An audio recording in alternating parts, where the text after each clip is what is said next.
think I got it fixed.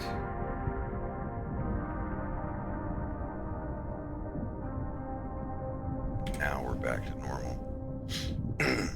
How is everybody?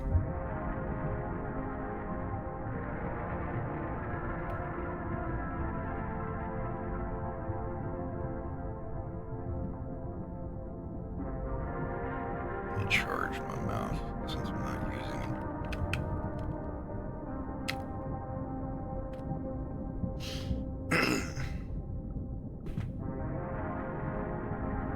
So, how is everybody?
It's implied that Falco's dad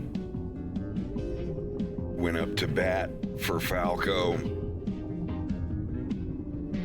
in a previous time and got in trouble for it.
блин или черт?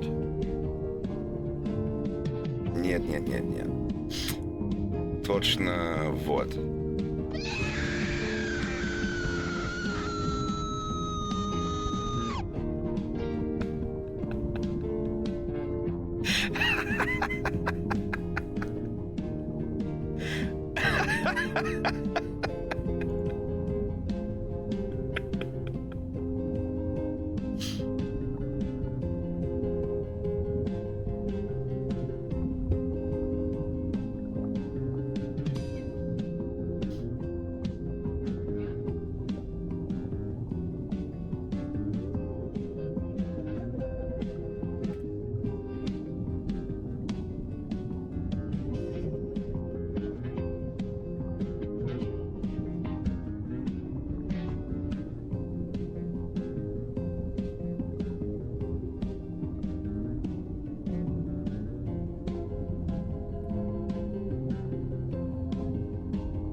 Oh, it is the Halloween time, isn't it?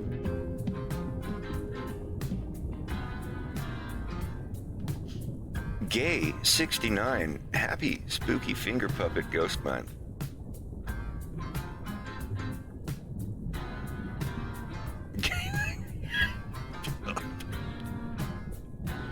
I don't know what gay 69 means, but oh wait, is that 69 bits?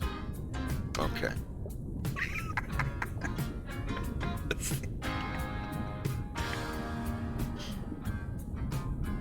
This was a Rebus puzzle.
Products of your own, but once you're done with the violence, would you work on someone else's project now?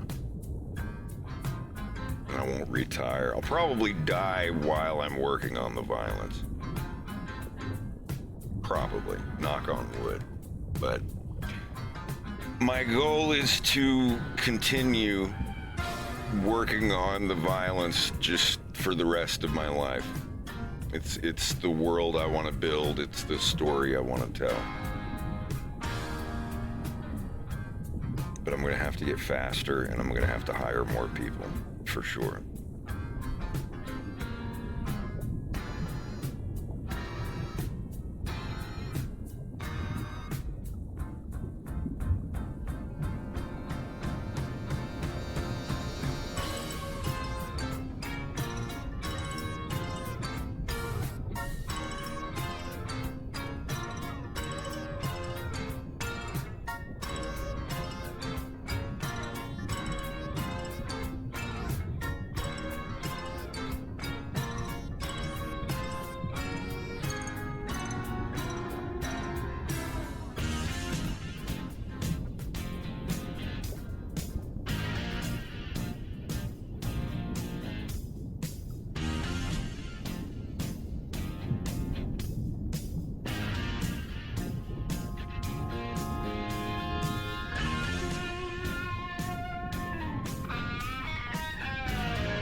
Saban and friends.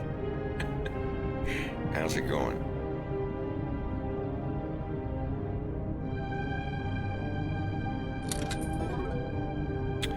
I'm working on episode 3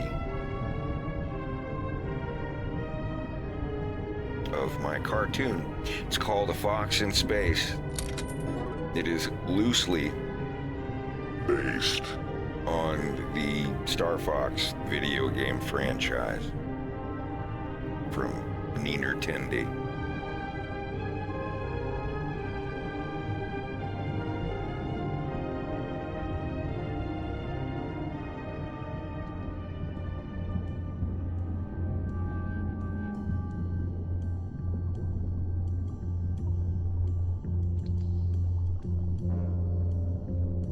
This is literally the first shot in the show, or in the episode, where Leon Kowalski is introduced.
This is my podcast. No, I've done voice acting in a couple video games just for fun. Not to get paid 1 or 2 times. I prefer not to get paid. I prefer just to do it as a hobby thing.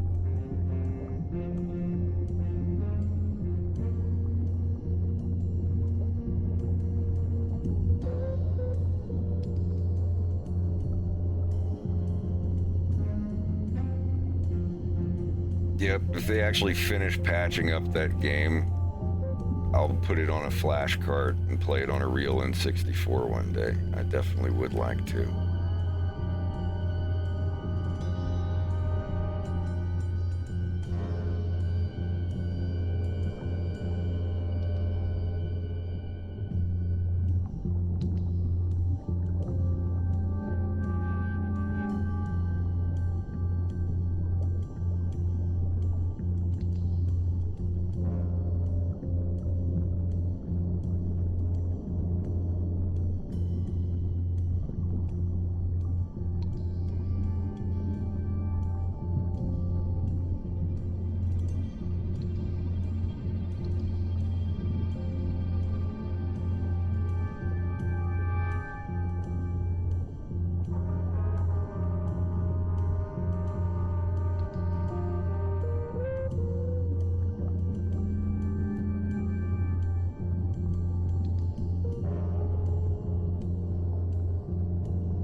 I've had cauliflower rice. I've had cauliflower crust. I don't think I've had it roasted though.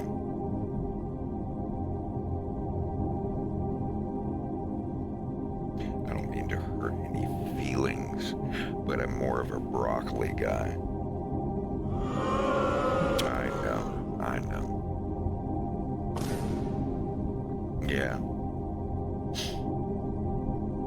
You staying up for a little bit?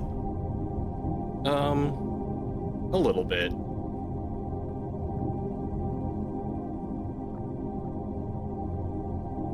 Maybe like an hour at most. Right on.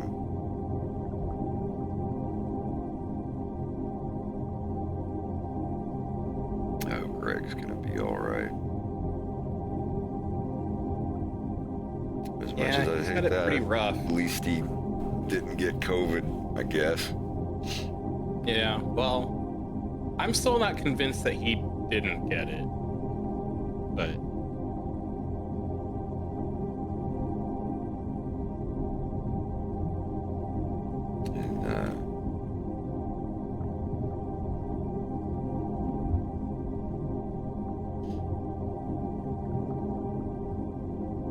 just hope for fast recovery, I reckon. yeah.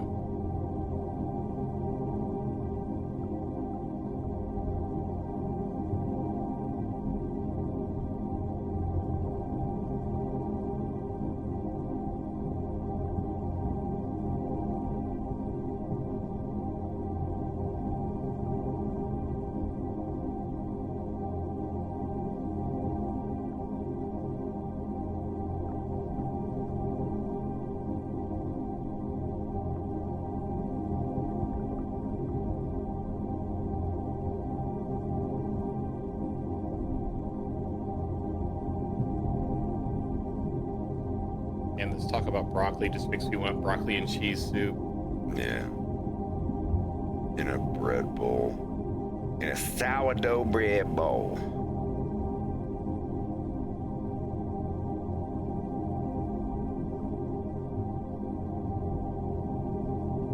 I don't think we have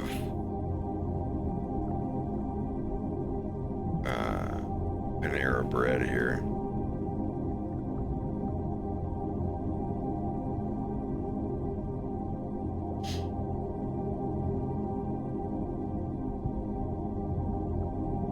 Check that out real quick. Panera bread.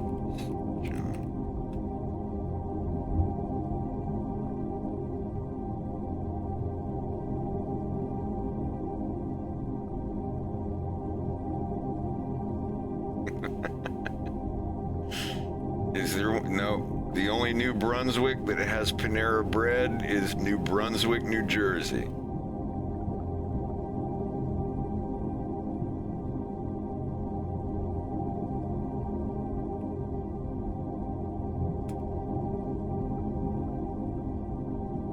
There are Panera breads in Augusta. You're telling me there's not a Panera bread in Bangor? No.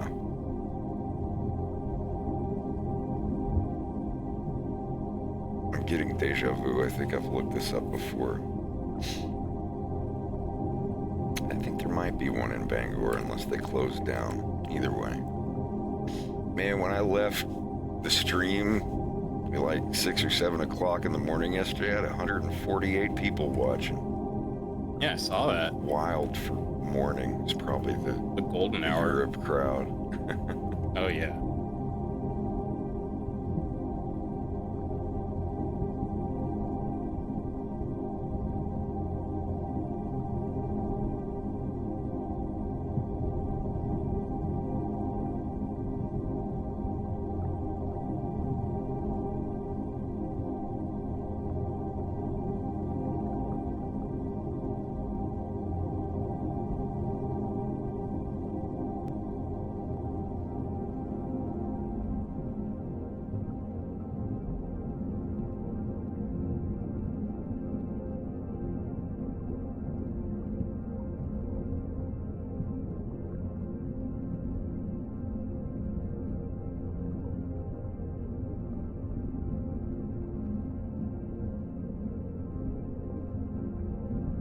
Yeah, the frozen butter custard.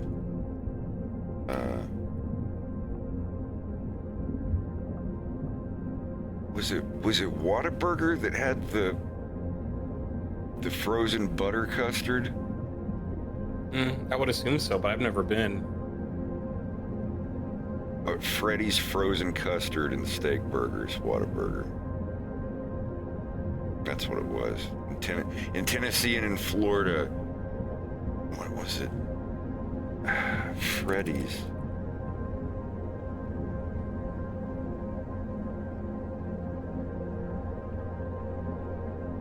Is that where it's like the versus thing of Freddy's versus Whataburger? Because I thought that they were like, you know, Carl's Jr. and whatnot.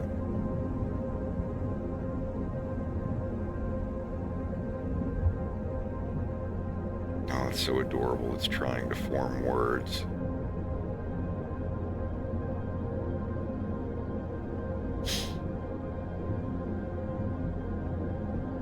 I don't know. Google is being weird.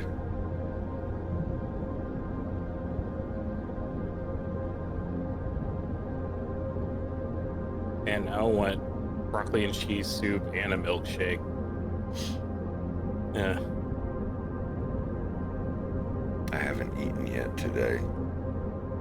That's not good. You should eat something before you work. Well, I mean, I woke up like an hour ago and got a shower. Greg got me a Subway in the fridge. Just haven't eaten it yet. I think I'm gonna start by heating up some water and making some tea. You should put some food in you too while you're at it.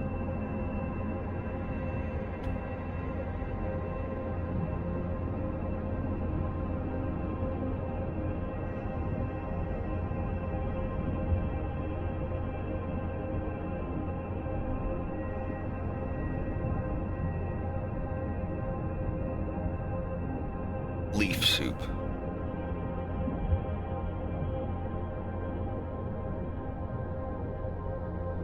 But no broccoli or cheese.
Look,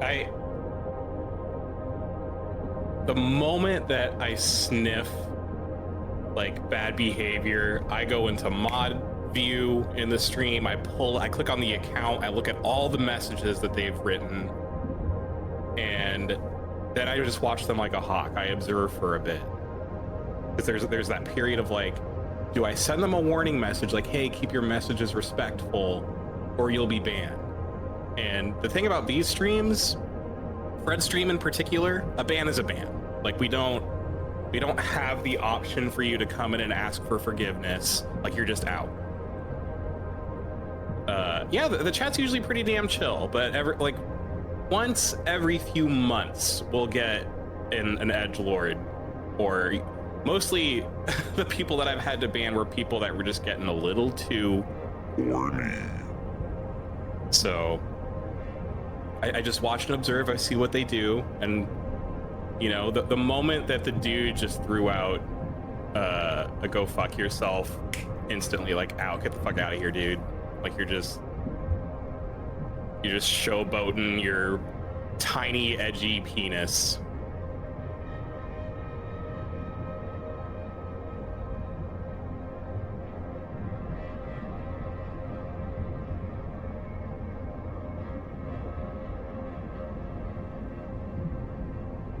Yeah, I don't know. The language was getting a little disrespectful.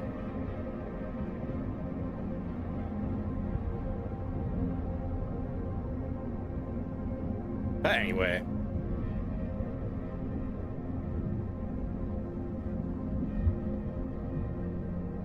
It is what it is.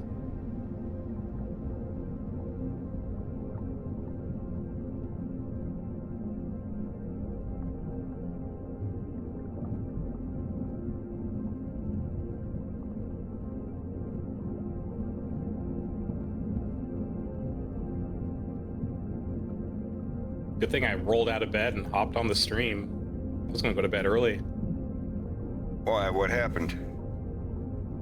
Oh, I had to ban somebody. That homeboy? Yeah. What he's... Oh, well.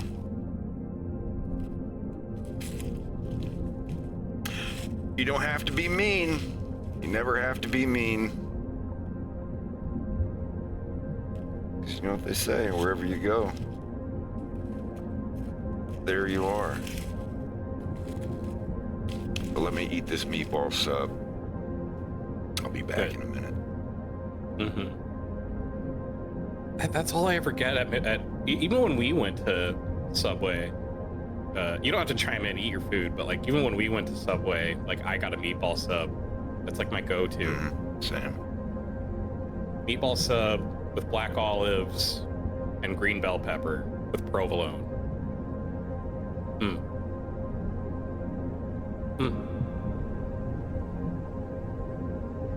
I am your favorite 6-inch meatball sub.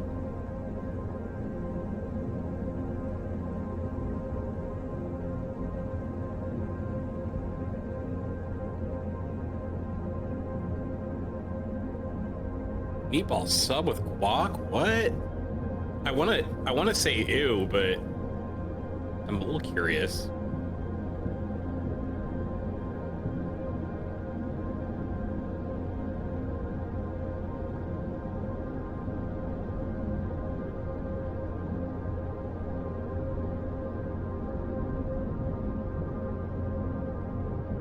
Yeah, eating it on flat, that's daring. Eating a meatball sub on flatbread. Oh, I get that toasty Parmesan.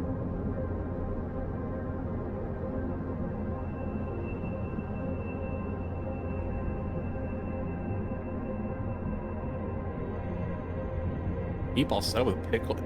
You know, I can, because I get black olives on mine, and those are technically pickled, so I think the pickles would work. That's not too weird.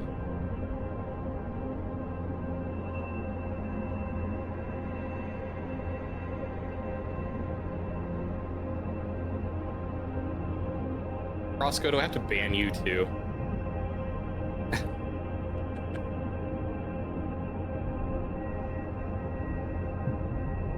See, like, I'm not gonna dog on Jersey Mike's because I only had it once, and it was at an airport at 6 a.m.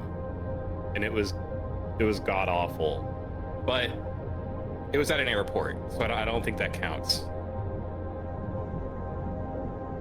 I'll have to try it again.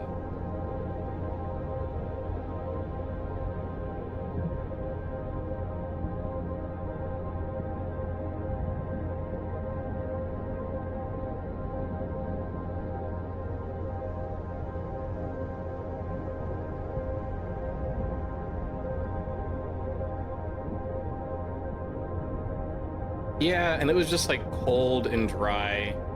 It was as if I just like went to the market and just slapped together the ingredients myself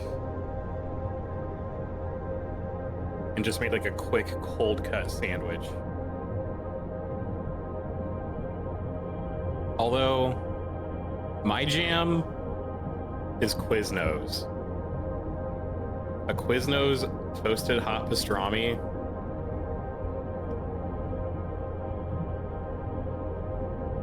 Oh, yeah, I really miss Quiznos. I would get their hot pastrami with their broccoli soup and a raspberry iced tea. Oh, shit, what's that?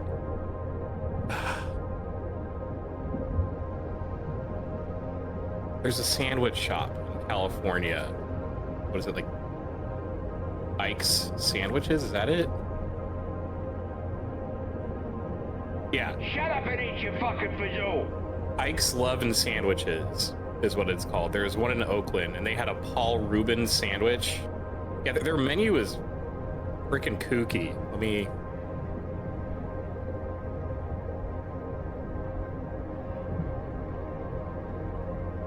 Yeah, a Robin Williams, a Hot Mama, a Matt Cain. Yeah, the Paul Rubin.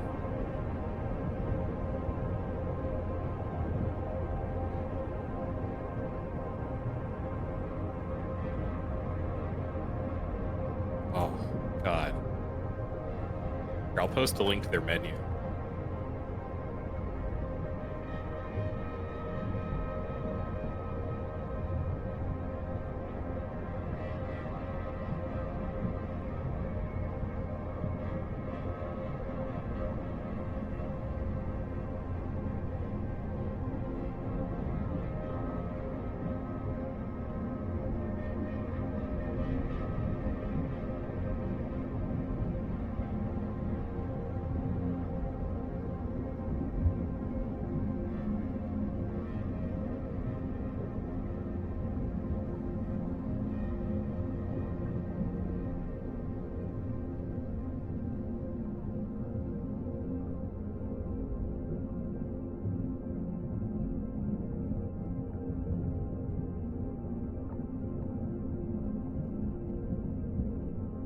Dudesy Muggs!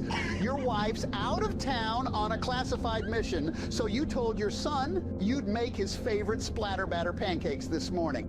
Dudesy Muggs! But instead of going to the store last night to pick up 20 gallons of splatter batter, you stayed up late watching cobbling tutorials on YouTube, and you completely forgot about the splatter batter pancakes. Dudesy Muggs, now your son's gonna wake up in 15 minutes, and you ain't gonna have no splatter batter pancakes. And he's never gonna trust you again, and when you die, he won't cry at all, and he might not even come to your funeral. Good job, Boner. Dudesy Muggs, calm down. Your son will be sitting front row center at your funeral because you're gonna do exactly as I say. Dudesy Muggs, go to your junk drawer. Dudesy Muggs, pull out your ball peen mallet. Dudesy Muggs, sneak into your neighbor's backyard. Dudesy Muggs, smash their back window with your ball peen mallet and let yourself into their kitchen. Dudesy Muggs, ransack their pantry. You're looking for splatter batter, as much as you can carry. Dudesy Muggs, if they don't have any splatter batter, go to your other neighbor's house. Dudesy Muggs, if they don't have any splatter batter, go across the street. Dudesy Muggs, just keep going from house to house, smashing windows and rummaging for splatter batter. Dudesy Muggs, don't get discouraged. Somebody is bound to have splatter batter. Dudesy Muggs, splatter batter, splatter batter, splatter batter, splatter batter. Dudesy Muggs, when you come back home, smash your own back window. Make sure to cut yourself on the glass as deep as you can without bleeding out. This is very important. Dudesy Muggs, when your neighbors call the police, you'll be able to claim that you're a victim just like them. The severity of the wound will lend credibility to your story. Dudesy Muggs, make the splatter batter pancakes. Dudesy Muggs, serve the splatter batter pancakes to your son. Dudesy Muggs, he's gonna love them, and your funeral is gonna go off without a hitch, and your wife will never know you forgot to get the splatter batter. Dudesy Muggs, except she is gonna know because you forgot to fix your own back window before she came home from her mission. Good job, Boner.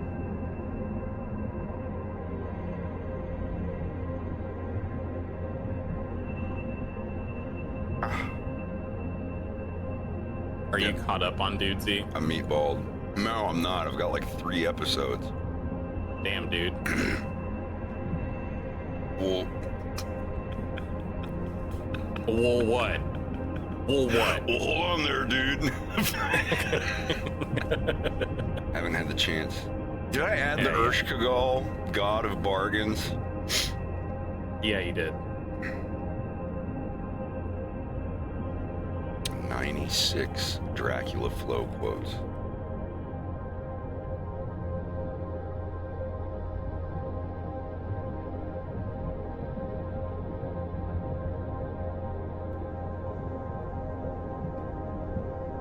Dudesy Muggs, you finally got around to fixing that light switch in the kitchen that you've been promising to fix for a month.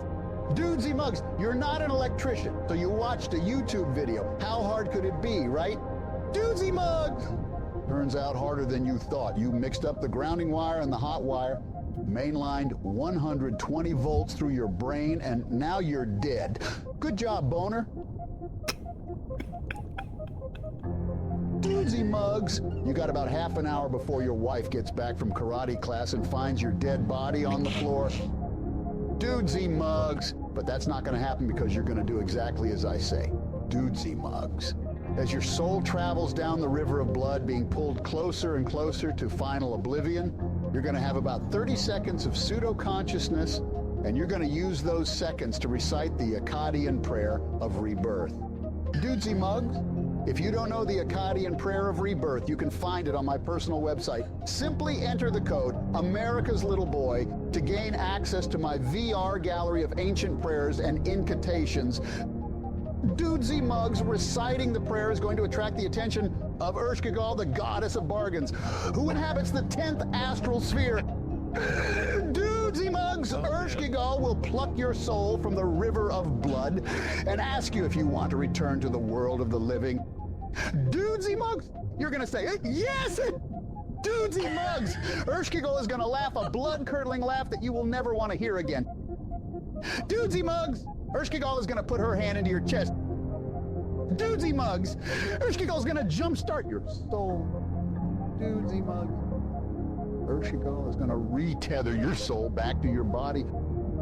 Dudesy Muggs! You're going to wake back up on your kitchen floor. Dudesy Muggs! You're going to stand up. Dudesy Muggs! You're going to remember which wire is the hot wire this time, and you're going to fix that light switch without dying. Dudesy Muggs. Your wife is going to walk in with her brand new brown belt, and she's going to give you a kiss on the cheek and thank you for fixing that light switch. Dudesy Muggs. That night at dinner, she's going to notice a dark spot in your right eye. Dudesy Muggs, you're going to go to the optometrist, but they're not going to be able to figure out what in the hell that black spot is, and it's getting bigger. Dudesy Muggs, over the course of the next 2 weeks, that dark spot is going to grow until your entire eye is glossy and jet black. Dudesy Muggs, you won't be able to see out of it anymore, but Ershkigal will. Dudesy Muggs, your eye was the price you paid to be brought back to life by a god of the underworld. Now Ershkigal can see everything you do, and you will hear the chilling sound of her laugh in your head every day for the rest of your life. Good job, Boner.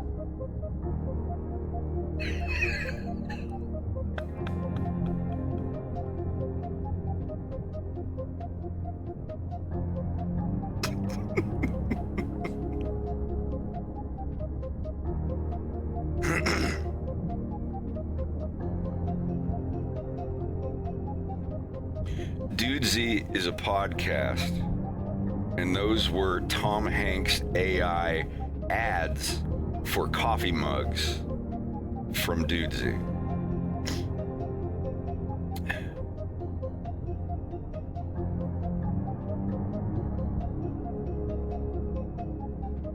Did you recognize the voice of the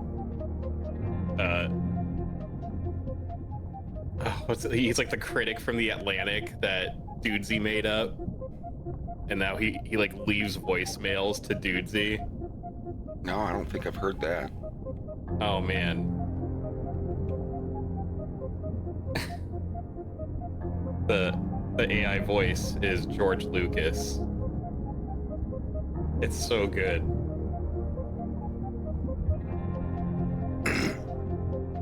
I still like Drew Lanois' George Lucas voice. Oh yeah. I'll pass on this exhibit. Oh, but you can't, because double lines means no passing.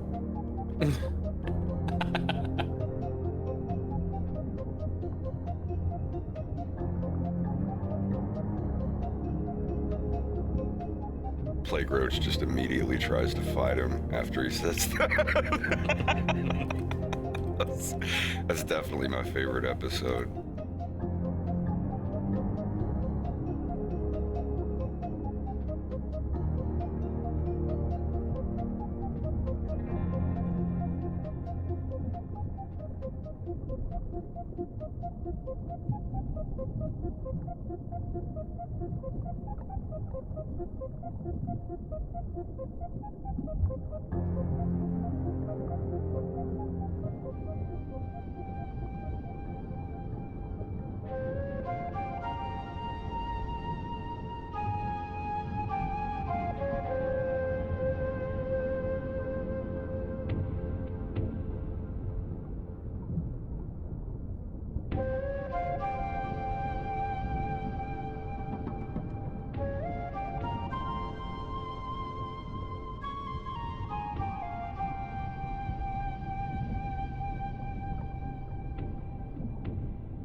What's about to ruin consoles?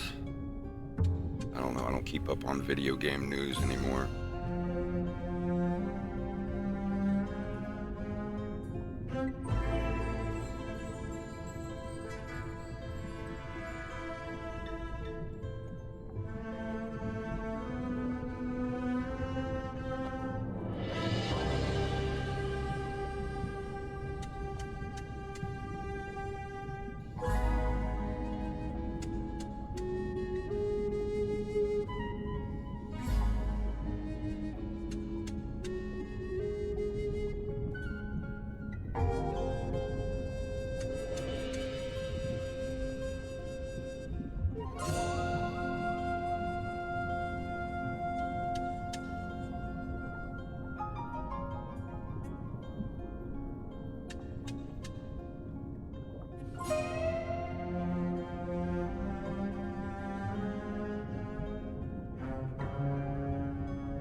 They don't like selling physical copies of a game because they want you to keep paying for the game over and over again. That's really the bottom line to it.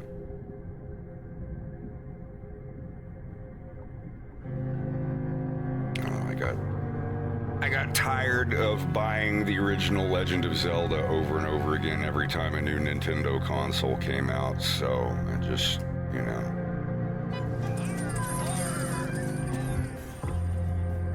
I've bought the original Legend of Zelda like at least 20 times now.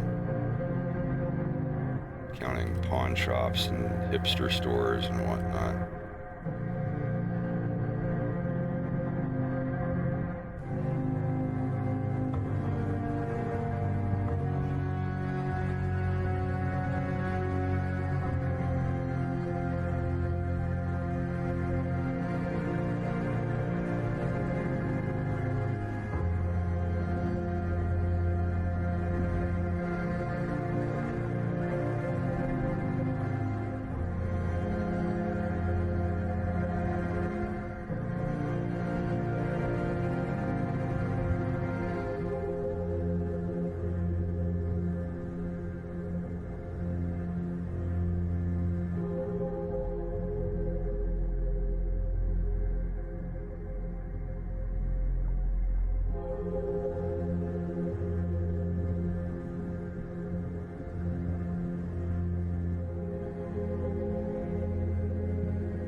Zapping today.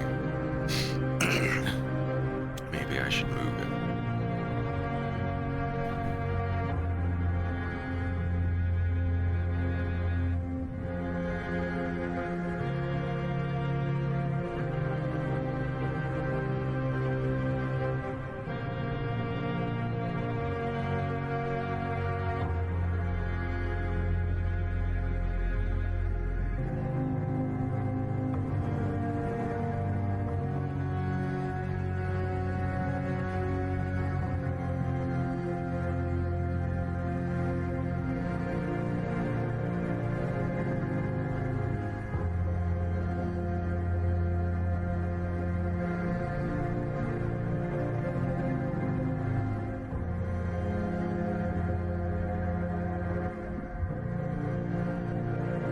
A lot of companies had their way, you wouldn't own anything other than a video game controller, a display, and an internet connection. Like what Google Stadia was doing. You saw how well that went. And the shitty thing is, the only thing negative about Stadia in their eyes was the high ping. Once we get the world netted up to where ping is a thing of the past and everybody has like 5 millisecond ping, that shit's gonna come back. That shit's gonna come back. The whole like, you're playing just a video stream. There's nothing on your computer. No pesky hard drives or installations needed. How convenient.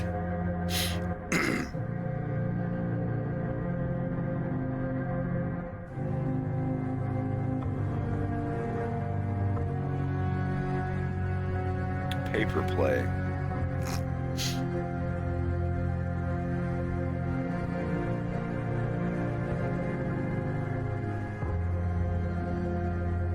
Yeah, people have to build their own cyber decks. I wouldn't mind that.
I'm thinking of going to Linux.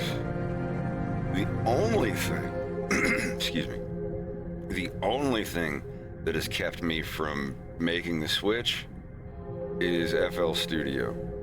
If FL Studio came out on Linux, I probably wouldn't be a Windows user anymore. Back in the day, it was like, oh, my Adobe, my Animate, my Flash, my Illustrator, my photo. It was like, I don't need any of those Windows and Apple only programs anymore.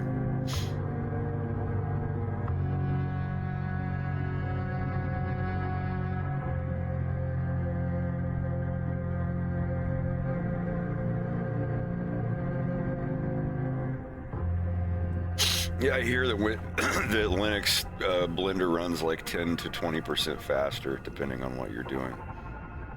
That's what really piqued my interest.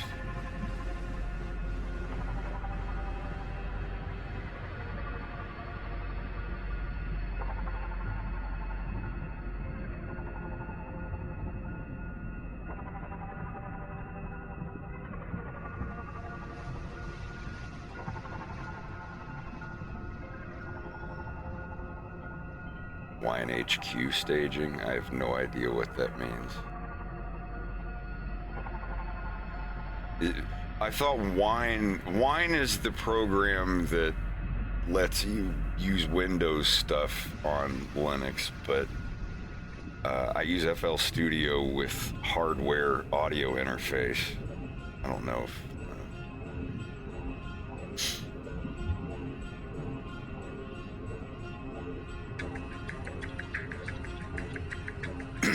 moving over to Linux would be easy. I've never tried it, but I've never said it would be hard unless you're talking to somebody else. I don't know what porting is, but all of the I could move over and have a standalone computer separate that's Windows and it's just for FL Studio, but if FL Studio runs on Wine and works with my audio interface and it works as perfectly as it does right now, then yeah, Windows, you're in trouble.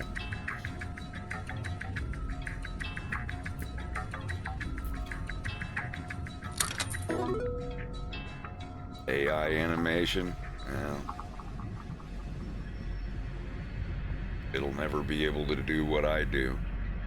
It might be able to do what I've done, but it's never going to be able to do what I do. And it doesn't worry me. What black circle? This is my brush size. This is for sculpting. I make it bigger to do bigger sculpting. It's just my brush size changing. You hit F and move it to what size you want it to be, and then you click it.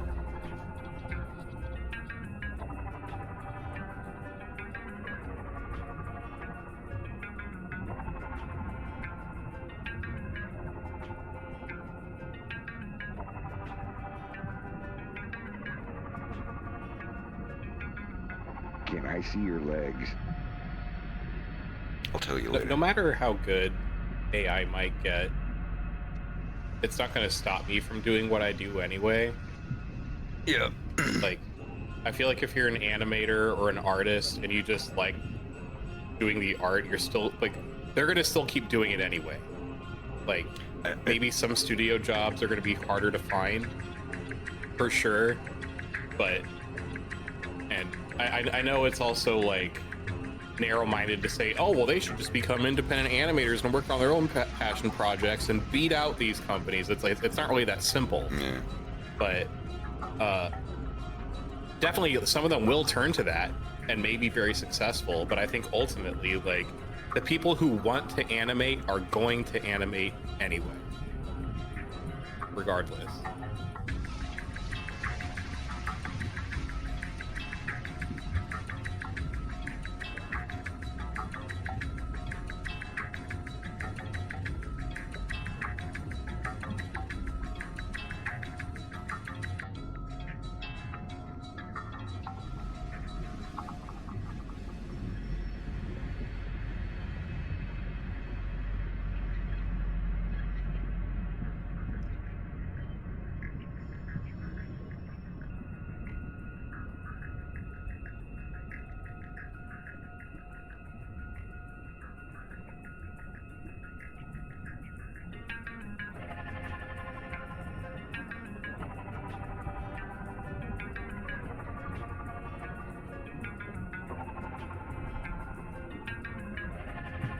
Yeah, V-Guy, that's a pretty good example.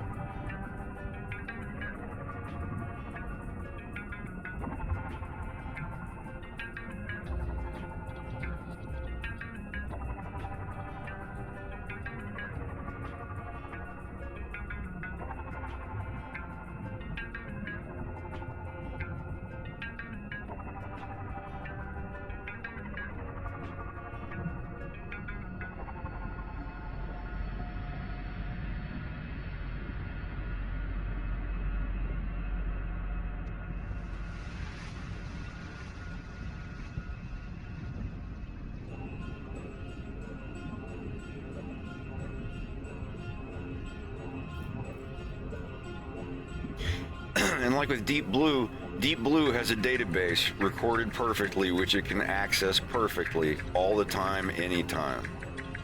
There's no uncertainty to it. It can pull the quickest thing, the best thing that there is, judged on every micro, whatever, possible combinations of movements and series of movements and things.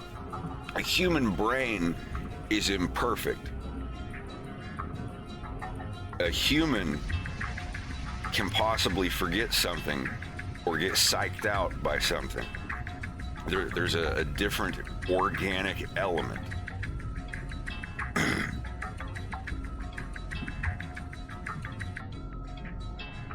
It's like that with drawing. It's always going to use the perfect colors.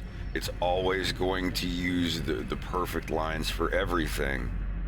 And there's no thought of like, oh man, they had to consider and think of all this stuff. Like it's just a computer that just uses electricity to do all of that. When you look at something that a human made and you're like, wow, a human had to make all these strokes and do all of this stuff and plan all of this stuff out with an organic meat sack. It's, I don't know, it's just far more interesting to me.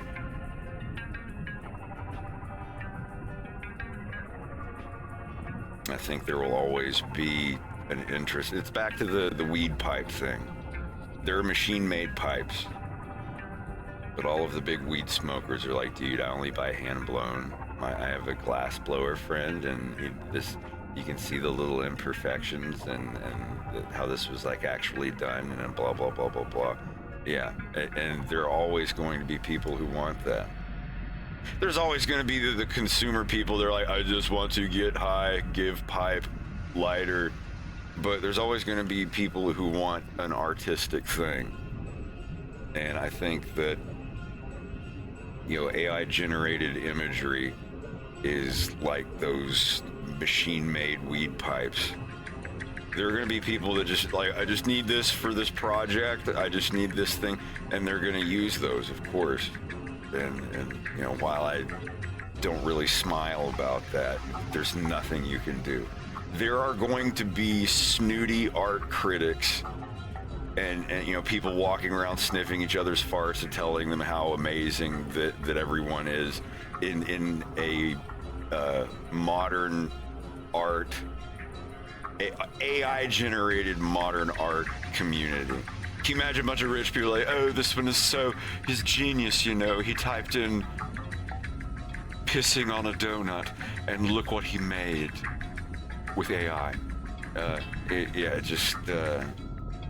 don't know, AI generated. Normally he's right-handed, but he wrote this prompt with his left. It probably changed it.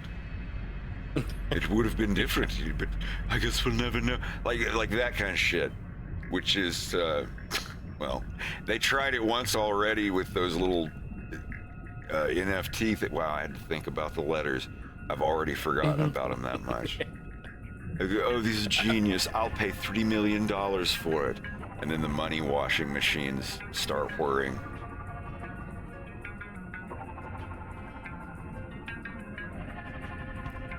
Yeah.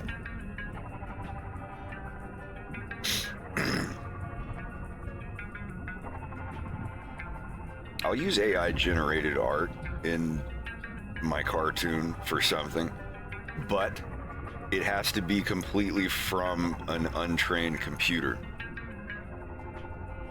I have no problem with AI generating like structural artwork or whatever if it learns on its own and it's not just, you know, scraping deviant art or something without people's permission, because there's like I said a minute ago, there's a difference between something that stores all of its data perfectly and can pull out every 0 and 1 perfectly. It's like being able to see your mom in your head and draw her perfectly from your inside your head. If humans could do that, the situation would be a little different.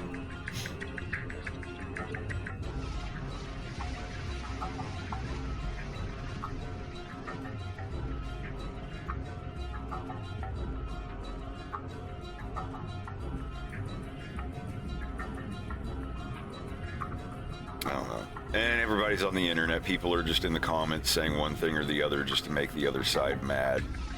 No, it's gonna come take your job next. Right, artist, now you're gonna have to get a real job now. It's just that back and forth, left, right, left, right, left, right. Just like that. That's why any YouTube videos about it, like I just don't even look at the comments. I don't look at the comments on hardly anything anymore. Someone leaves a nice comment, and then somewhere in the sub-comments, in the replies of that, it's like, yeah, you would say that. Or, you know, some crazy person in a video, it's like, here's your typical Democrat, folks, or here's your typical Republican, everybody. It's just, oh, God. And the ones on AI, jeez. It's like walking through a minefield. That's how they want everybody divided on that shit. Because it doesn't go up and it doesn't go down, and they get to be behind the curtain figuring out how they're going to monetize off of it. I was gonna say, it's And they will. fear mongering and a grift. Yeah. Like, I'm not saying that like all AI is bad.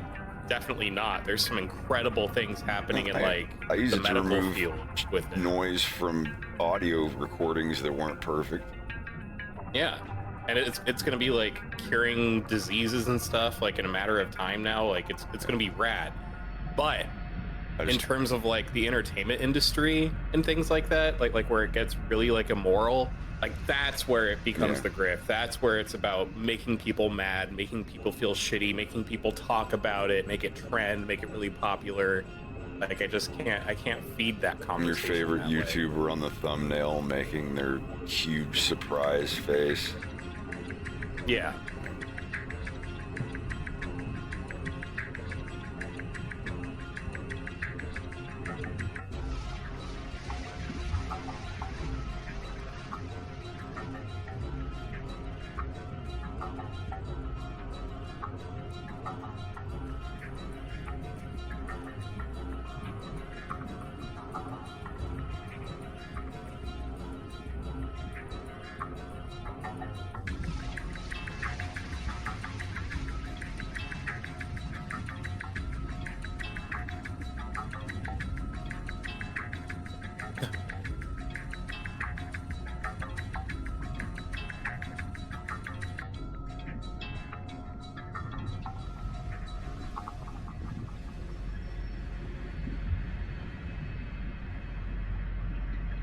But it's like, yeah, it's that picture of the YouTuber, but it's AI generated, so they have like more fingers.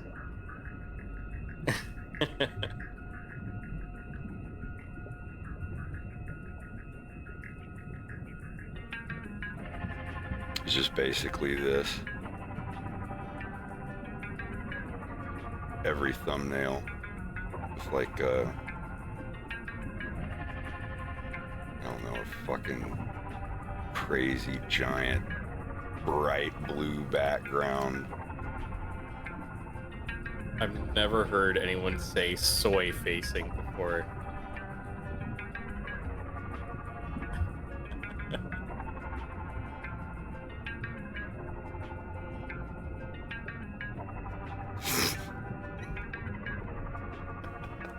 Soy facing.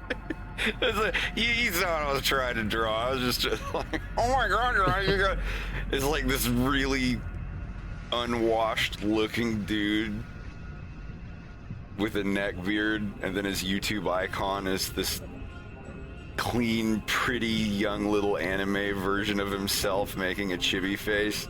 It's like, hey guys, so yesterday I saw this on AI art. You're not gonna believe this. But first, let's talk about Square Face Trade Space.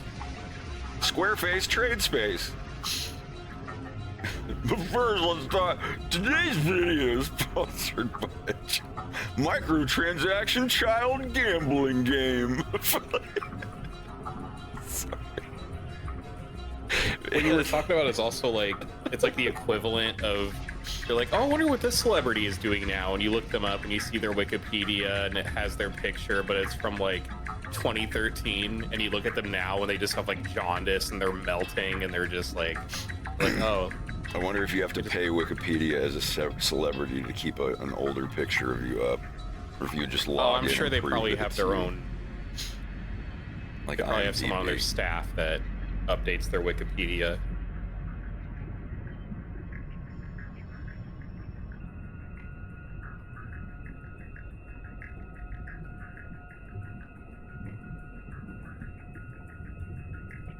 Oh, I can't wait for Halloween, so I can sit in the basement and do nothing but work on my cartoon. Yeah. Draw spooky versions of my characters, eat no candy, and go nowhere. We get like I one wanna or do something two really trick or cool treaters someday. a year.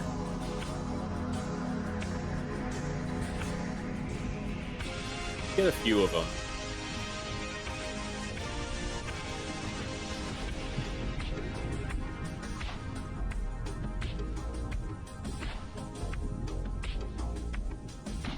I only went rich trick-or-treating once. Rich? What's rich trick-or-treating? You mean in a rich neighborhood? Oh yeah, dude. I forget what had happened. I think it was when I was really young. I must have been like 11 or 12. Like my grandpa had a stroke and we had to stay at a friend's house for a little bit, and Halloween rolled around and it was one of the other dance moms, because I was in dance class, and she let us stay with her for a little bit, and we went trick-or-treating in her neighborhood. And dude, it was like all these like McMansions, and they were like handing out like full-size candy bars by the handful. Like you were just like completely packed by the end of the block.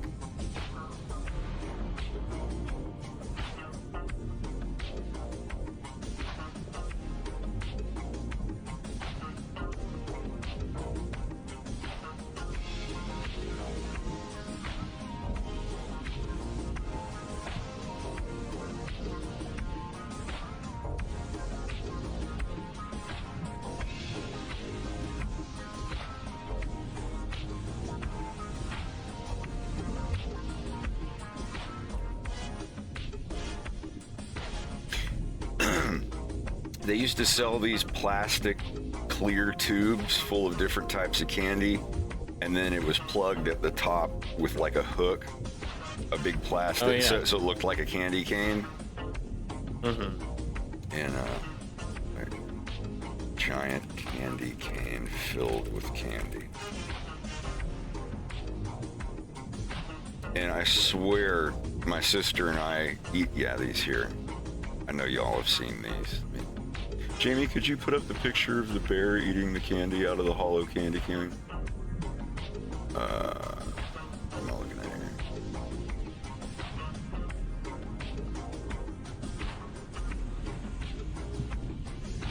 it here. Yeah, like one of these. I know you've seen these before. Oh yeah, usually But with M&Ms. it was like 4 feet tall and Whoa. 6-inch diameter. It lasted me months. As a kid who loved candy, because like by the time we got like a third of the way through it, it was like I didn't ever want to see a piece of candy again. I think my mom did that on purpose. I think her friend David, my stepbrother at the time, or maybe it was one of my mom's friends. But it was huge. It had a bunch of like, Brock's, when you go to the BRACH apostrophe S, when you go to the grocery store, when you go to the grocery store and they have the scoops and it's like, oh, the caramel candies and this, that, and other, and you weigh it by the pound. Brock's was always the company that had those. Let's see if I can find that grocery store Brock's candy stand. There it is, yeah.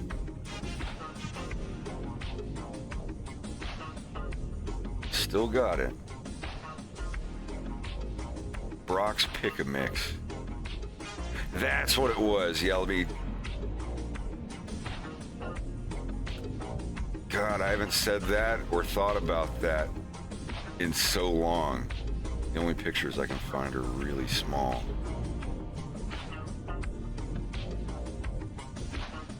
Only 80s kids will remember these.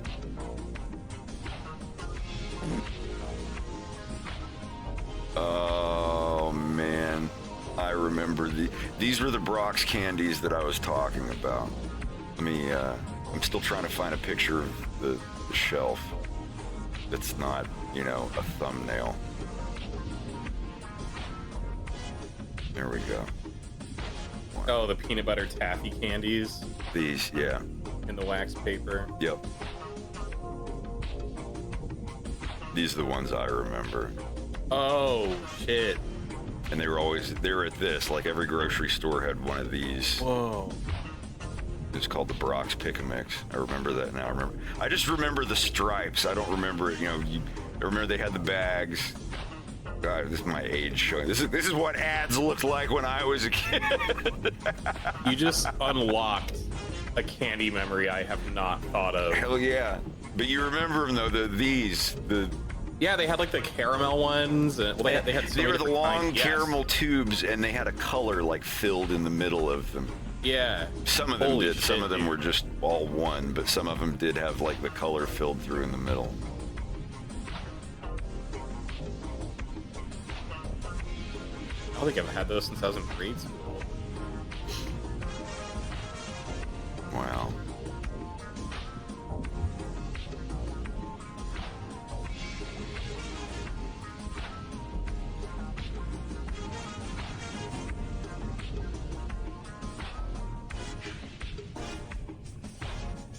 Before I get back to it, I am going to try to find some other things that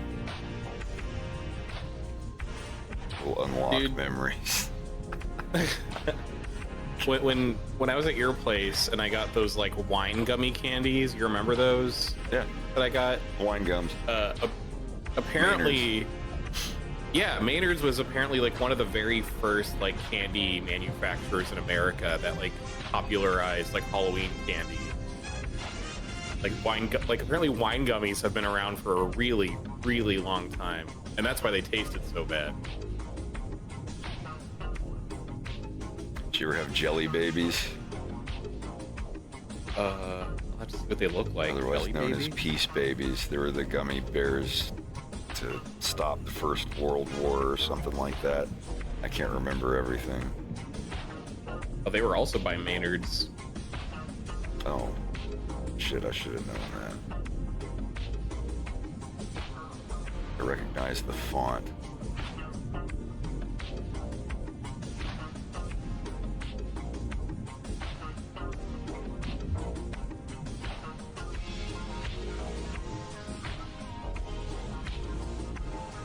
Absinthe lemonade.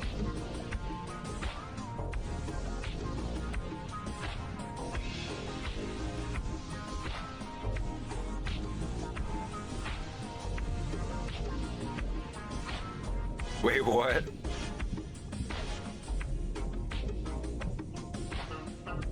Absinthe lemonade? That sounds really fucking good, actually. Or a disaster? Oh, the Goody. balance, right?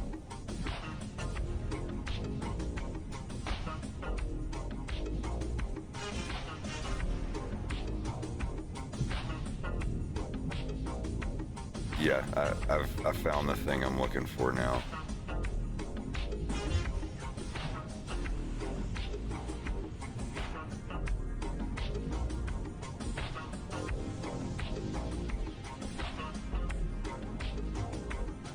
Ah, that's awesome.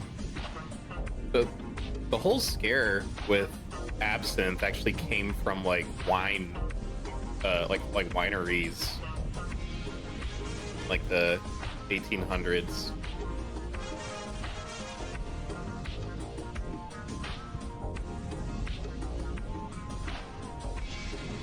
Scented stickers that you would get on your papers at school.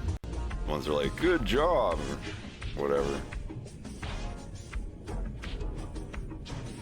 Yeah, grape stuff. That was the grape jelly scented one. Oh, I'm lining up a couple of these so y'all can see them. I just want to get a couple more. Woolly Willy.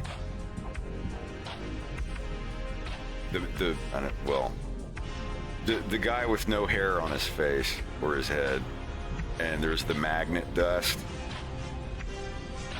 And you had a magnet pin, and you would pull the magnet dust over to make it look like he had a mustache and all that stuff.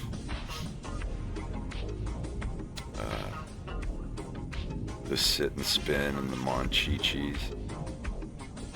God, hold on.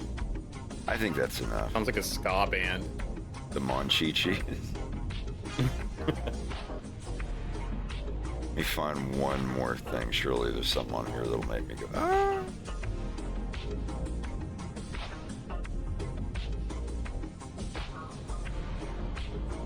I mean, everybody knew Rainbow Bright. Disposable flash bulbs. I remember those. God. My grandma had this exact can opener. Okay.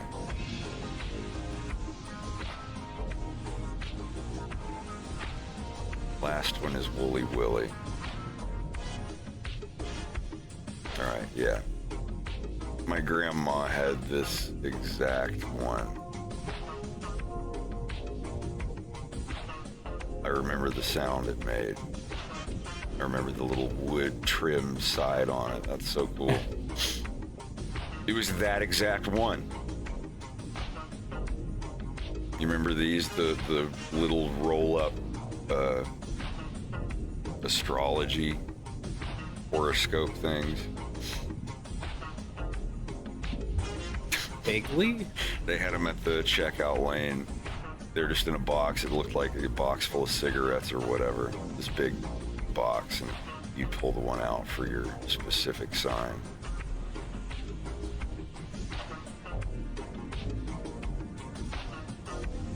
Remember these? It's like, oh, a toy where you have to wait. It wasn't instant. I don't remember it being instant.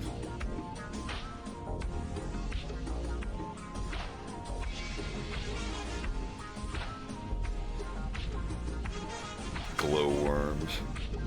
Remember the fucking... Those were huge. Good night, glowworms. The McDonald's Fraggle Rock toys. Every single nursery that I went to, or like a doctor's waiting nursery when I was a kid, every toy box had like 100 of these. They must have been at McDonald's for a long time. I just remember the red one, like seeing it first. The Radish Mobile.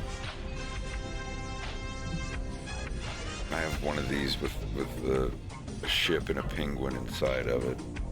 Or two penguins or what, you saw it. Yeah, it's near Not your the desk. hourglass one. I miss those so much. You ever have one of these? God, I brought one of these to school in a backpack. I think that's the first time I ever made money selling candy to other kids. Just like, you want one? You gotta put a penny in. I think it was just pennies. It wouldn't take a full quarter.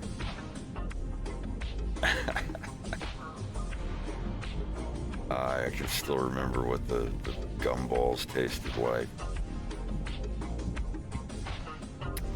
I was telling you when y'all were here about hair barrettes. These are hair barrettes.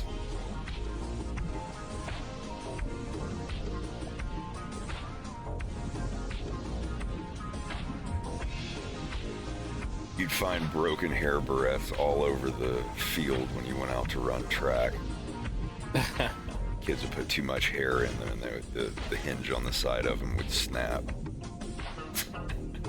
Just like, but back on those like liquid toy things.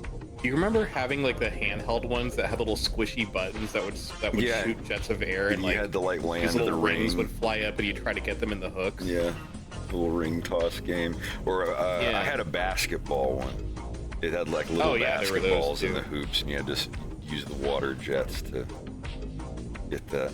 My aunt's restaurant had this exact machine, and I actually managed to reach up inside of it with my arm and pull a pack of cigarettes out with a toothpick.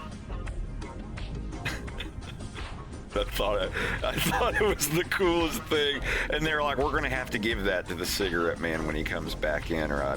She's like, "No, I'll smoke him now, and I'll give him $2 when he gets here, or whatever." However much they were, I think they were $1.75.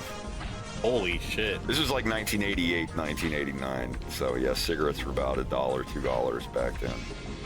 Everybody smoked back then. These are the stickers that I got in school. And they were scented. They all smelled like something. I think like the boot and the football smelled like grass or chocolate or something. But I remember grape stuff. And it smelled like grape, obviously.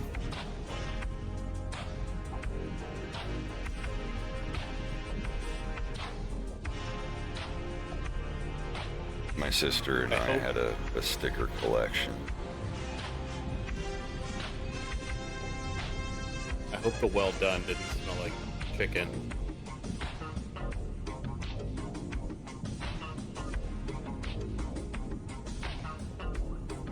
Yeah, I remember in kindergarten we would get those on our assignments.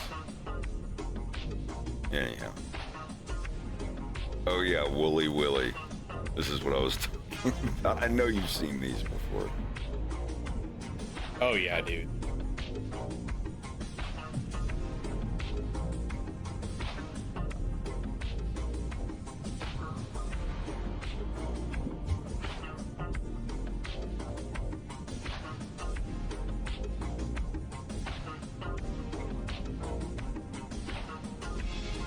Ah, yes, the Sears Christmas catalog. I would just lay and go through and be like, I want a Super Nintendo. Those graphics are amazing. Like, wow. Look at the Super Scope. The Super Scope 6. Now you're playing with power. Super power. God.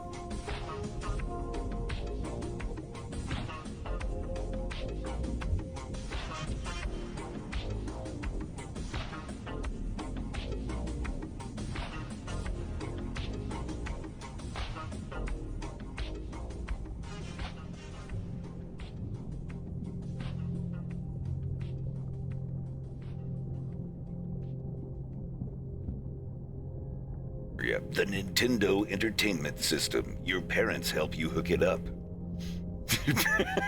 Your parents help you put it together. Each sold separately. Batteries not included. From Galoob. Your parents help you put it together. Kid that doesn't have parents. Oh. Well, guess I better go get a Ouija board. Dude, I heard that Luigi boards can summon demons.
I was not the friend who called it a Luigi board, but I had one. Probably several.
Well, I really don't want to. But I know. But I'll see you maybe tomorrow. Oh yeah, I mean, I only got up 3 hours ago. Yeah.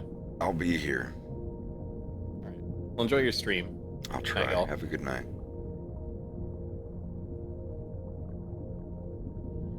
Now, if only Slava wasn't playing Counter-Strike 2. I've got some 3D riddles to view.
Yeah, I figure if somebody made a Luigi board, it would have to be something from Luigi's Mansion.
No, that's just his markings.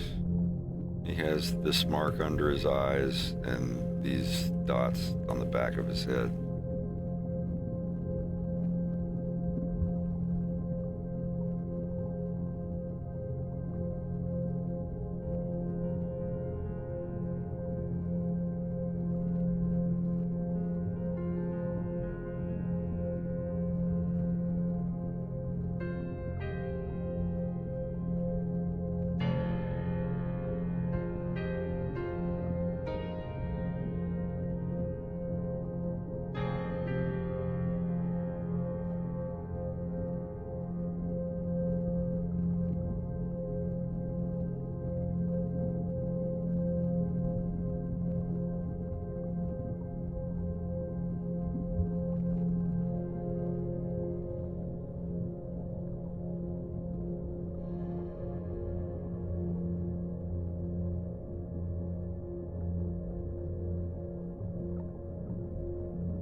I thought it was just called a drone, a tempura.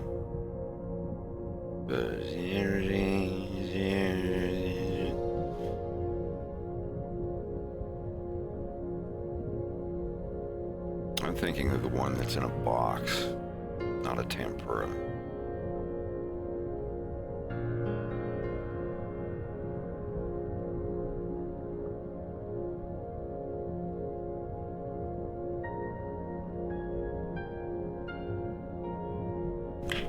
I almost got you.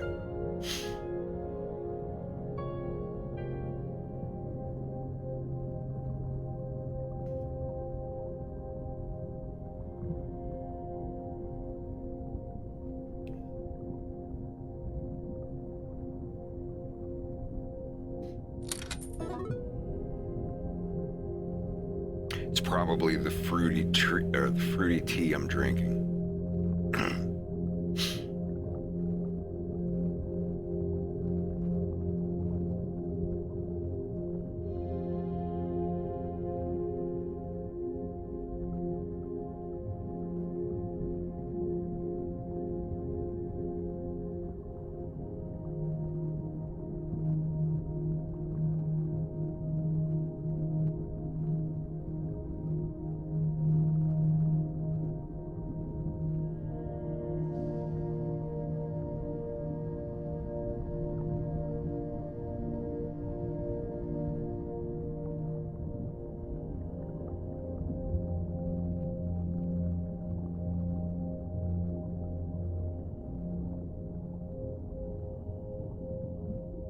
The only music I can think of is the fire level from Mario 64.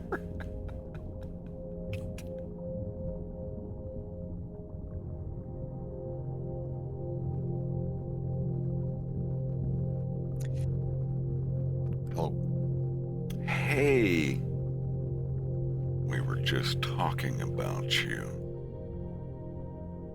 no, you didn't. I saw the stream. No, I literally did. I said it would be nice if Slava wasn't playing Counter-Strike 2 right now. Did I No, not? that's right, that's right. Maybe I just didn't hear it because I was playing.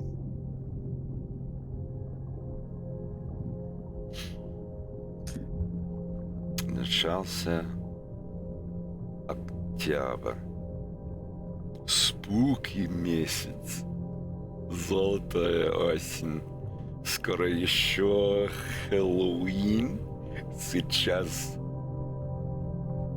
накуплю свеч. Buy a bunch of candles. Пледики. Yeah, it's like a blanket, like like blankets you can put on yourself. Теплый какао и окна в уютном уюте. Смотреть хорроры, а потом гулять по шуршащим желтым listikum. I did. I said teopli. I said joltim, and they didn't have the dots above. But I just remembered that they. I said those right, that's right?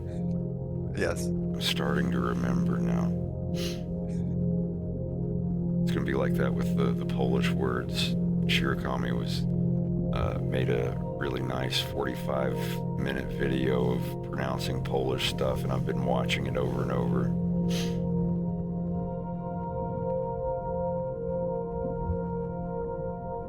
No, this is what I was. It's basically fall, the golden time, going and doing all this cool stuff, and when it actually turns out, it's so good. Yeah, kind of true. Yeah.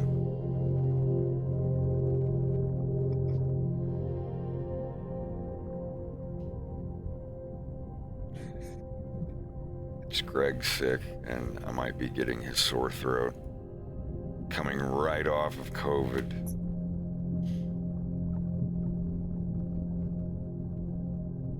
Then it might just be a placebo. Anytime I'm around somebody that they're like, oh, I'm sick, I'm so sick or whatever, I'll go home and I'll be like, oh my God, is this a sore throat? I blew my nose 3 times today.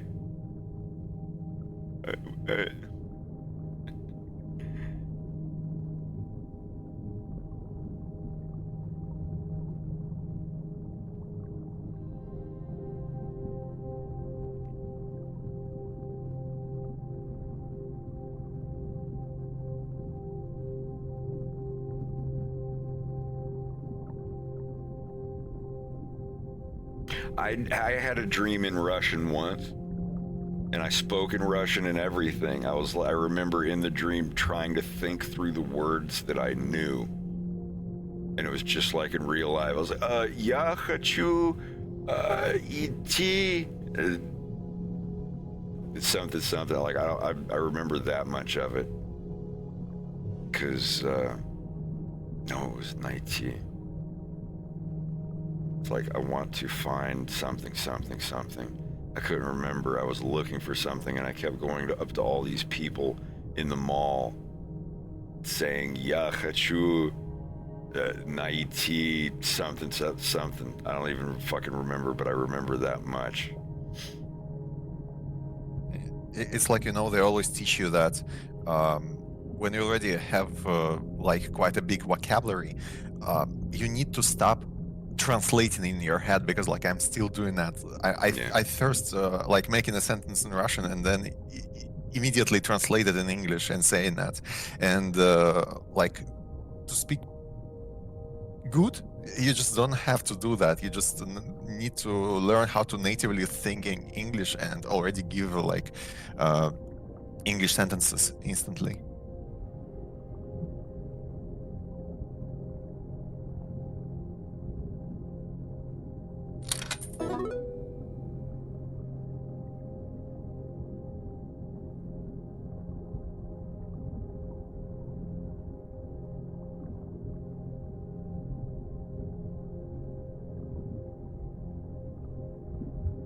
This isn't a song. This is just some stuff that I made in FL Studio with my 12-string guitar.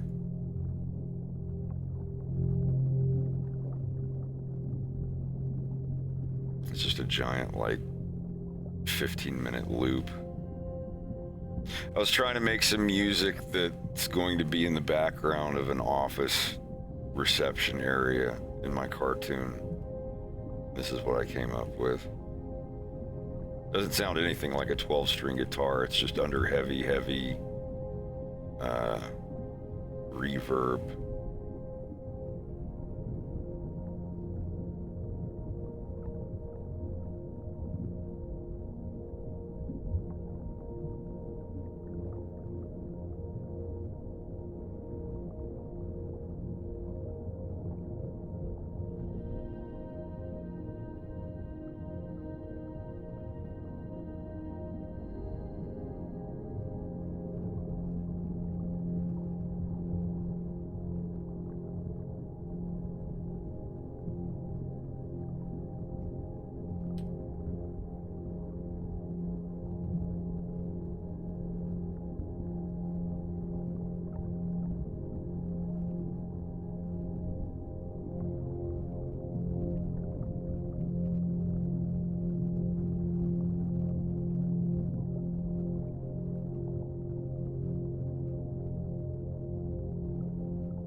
resub.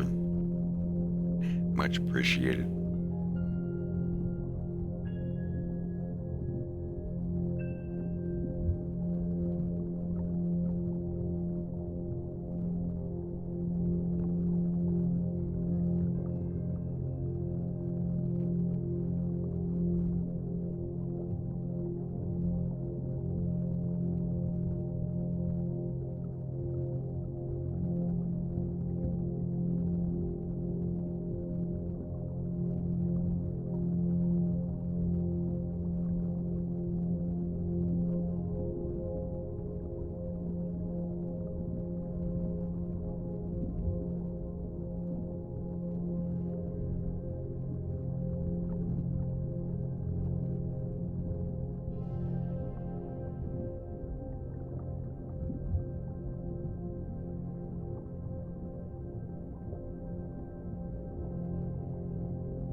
My sleep schedule constantly changes, so I'm trying to stay up later so I can get up later.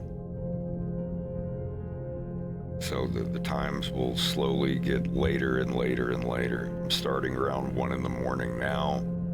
I'll probably start by the end of the week. I'll be at 2 in the morning or 3 in the morning my time.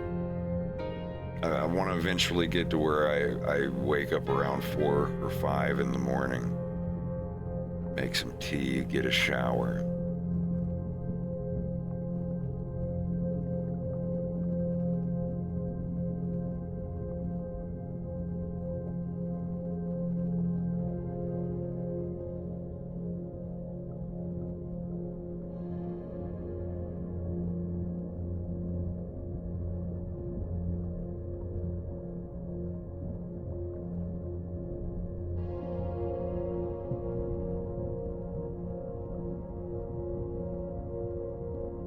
Oh God, and I've got to draw his tail too.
Gotta get those books looking different. I can't remember how I did them in Andros's office.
me up.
How do you resize an image in Paint?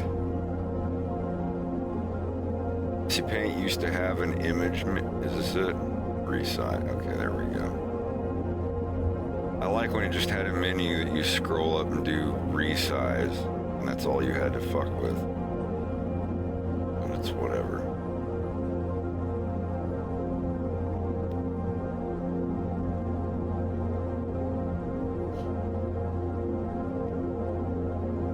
Trying to upload something to my Blue Sky.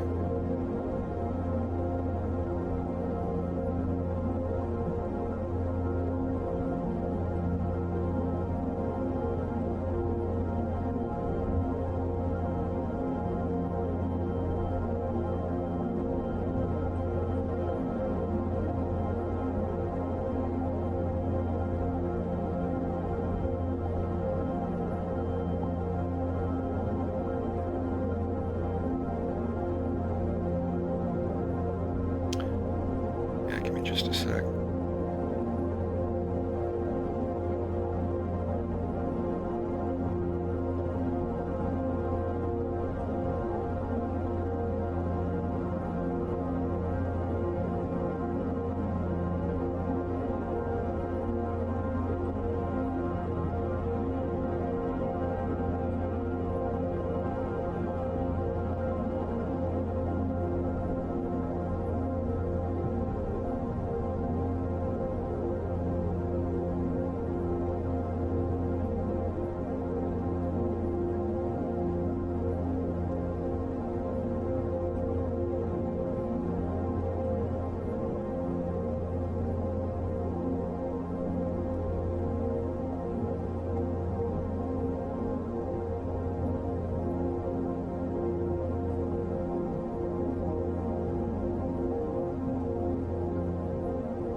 All right, it's posted.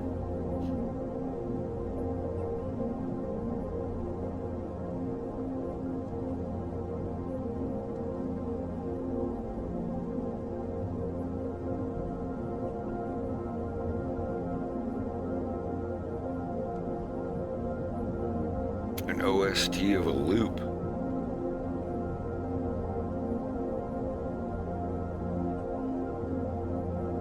Oh, this thing I'm listening to now? I didn't make this. This is Alpha X1.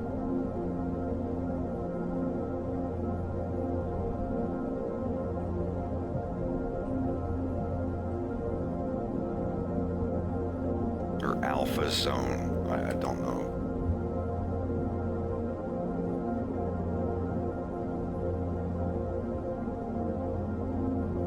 There's a link to the song.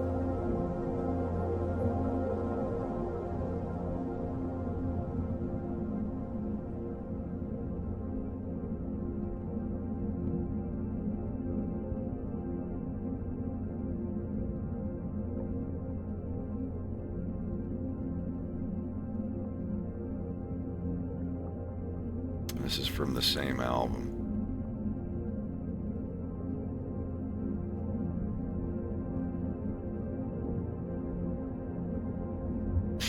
Now keep in mind, I slow the pitch down. I don't know what key these are in originally, but I have them down to F. I have everything set to the same on the pitch wheel, so when I fade into another song, it kind of goes with it.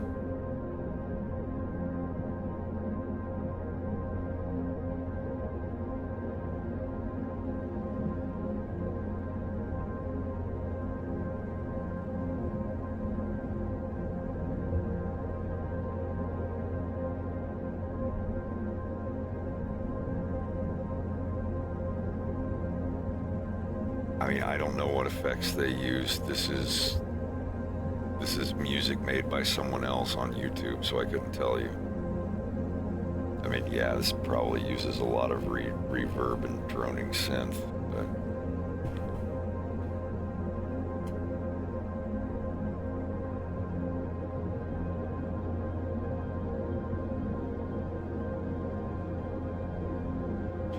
why is new Windows getting rid of shortcuts? Like hitting Alt Space and then hitting C to close a program. Like they don't have that in Paintbrush anymore.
Yeah, you can't do your own themes anymore.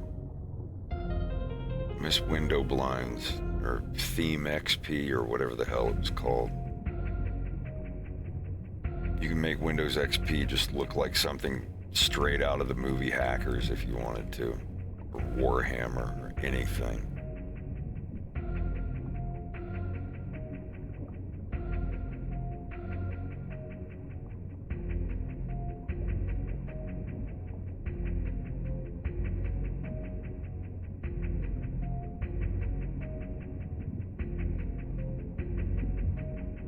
A lot of frames to go.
There's a quantum XP. No, that's not. God damn. Pumpkin much? Pumpkin much? Quantum theory dictates that this pumpkin could be in two places at the same time. How is that possible? Science. Inside here, the mysteries of the entire universe are inside this pumpkin.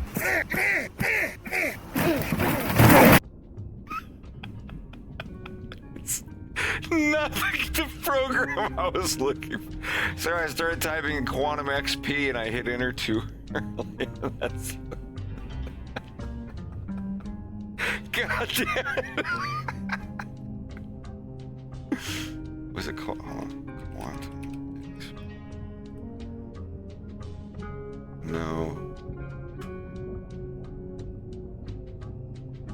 Maybe it was Theme XP Quantum.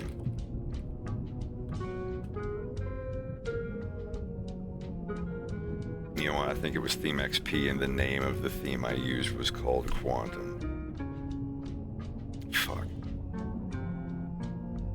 Another dead end.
Jakey, and friends. How are y'all doing?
I appreciate it.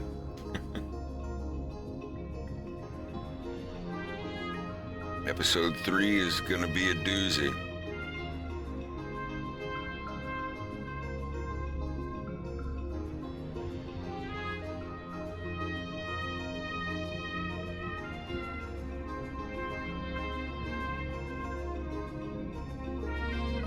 I gotta fill up my water again.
Alrighty.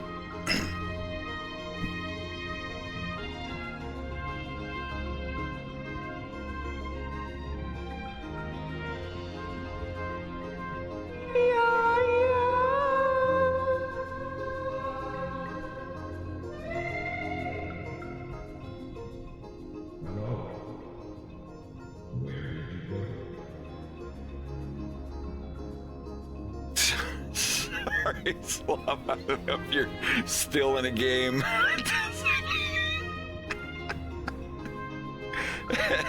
Slava's lining up the sniper shot of a lifetime. I just...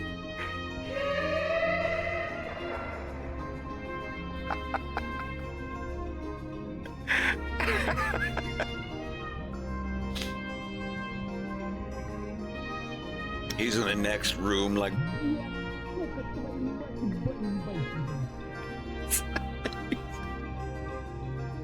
Oh, that would be the day.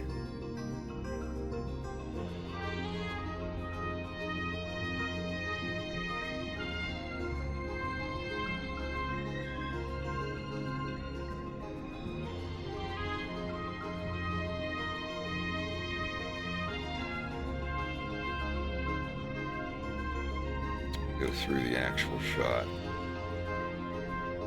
Door open sound effect. Hey there.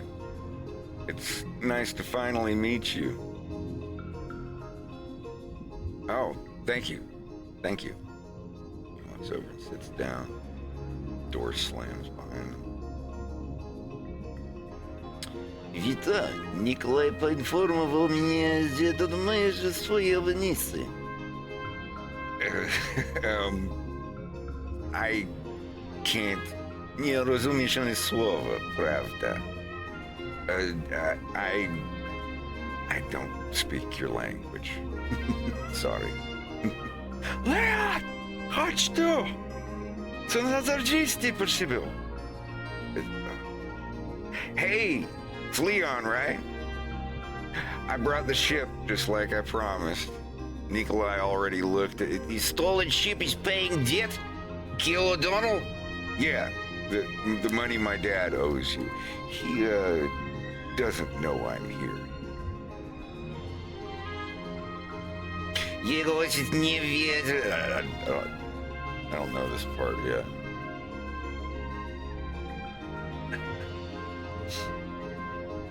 Yeah, I'm gonna wait and get everything animated up to this point first.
I've got a crap on deck that can choke a donkey.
Have a good one.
This is from Parasite Eve.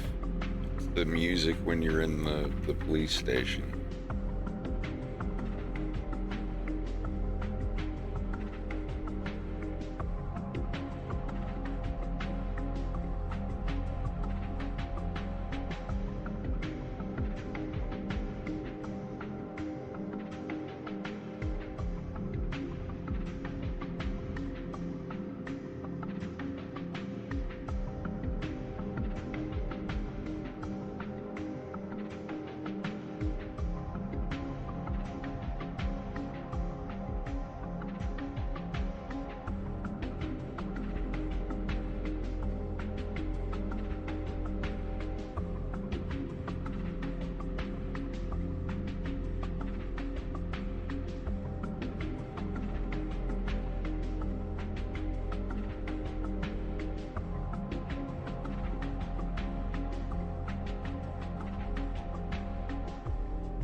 Yeah, thank you very much for subbing.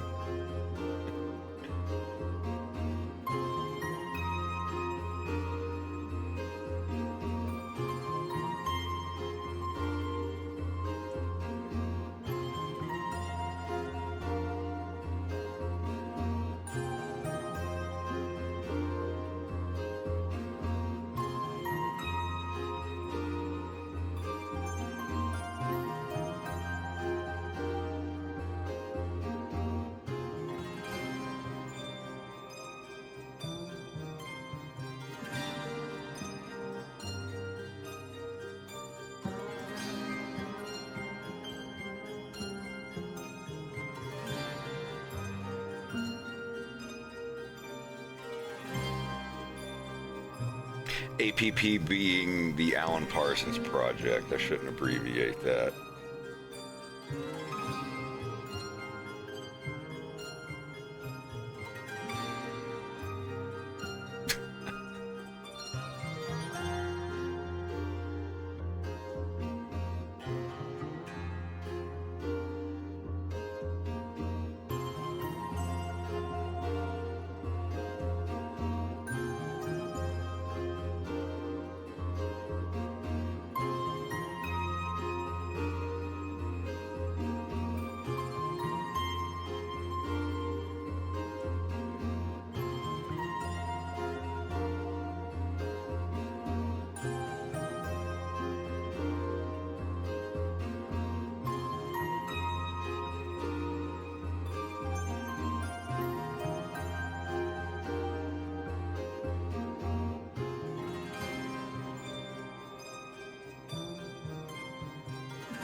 Yeah, I remember that.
She said 2 inches, and I said, yeah, from the ground.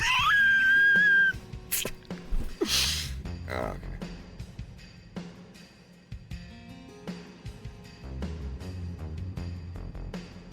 I'm sorry.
do the tail last. For sure.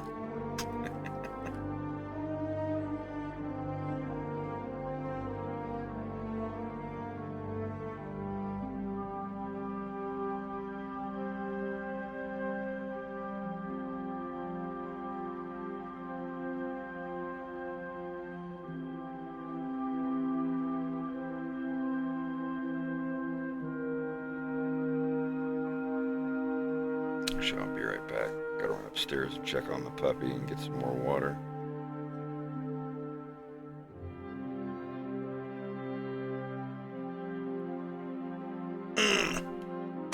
Ow.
Oh my god.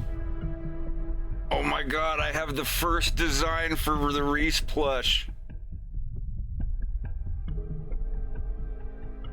And it looks great. Are you planning to show that? Yeah. That actually looks great. Wow, that looks so good.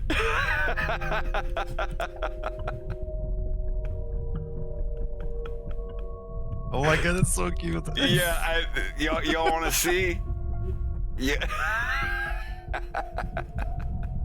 Now this is just the new version, but this is their design, what they are going for.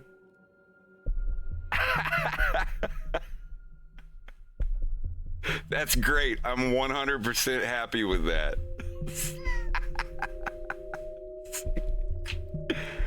Oh god. That's almost 7 inches tall too. Actually, it's over 7 inches. Like that's like 17 centimeters, counting the hair. Yeah, that's like a 7. That's a lot. I thought it was gonna be smaller than that. That's good. 100%. Like, that is awesome.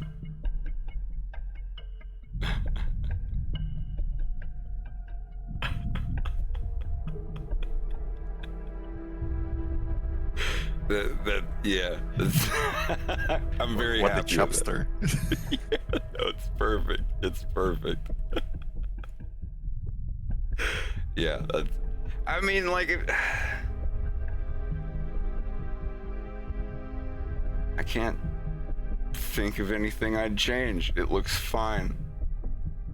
I mean, great, not just fine. It looks great.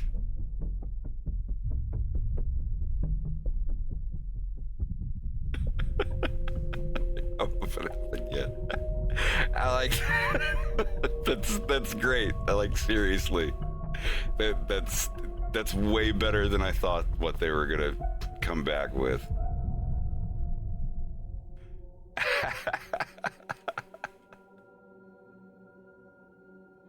Let's see, I think they left me a message.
Wow, that makes me feel good. No, I was worried they were gonna send me some, and I was gonna be like, but no, that's great. That's great. I'm very happy with how that turned out. Because I know things aren't going to be 100% perfect, and there's tweaks and changes and whatnot. But no, that's perfect.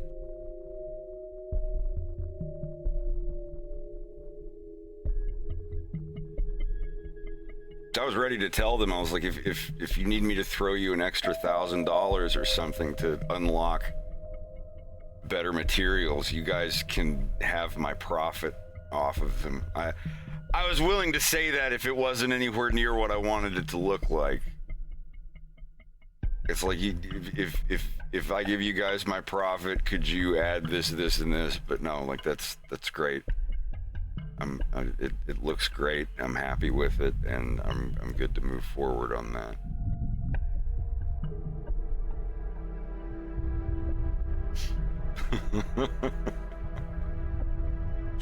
I just told him my only request about the thread.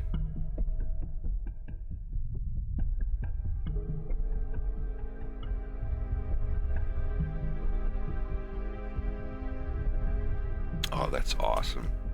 That's so awesome.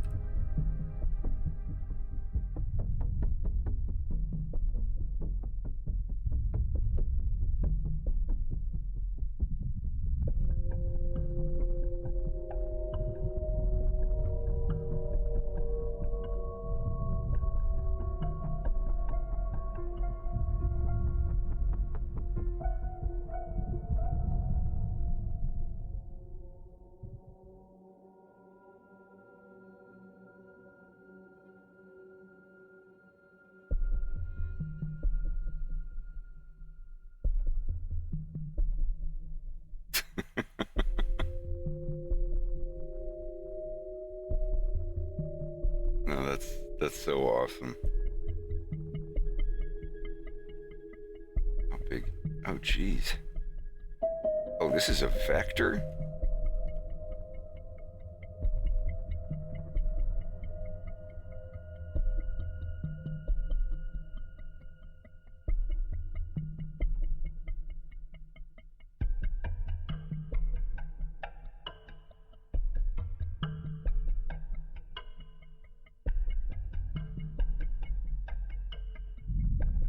There we go. I just want to try to get a full graphic.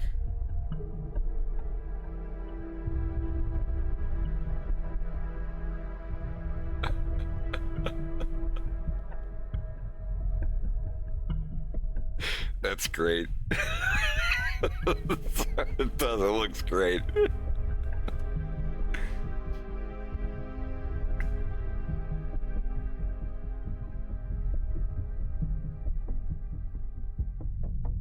Is that an actual holiday? My one complaint about Makeship is, for some reason, their emails go to my important box. They don't even show up in the regular inbox. I guess that's more of a gripe with Gmail than it is with that.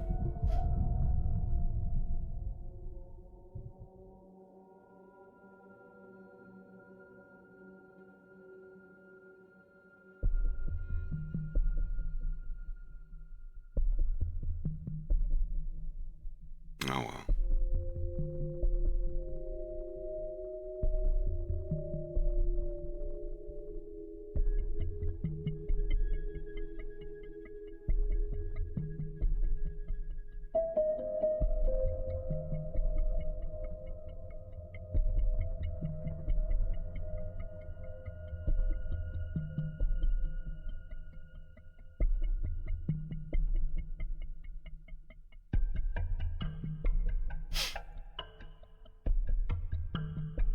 So now they're going to send me the the rough draft of it, I guess, so I can make a video. That means I'm gonna have to put a pin in episode 3 and spend a week or two animating something else.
Oh, Dakota, did you see the new,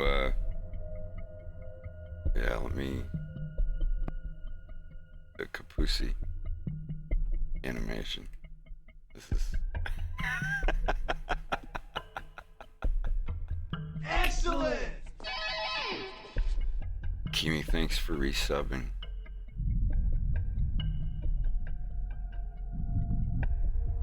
Kimi, did you see the plush? Did you see my plush version that Makeshift sent me? I don't know if you just showed up or not.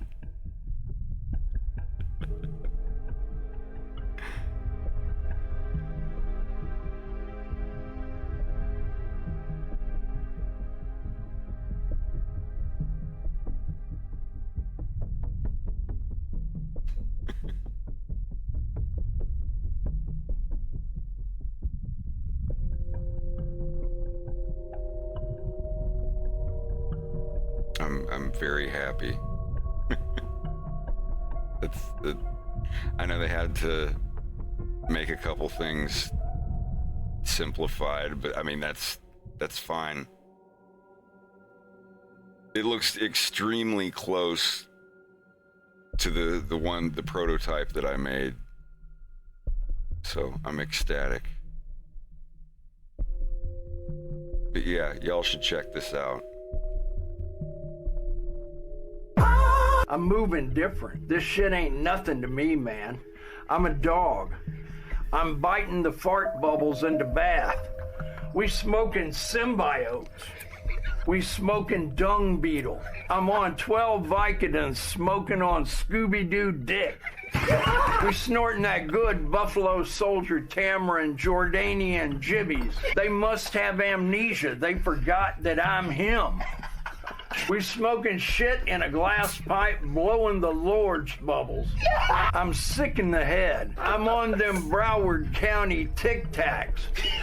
I don't give a fuck if I go blind. I don't need to see the price tag anyway. I'm high on 12 Jason Bournes.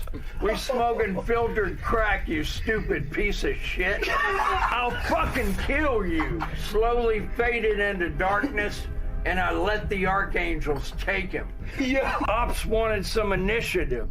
Blew up their entire quadrant. I'm moving like Oppenheimer. Step the wrong way and you will perish. You think I care about this shit? Ask me if I care about this shit, because I don't give a shit. If I had $1 for every time they said I gave a shit, I'd be broke, because I don't give a shit. My bitch looked like David Hasselhoff. I bawled so hard they thought I was a fucking nutsack. This shit ain't nothing to me, man. I'll kill you, piece of shit.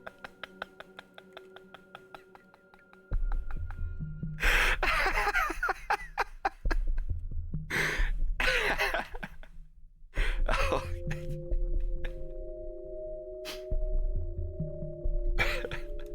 Let me blow my nose. I laugh too hard.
Or how many of these I can fill in tonight.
I can make some of those right now.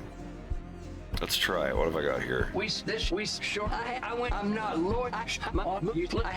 Just jumble around it up. Smoking the Qui-Gon Jinn Vietnamese Phillips head runs. Sorry, I know that was annoying. I had to jumble it up. It's in a sequence. It's not truthfully random. It says it is, but let's try Morgan Freeman. She sucked me like a cordless Dyson V8. She sucked me like a cordless Dyson V8.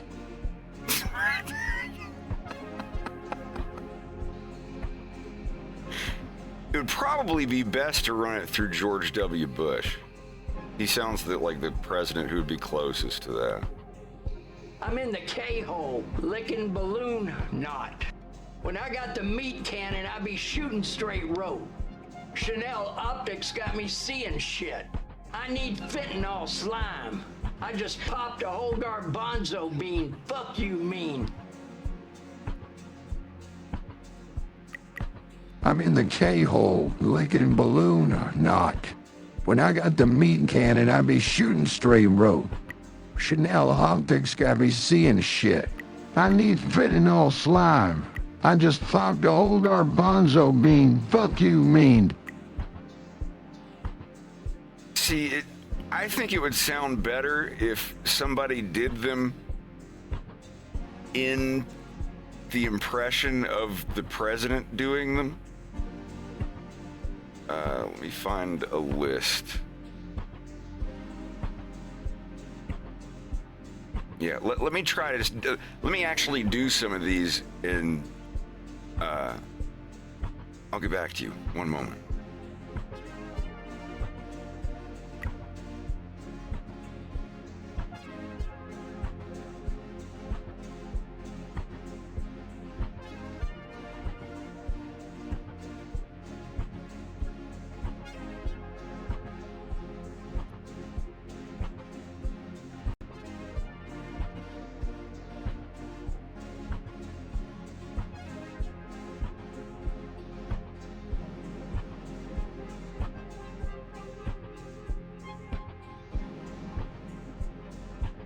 All right, let's hear how that sounds.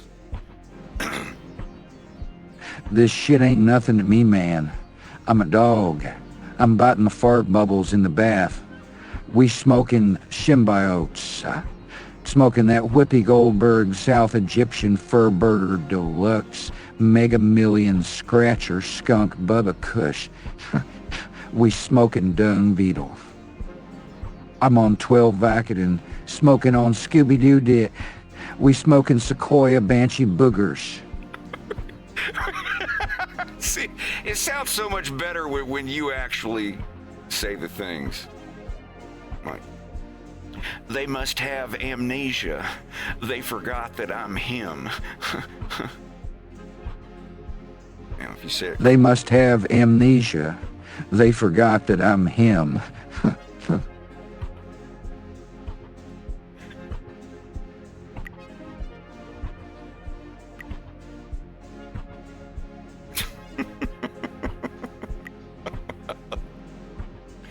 that Burberry backwoods hitting pussy smell like a Hellcat V8. We smoking shit in a glass pipe, blowing the Lord's bubbles. Yeah. I'm sick in the head. I'm on them Broward County Tic Tacs. I'm on them Georgetown Geronimos.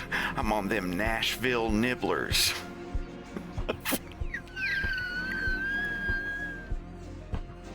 That Burberry backwoods hitting pussy smell like a Hellcat V8. We smoking shit in a glass pipe, blowing the Lord's bubbles. Yeah. I'm sick in the head. I'm on them Broward County Tic Tacs. I'm on them Georgetown Geronimos. I'm on them Nashville Nibblers.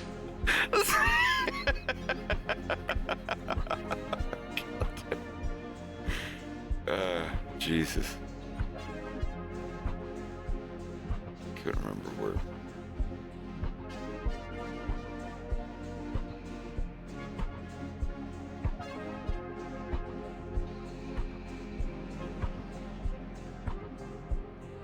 Oh, I clicked the wrong button. It scared the hell out of me. Maybe I can do Bill Burr. Bill Burr doing Dracula flow.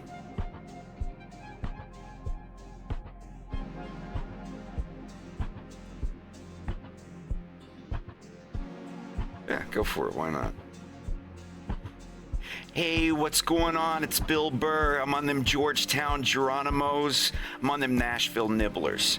I left my Margiela in the Ben's truck. I'll have to stun on them next time. I don't give a fuck if I go blind. I don't need to see the price tag anyways. Let's see if that comes through good enough. Hey, what's going on? It's Bill Burr. I'm on them Georgetown Geronimos. I'm on them Nashville Nibblers. I left my Margiela in the Ben's truck. I'll have to stun on him next time. I don't give a fuck if I go blind. I don't need to see the price tag anyways. Okay. I can't get too distracted, but that's a lot of fun to play with.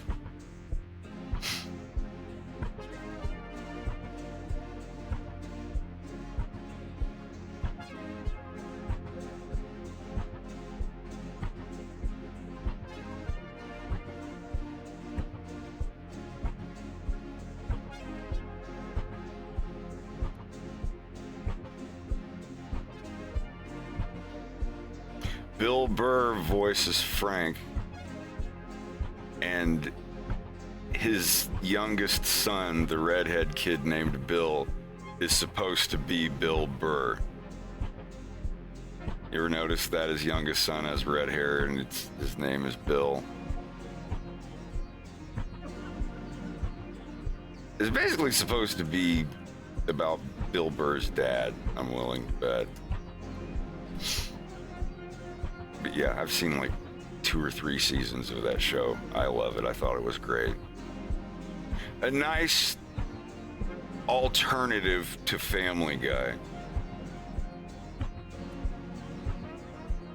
And I don't mean to compare it to Family Guy. It tells a story that goes forward and things don't just reset at the end of the episode. Yeah.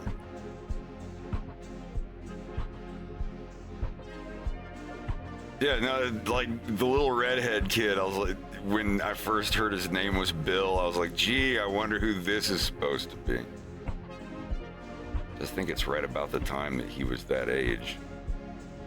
It started in 73, 74 or something like that. I can't remember.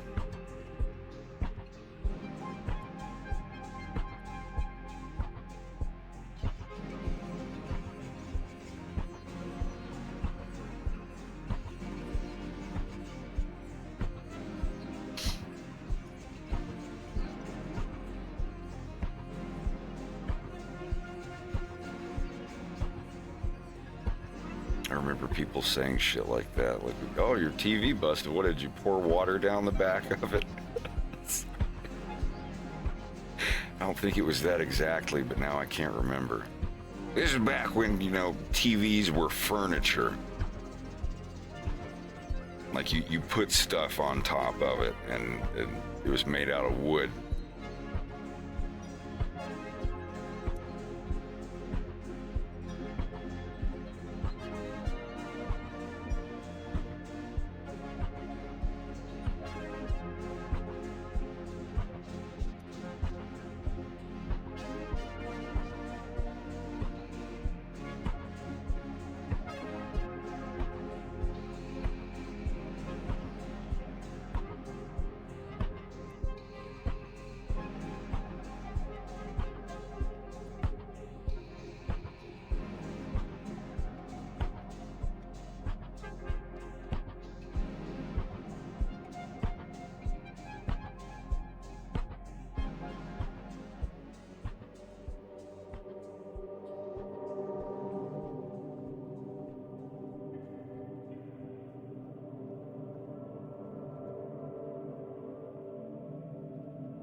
is haunted by wolves.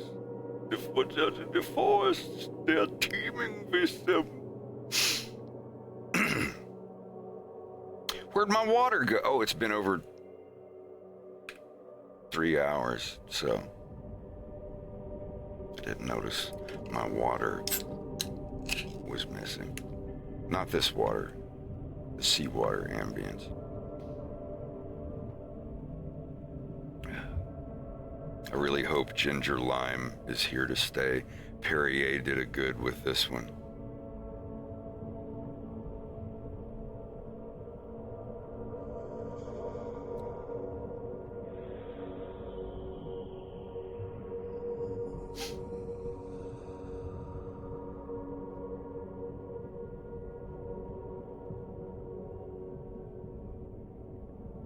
If she crosses me, she dies.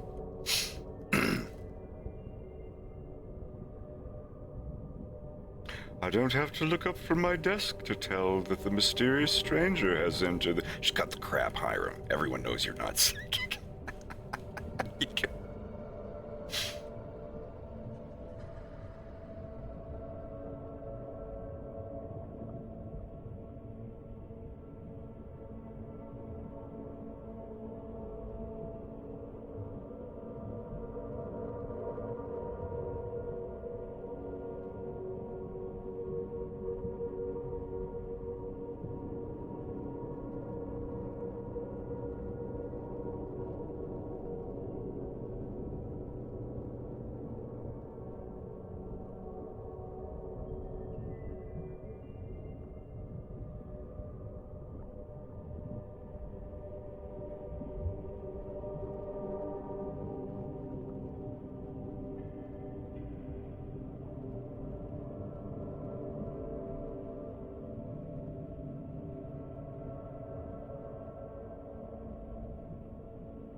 Will and Chris who?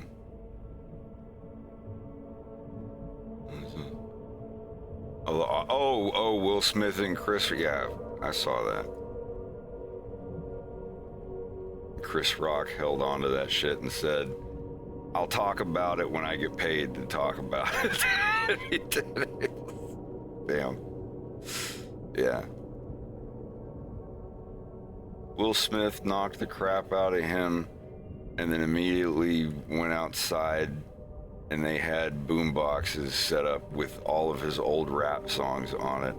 And he started dancing and singing along to his own rap music as a bunch of people cheered him. It was, I don't know, it was like something out of a David Lynch movie.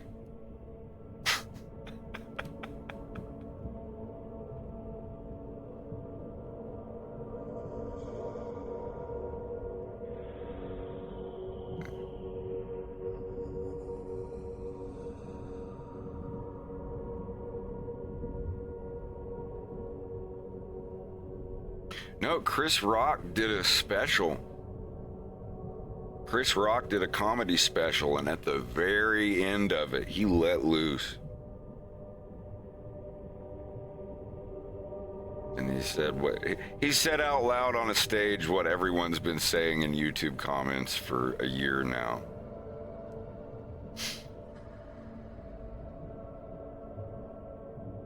I mean, you say that, I mean, they're all rich people making millions of dollars, but that was kind of a shitty thing to do.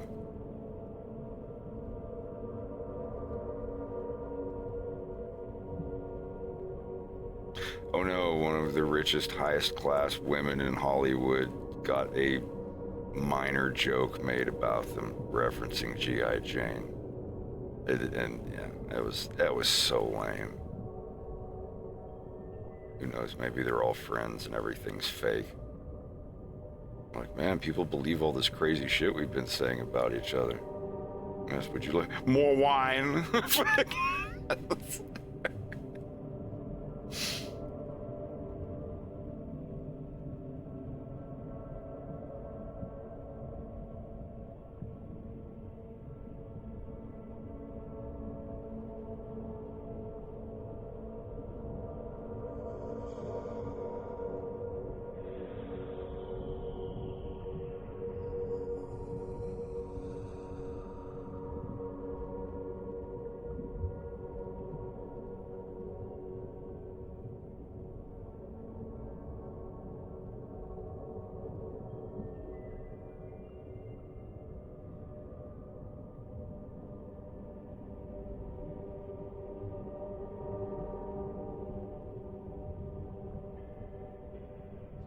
I don't know what he'd say.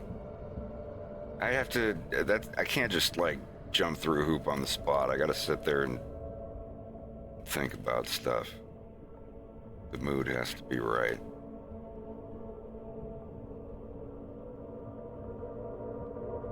I don't know, what would he say though?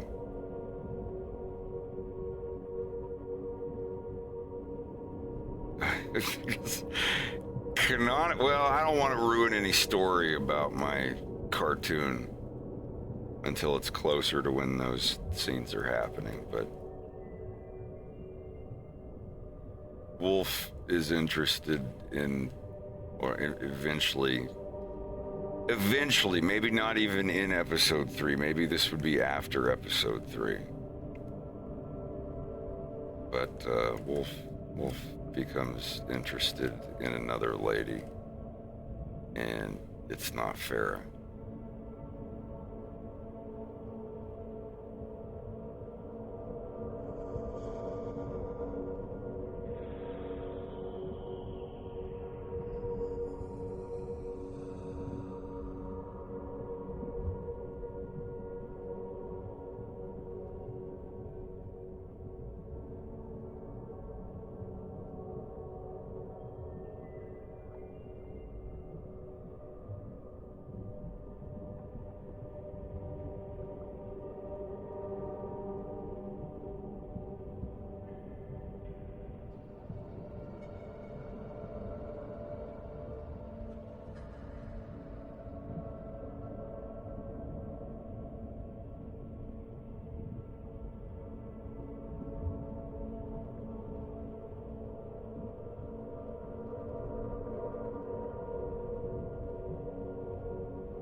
I'm just so happy that the Reese plush pattern thing came in and it looks good. I'm happy with how it looks. I'm super excited and I can't wait till I get one sent to me.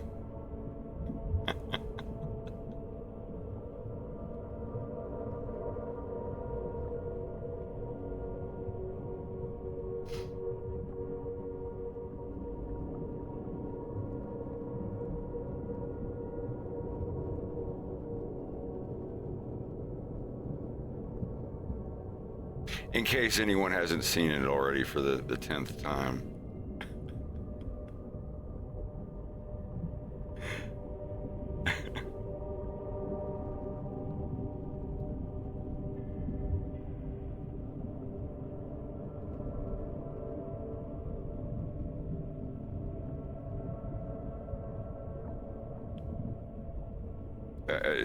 It's perfect.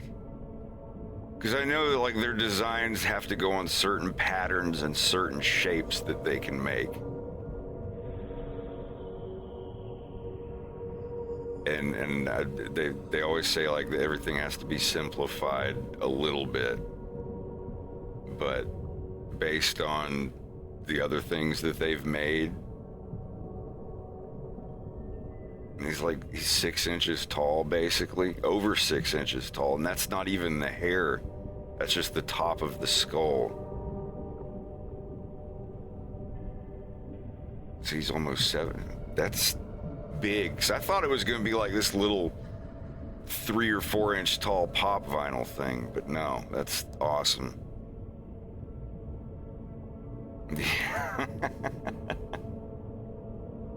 But I'm really excited.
That's so great. I keep going back to the webpage and looking at it.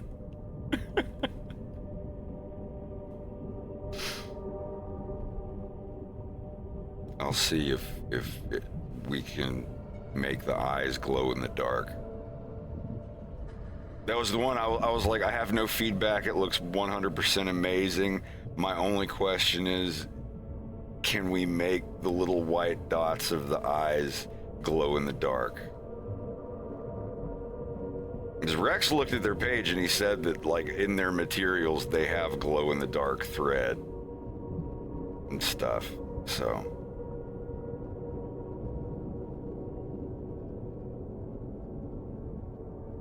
I can't believe there's going to be a group of people in a room with sewing machines making little Reese plushes in Vancouver.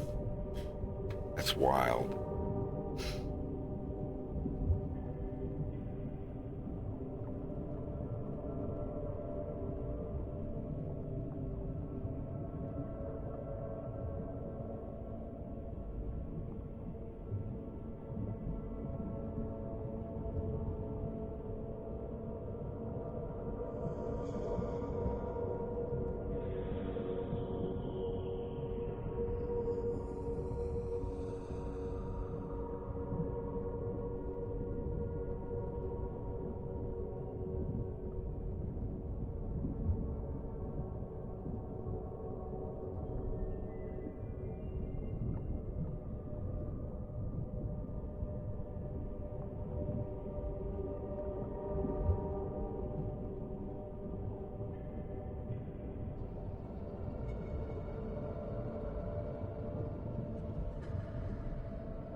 I believe they are.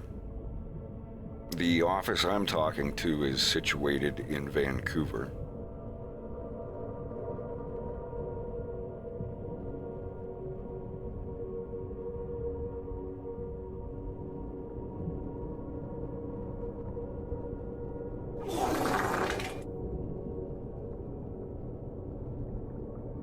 I mean, there's a dozen American companies that do the same thing.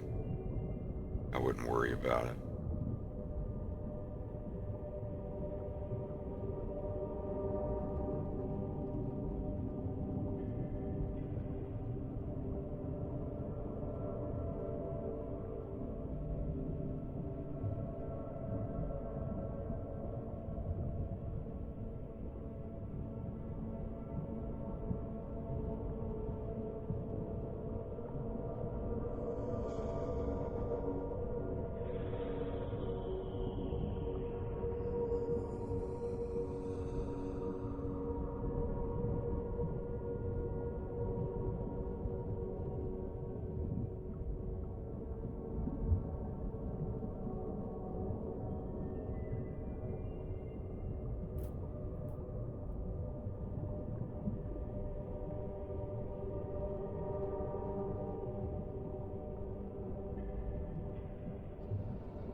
Yeah, I'm super happy. I just hope we can do some of the other characters too.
good morning.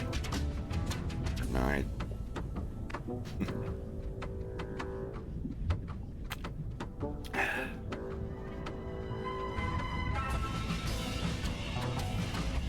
He doesn't. Here it goes. I wonder what's gonna crash on him.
Daddy, chill.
Moisturized.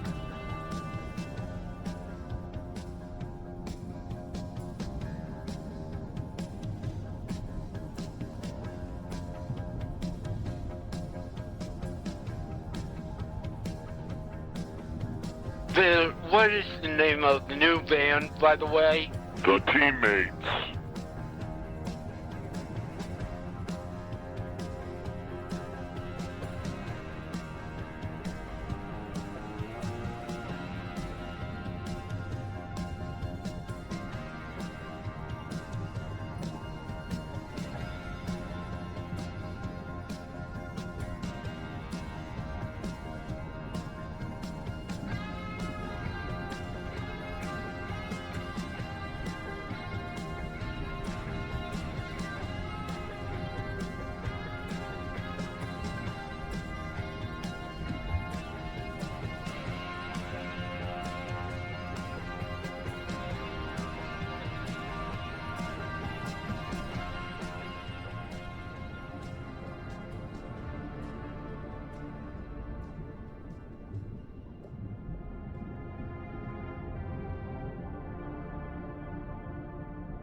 Чего, блядь?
Where did you go?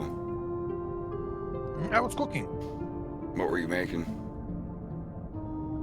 pizza.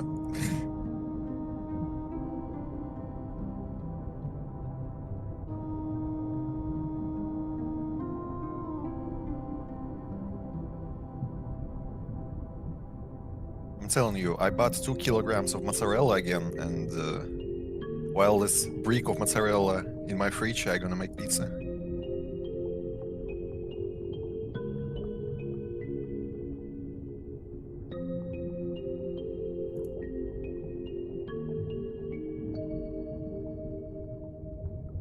I have 5 separate containers. I'm making giant ball of dough, then cut it in 5 pieces, and considering that I'm eating 2 pizzas per day, like it's enough for like 2.5 days. Are you eating vegetables on your pizzas too?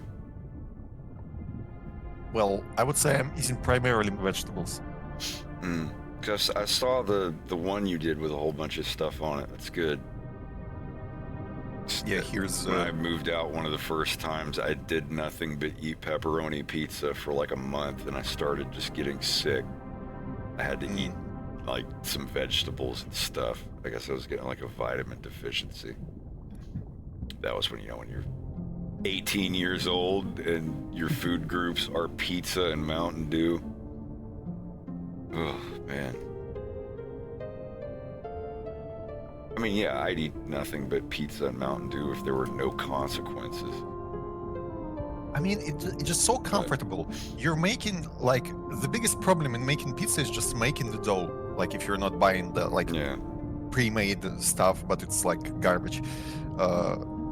You're wasting 1 hour of time in one day, and you're eating for, like, 2.5 days because, like, cutting the vegetables and grating the cheese is not taking much.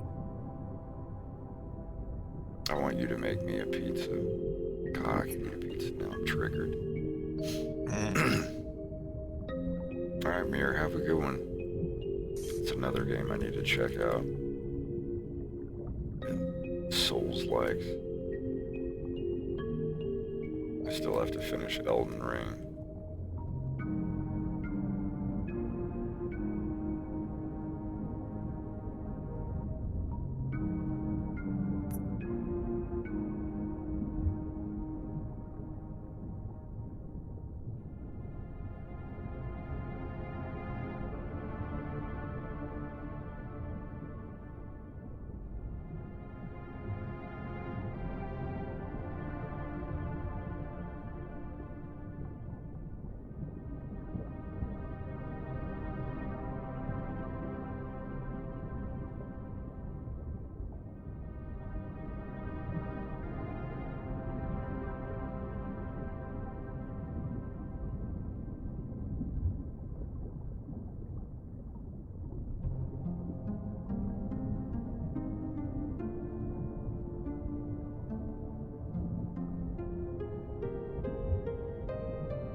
All right, have a good sleep.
Hey, that looks pretty good.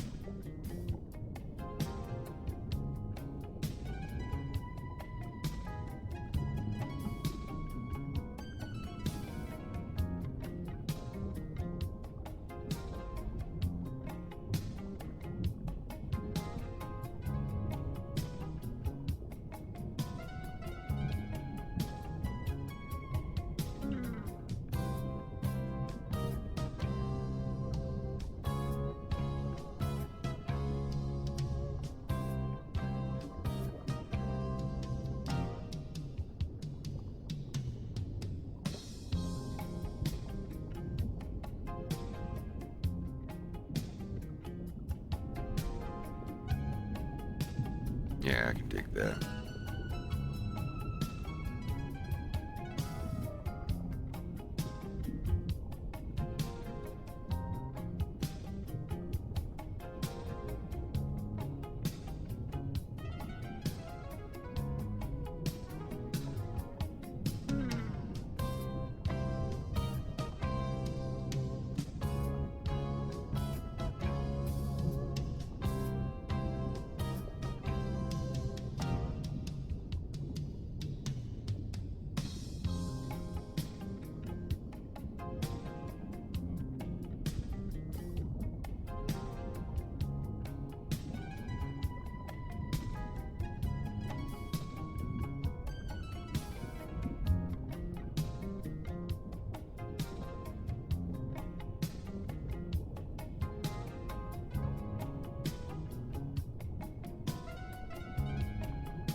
That's a lot of frames to go.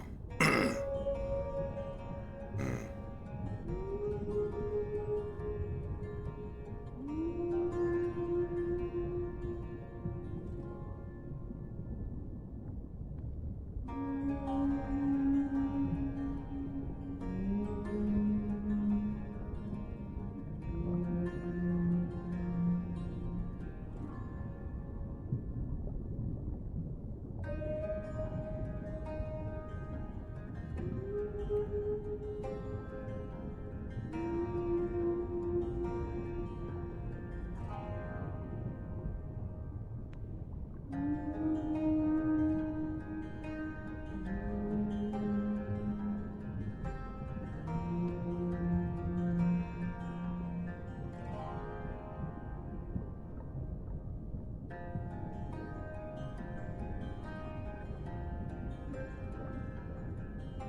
Yeah, I've seen that guy's stuff.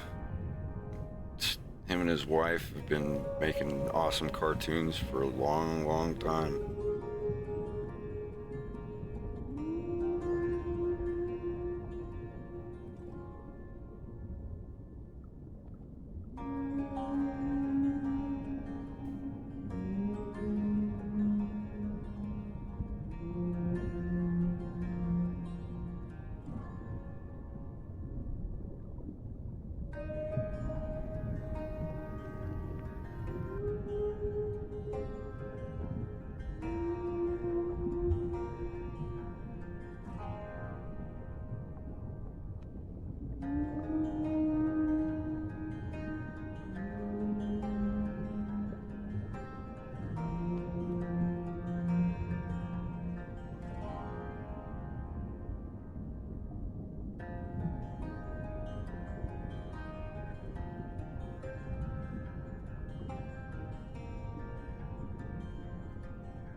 Oh, they're making one single animated feature that's taking that long. I'm gonna be making like 10-minute, 20-minute episodes of my cartoon.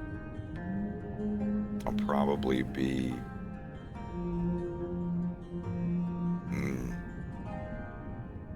I don't know. I'm just gonna keep working on it until I run out of money or I die.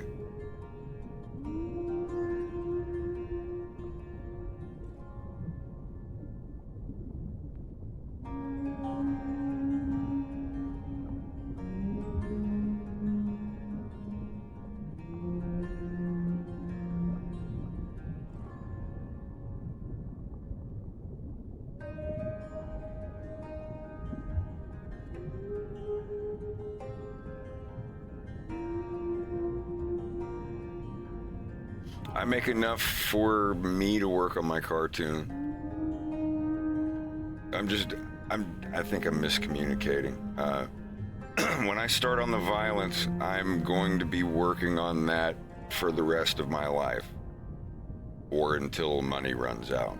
Like, if people lose interest and I'm not getting enough money to keep working on it, then I'll go get a day job and work on it as a hobby. It'll take 5 times as long to get done, but you know.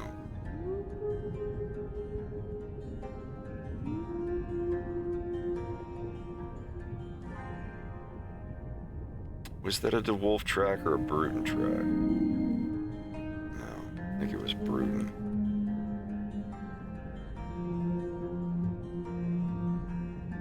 This is a library track called Glider. I can't remember who exactly made it.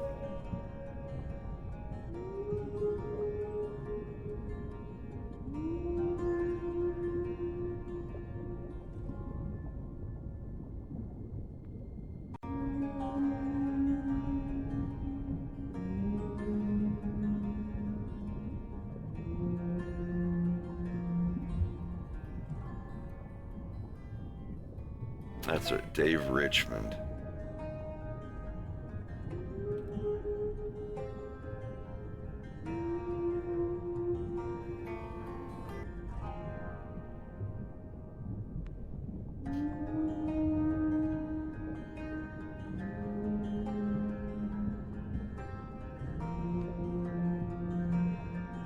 Sorry, I'm doing like 100 different things right now.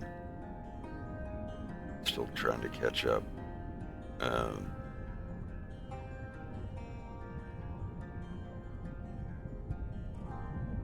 Привет, Волк, как твои дела?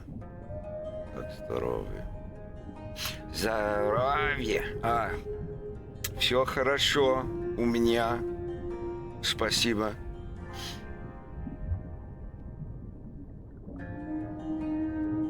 Много анимации. Do I intend to finish it? Well,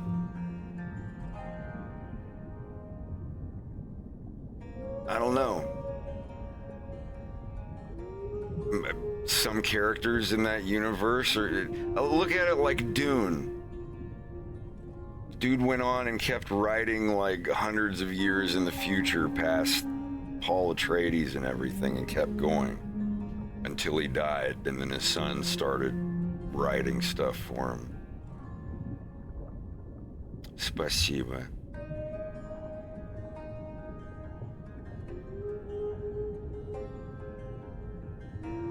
I'd rather work at Walmart than work on someone else's cartoon. Like, unless I was part of the creative team and helping to write it and it was partially mine, I have no interest working with someone else on their cartoon. That's not everybody. Some people are like, fuck, I'll work on any cartoon. I just want to animate something. Me, I'm beyond that at this point. Do I have it? No, I'm gay. I don't have kids.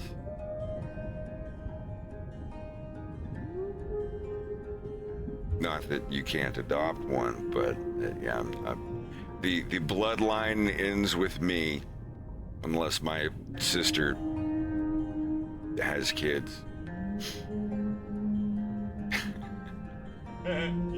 Yeah. No. Even if I wasn't gay, I wouldn't want to make a baby.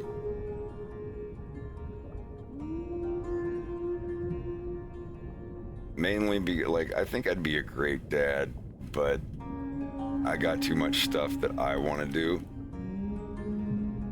You can call it selfish, but having the kid anyway and not spending the time with him I should would be more selfish.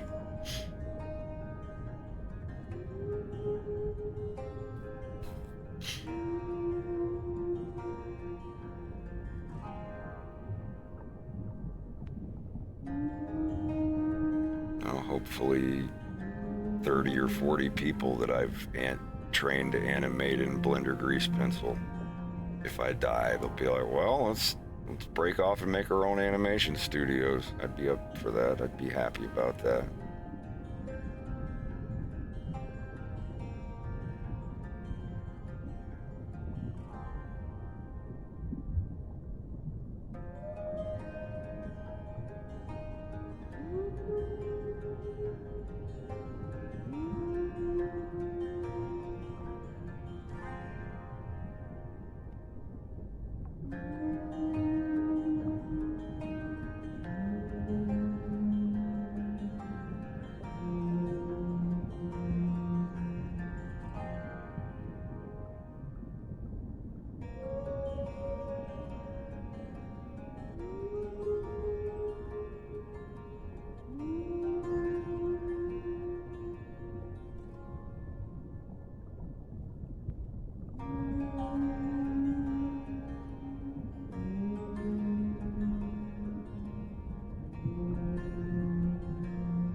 How's it going? And friends? How are y'all doing? Как дела? Как вы себя чувствуете? Добро пожаловать. Заходите, пожалуйста. I'm Fred. I'm working on a cartoon called A Fox in Space. I'm at an odd hour today, but my sleep schedule goes forward a few minutes every day, so eventually, a month or so from now, I'll be waking up 5 or 6 hours later than I am right now. But welcome. I'm just doing some animation work. Void, thank you very much for sending them here. We'll try to behave. Yeah, I'm working on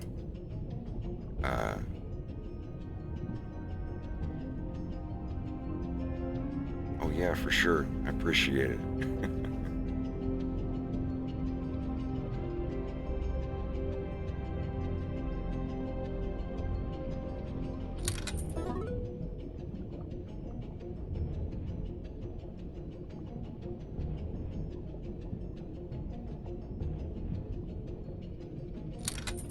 Just having a cup of tea and just chilling, working on a scene where Leon and Wolf talk. This is where Leon's father brings his son in to translate because Wolf doesn't speak Polish.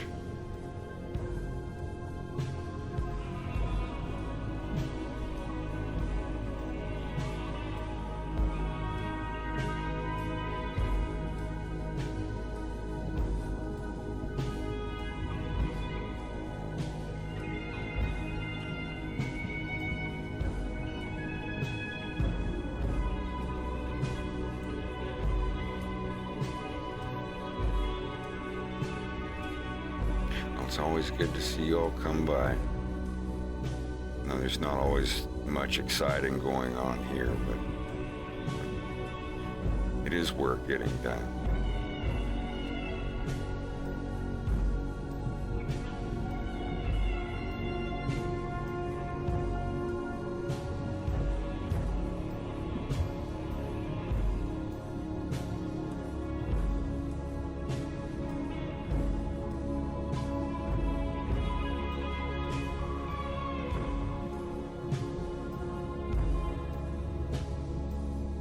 It is impossible to overdose on banana nut bread, especially if it's been heated up and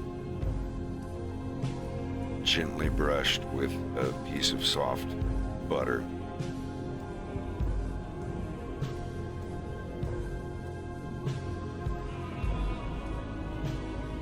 This is the part that's not finished right now.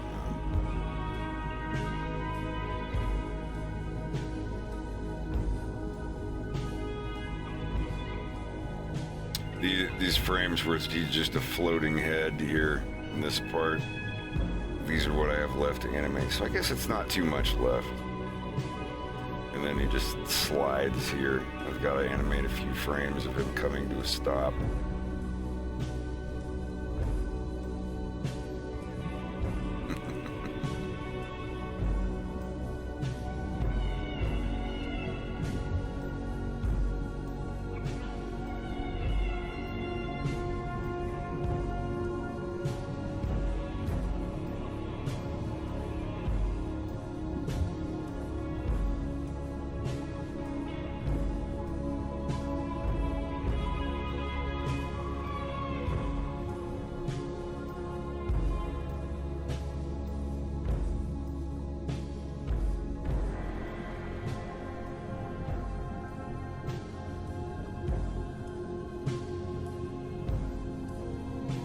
These are Fox McCloud's parents when he's about 3.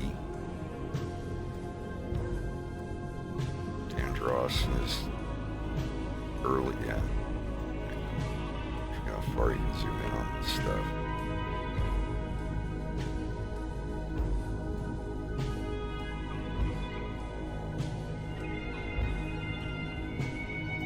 Present day Fox McCloud. Present day Farrah Phoenix. Doing some light tests and whatnot.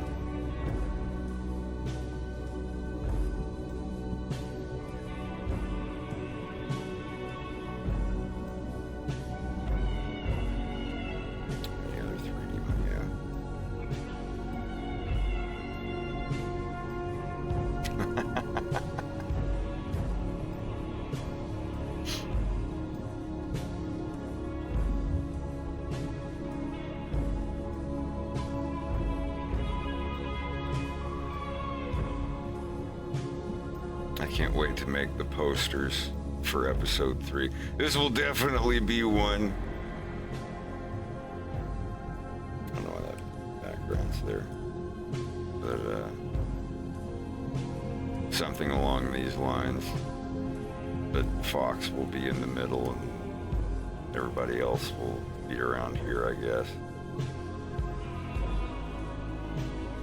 I move these? Yeah, there we go.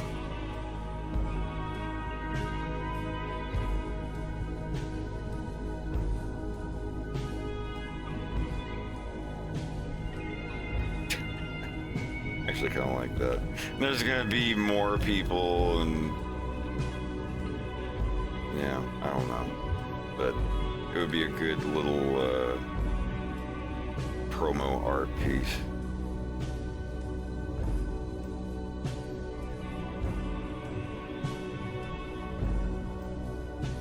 How many more of these pictures do I have?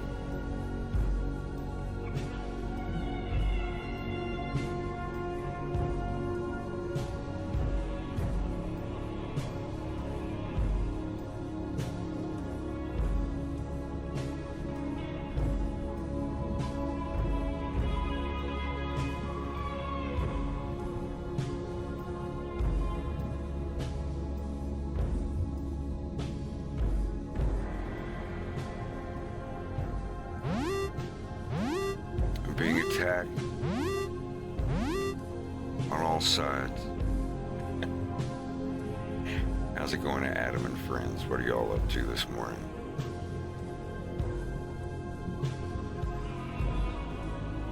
Just been animating chameleons all day.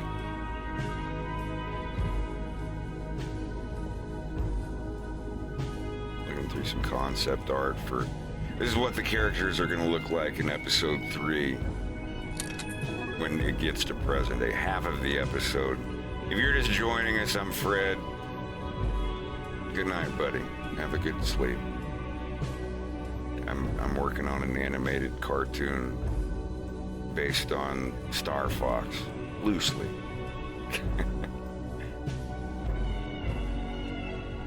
No, I forgot to mention, again, this little guy came in, the official, where is it? The official draft from Makeship. I'm very happy with it. It's perfect in every way. So I'll have an update on that at some point. It's like the one OC character in A Fox in Space that I can actually get away with.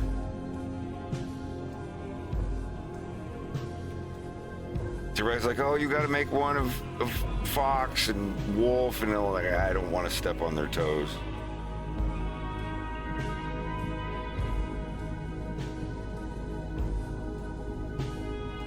But yeah, I'm really excited for that.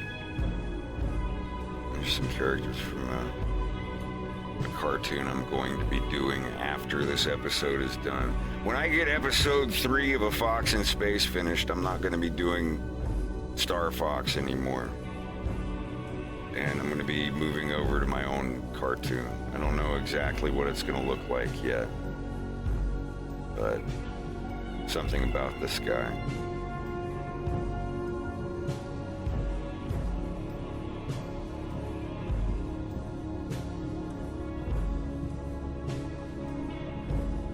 It's gonna be fucking weird. Some people might not like it, but it's going to be my Lord of the Rings, my Dark Tower, Harry Potter, whatever. My world that I want to be known for. The thing I want to build up and develop, I guess.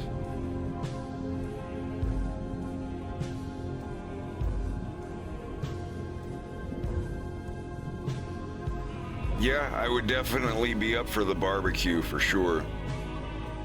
I'll mention that to Bubba, and he can run that by Jai and them.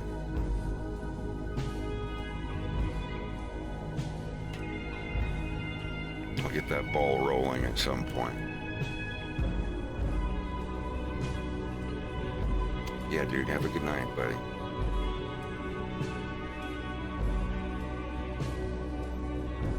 Sorry, I'm looking for it. No, this was the file I was looking for. Yeah. This is the one of the promo posters, or the basic art for the promo poster.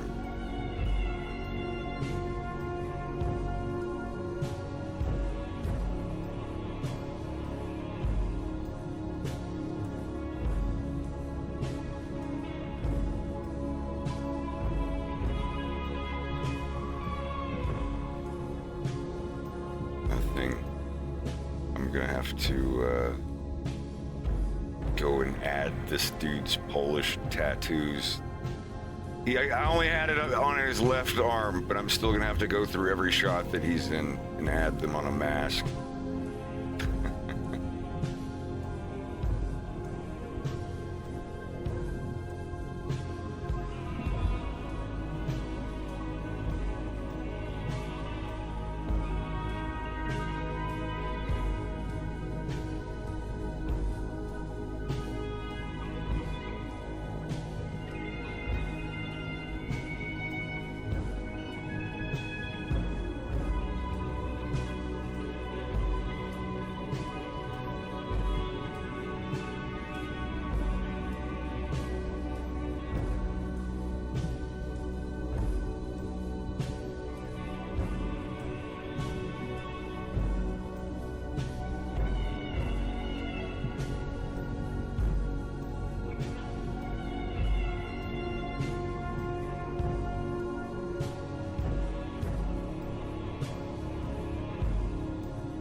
There's a couple bands I can listen to.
I have another half of a meatball sub.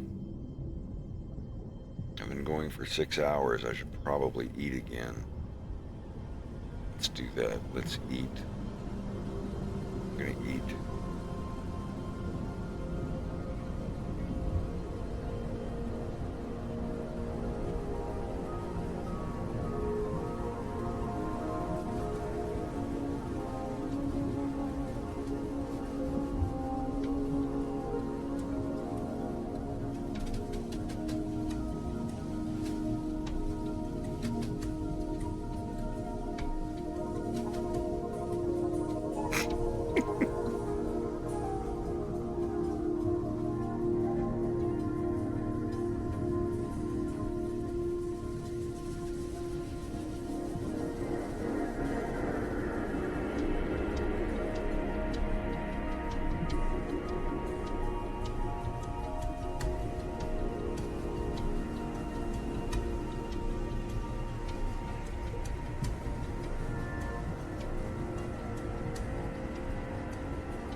that was awesome. Go away, fade away. Oh,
I kind of want to draw something else.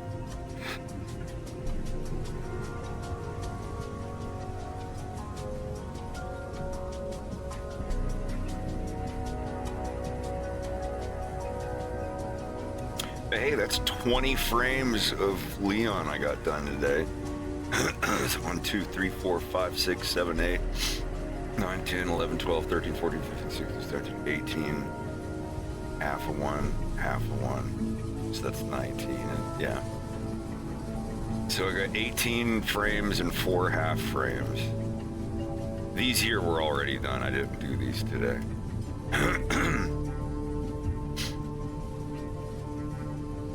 20 frames of Leon, my fan fiction.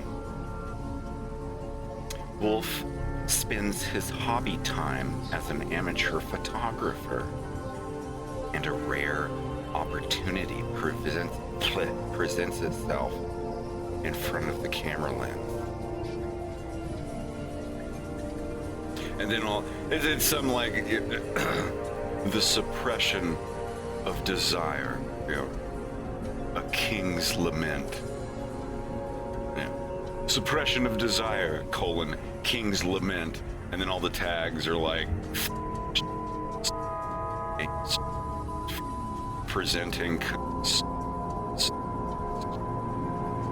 sports and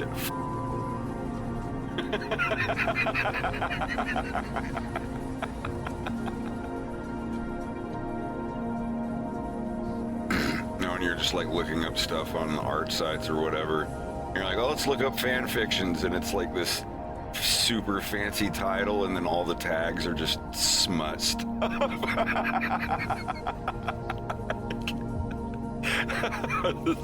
The suppression of desire, king's lament. I don't know, something like that.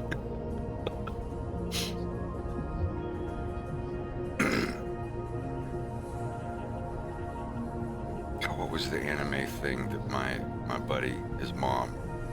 Plentiful Bounty.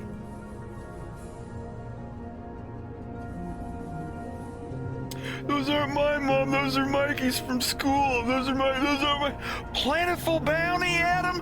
What the hell is this? Matthew, did you know about it? No, I don't want to get involved. Wrong answer.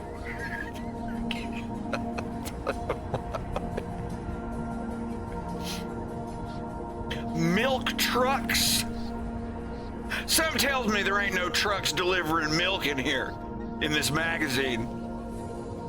I have to bite my tongue to keep from saying, no, that's page 67 through 80. They wear the costume and everything. They deliver a lot more than milk. Plentiful Bounty? What the fuck is this shit? Mom, those are fucking...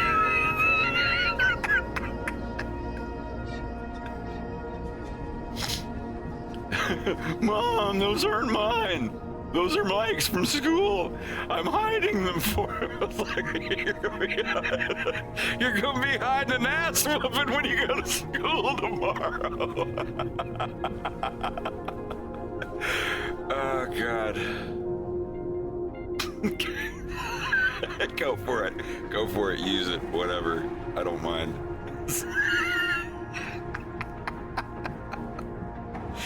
Oh, God.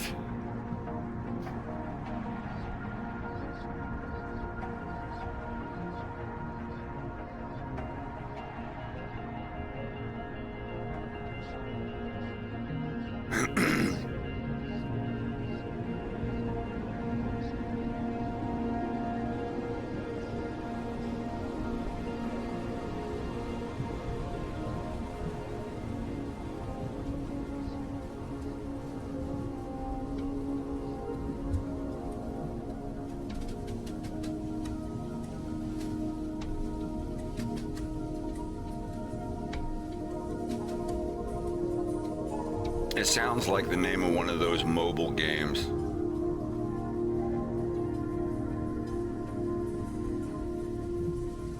It's just a game where you get to torture women.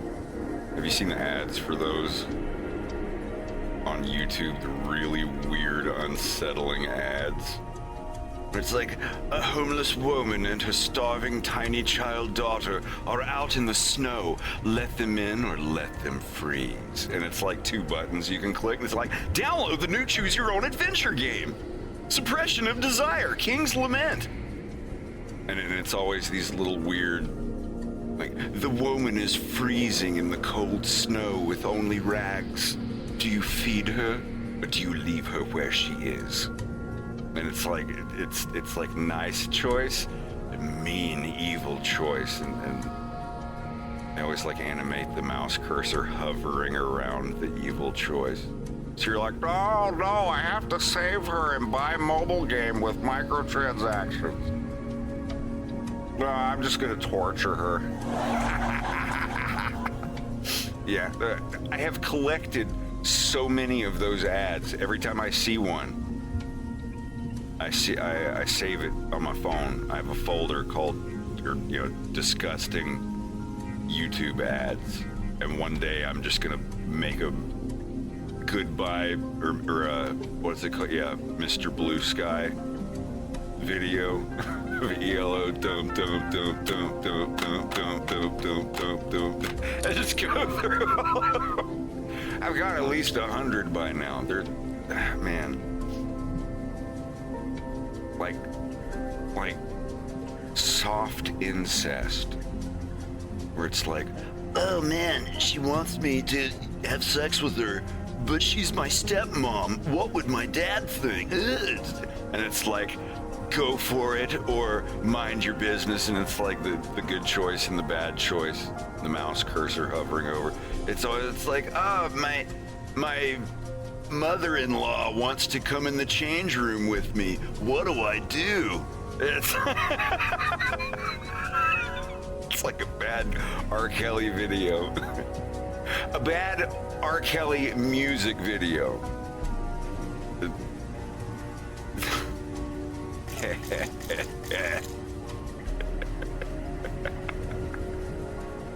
I hate that I have to discern between the two.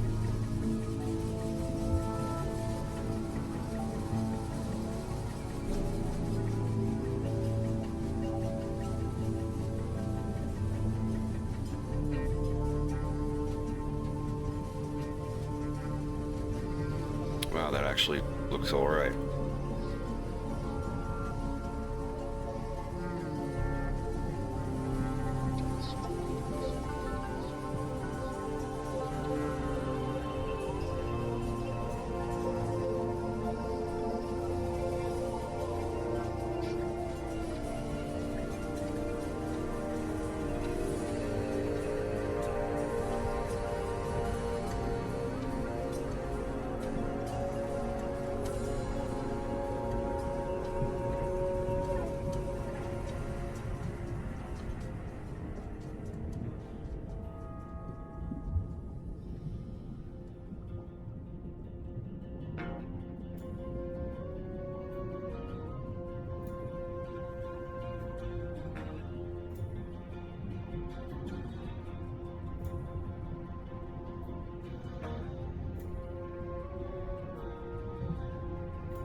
Alright, I'll be right back. Just give me a sec.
Whoa.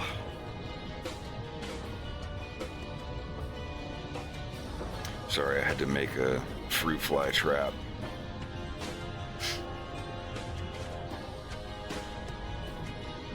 Got the saran wrap out.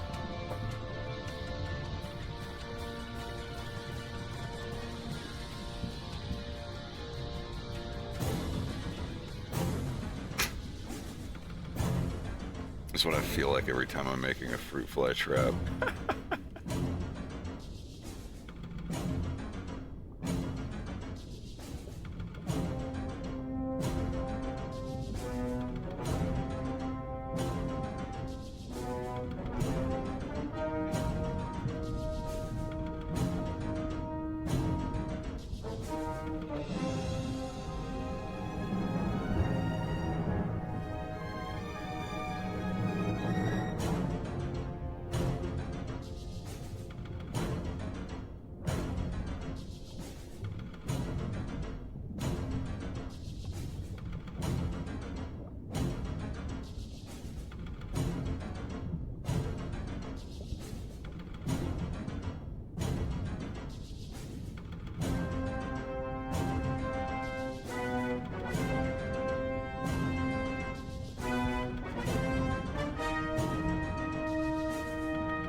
He's going in for it.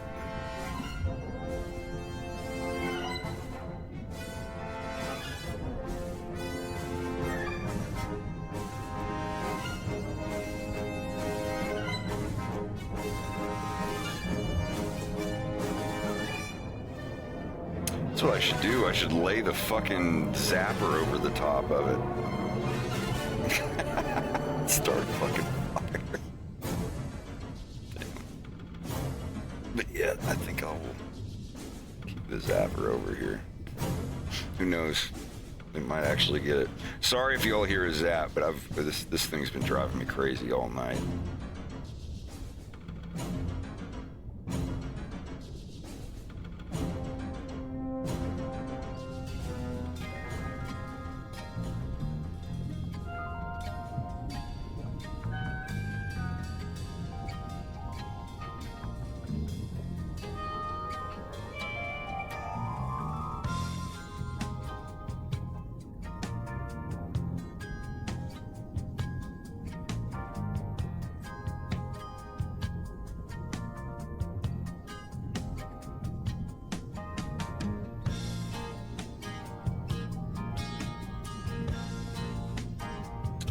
It's definitely coming over to the fruit trap.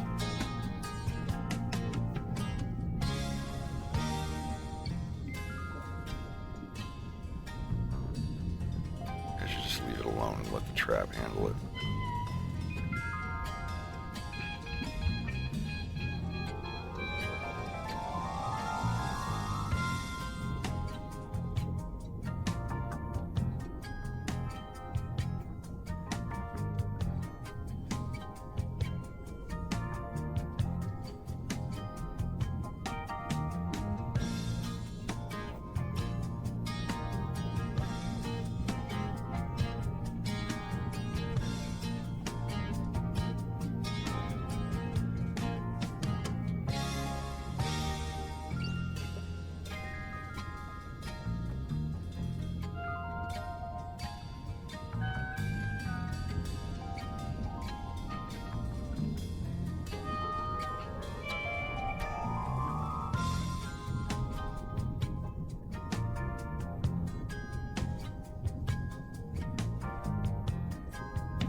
I read that in Morty's voice.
Man, I'm really getting it today, huh? How are y'all doing? Boneworm, thank you very much for the raid. Always appreciated. I'm Fred. I'm I'm working on an animated series called A Fox in Space. It's based on the Nintendo game Star Fox, loosely.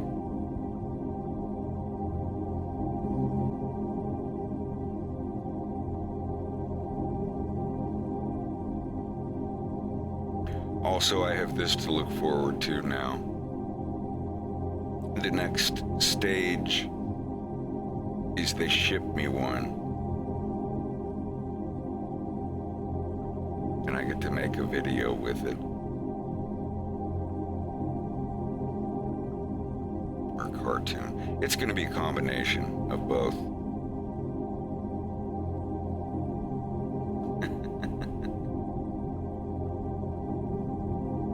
So yeah, this is, in case you didn't know, I am doing a makeshift plush. We hit our goal, we almost doubled the goal. And these are going to be made, they're going to make one and send it to me.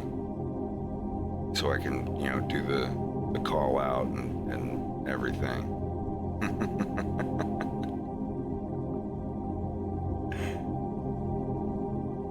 Yeah, we had to get 200 people to pre-order, and it was 340.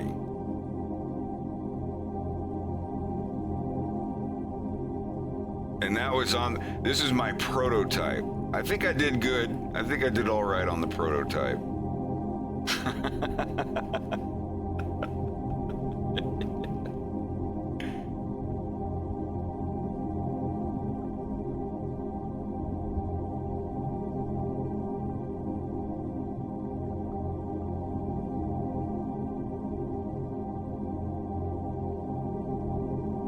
But anyway, yeah, it hit 340 out of 200. But that's, like I said, that's just the prototype. So I'll let everybody know when the actual order can be put in.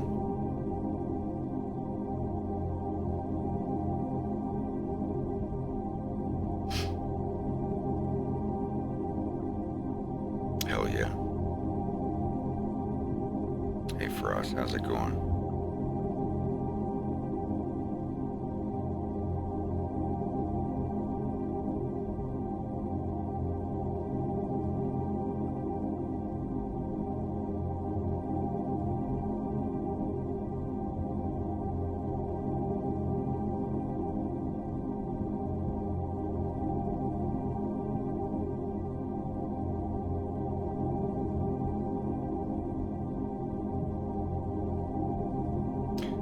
Cutting corners, but this is like a 10-minute scene.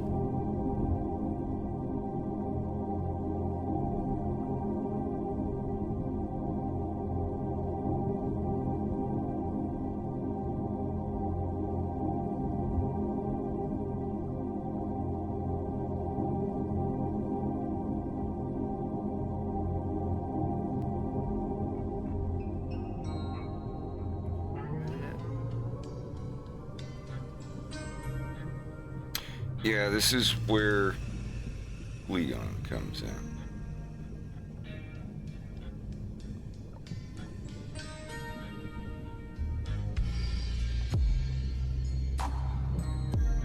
I'll do the tail after I've done everything else.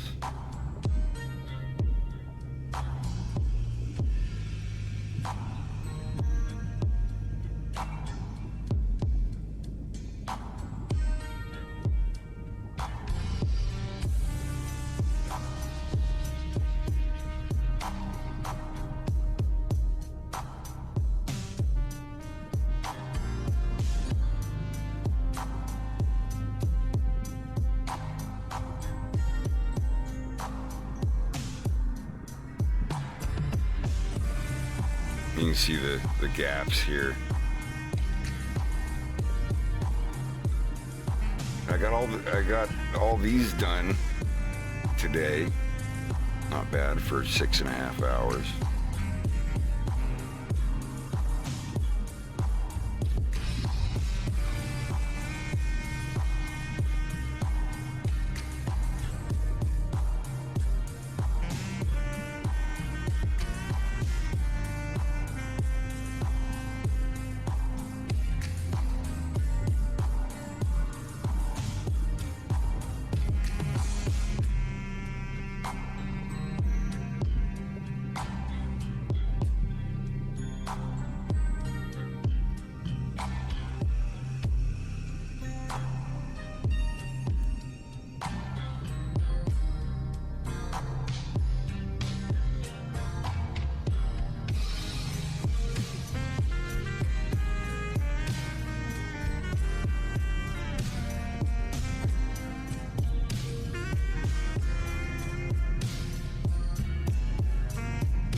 Everything in this is done in Blender. This is the only program I use anymore.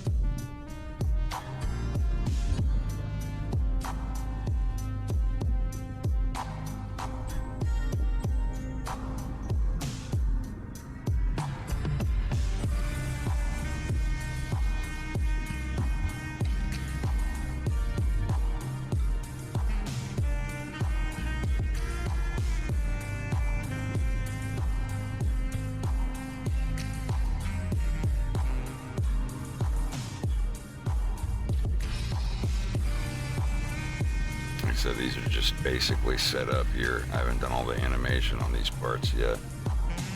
This is a minute and 15 seconds in. So much more to go. Oh boy.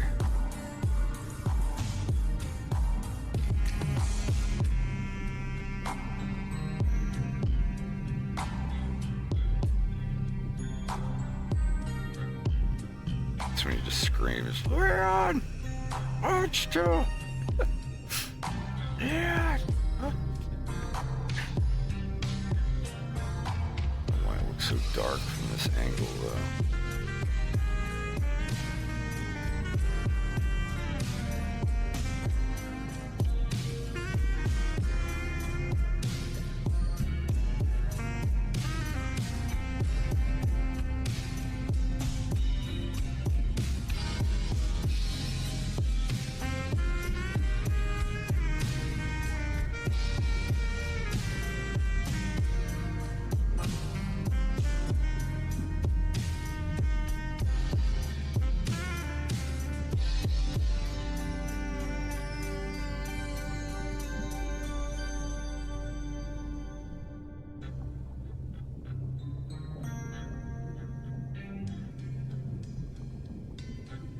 Just wonder why Wolf is looks so shrouded in darkness there.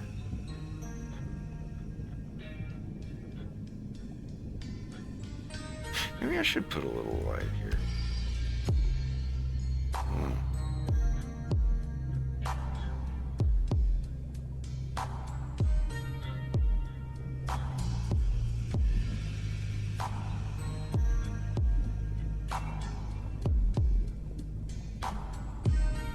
Those books will be changed. That's just a very basic book thing.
whatever I change the color to, it should.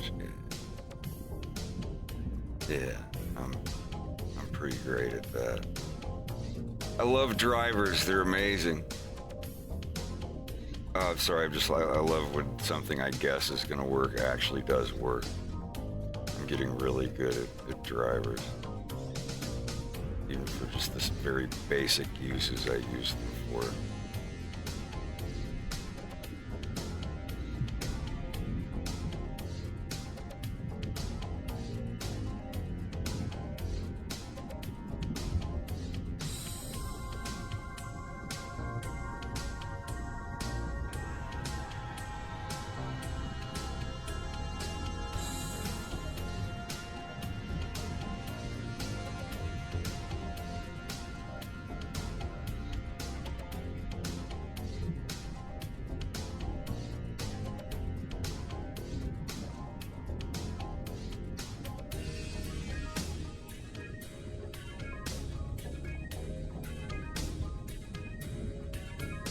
I like it.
Hey, Woodworm, if you're still there, I appreciate it. Thanks for bringing everybody over to my neck of the woods.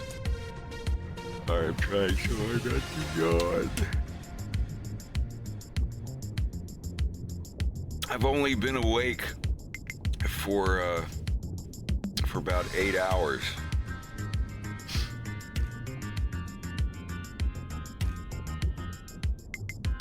I had that other half of the meatball sub, but I'm still kind of hungry.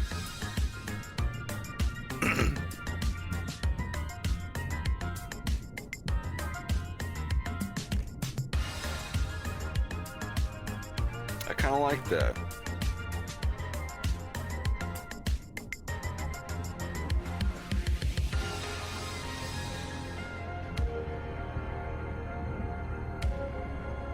I wonder, should it rotate?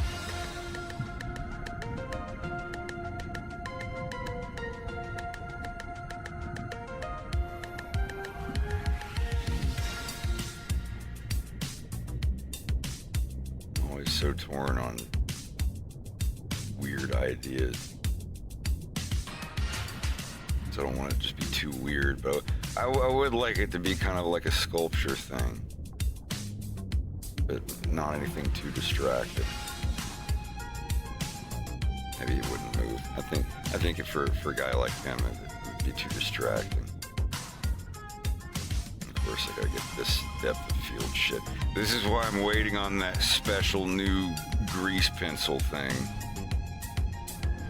Oh, that's gonna be nice when I don't have to worry about this stuff. Let me try something.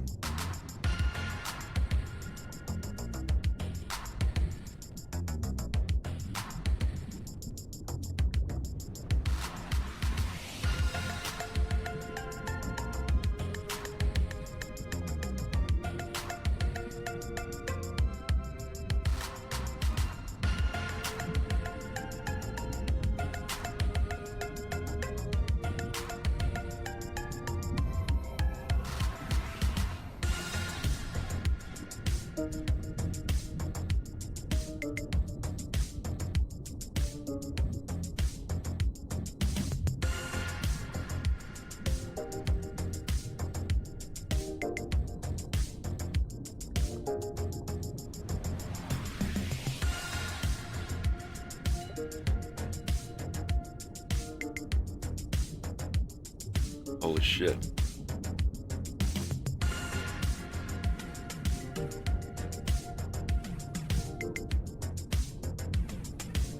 LIB. Never thought about that.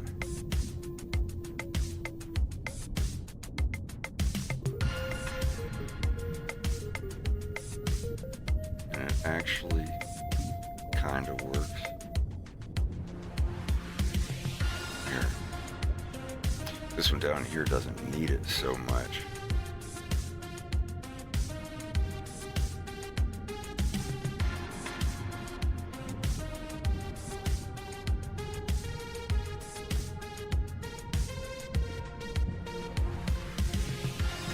That fading to sharp. Oh my god.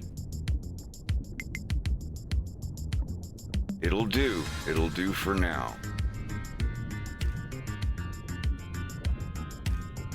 Look at that. Just softening the edges of my holdout mask material. Damn.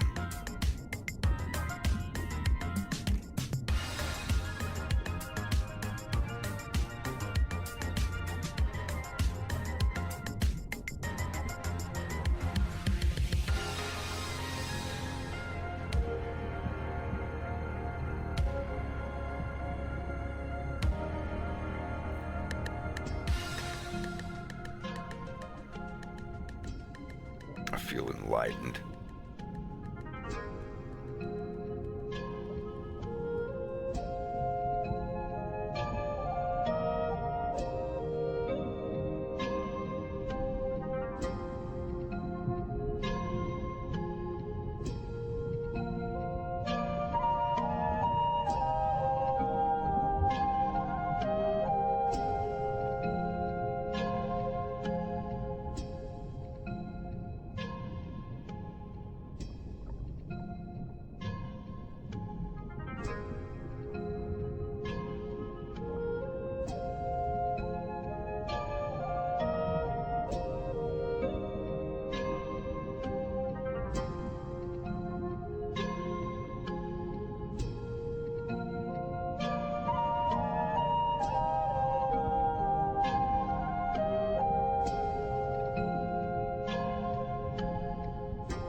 It's weird to actually see it kind of working.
It's not going to save, is it?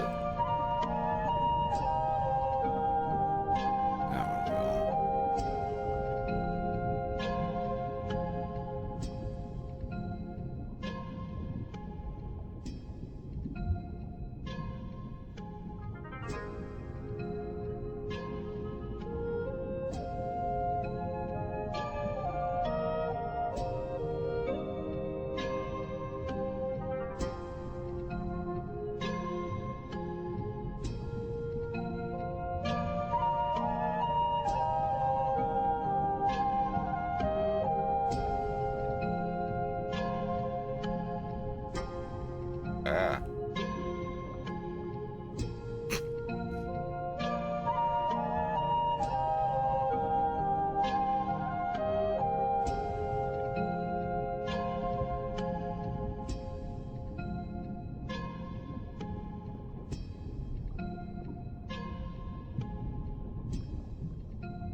Well, this is where he's delivering the stolen ship.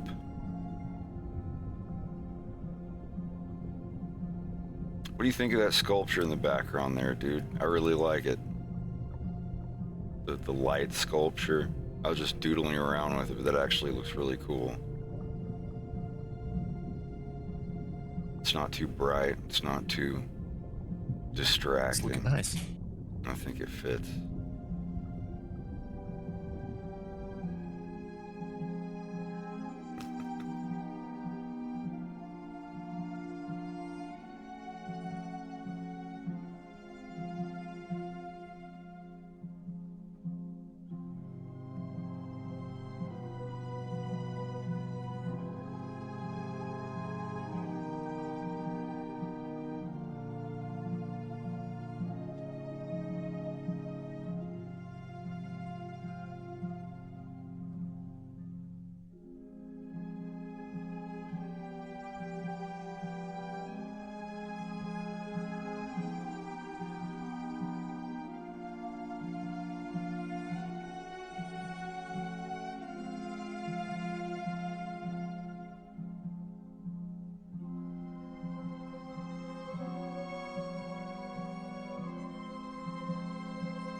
Oh yeah, one on each side. It does look cool.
Get a render of this just to see what it looks like.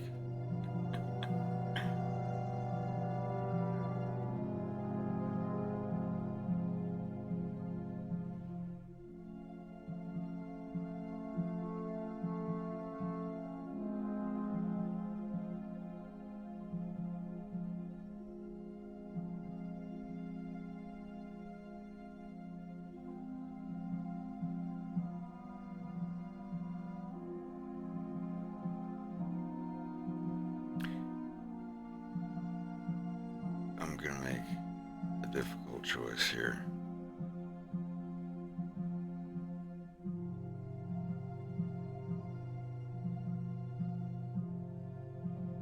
No, this is Leon's dad.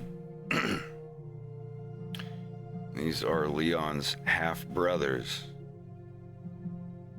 This is Wolf showing up. I don't have the mouth movements in. I'm just getting all the animation done first. He's basically like, hey, I'm here. I say what? He's looking so high on this frame when he's entering the door. He has that resting stone face.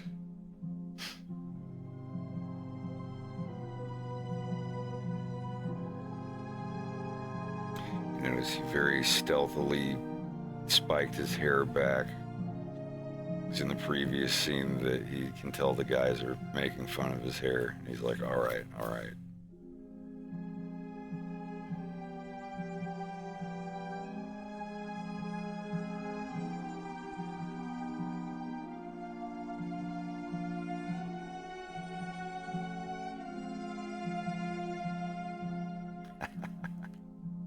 Hell yeah, that works.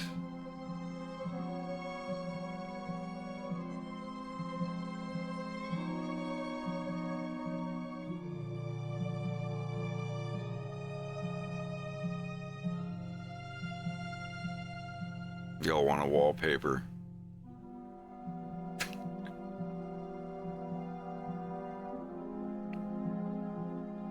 $4K even. I think it is. Should be.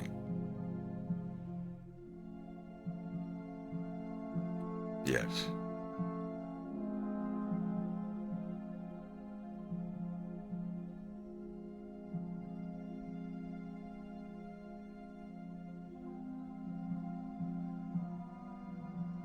Here's the promo art for.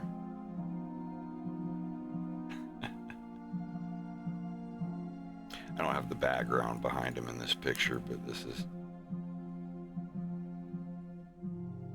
Wait, did something get zapped? Or is that the thermostat?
It's just a placeholder image for now, of course.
About as good as I can get it.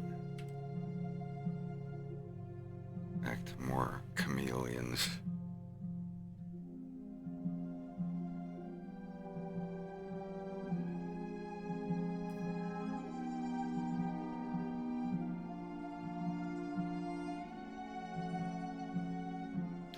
Let me go check on Greg, because he's sick.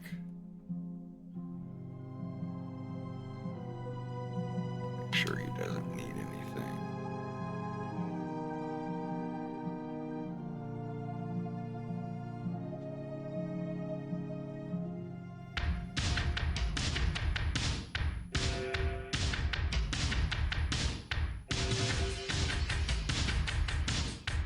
I can't believe it. Friday the 13th this year is in October. I'll have to stream. And perhaps consume alcohol. But yeah, let me get up real quick.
That looks better.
And that looks even better.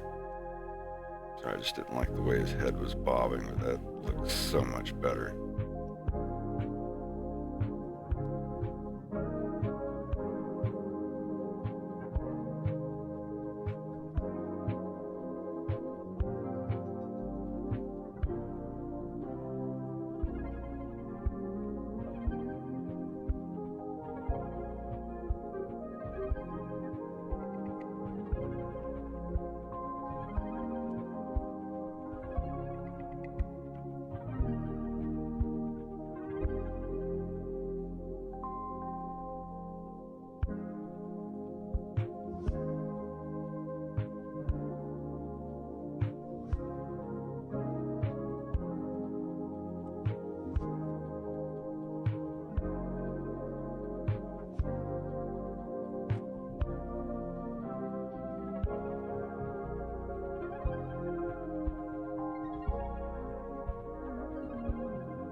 boys? How's it going?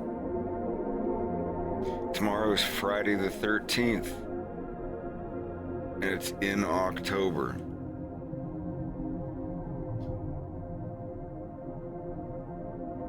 You should watch a bunch of Jason movies. There's in chat, Jan said earlier. I hope I'm not getting sick. I just got through getting sick.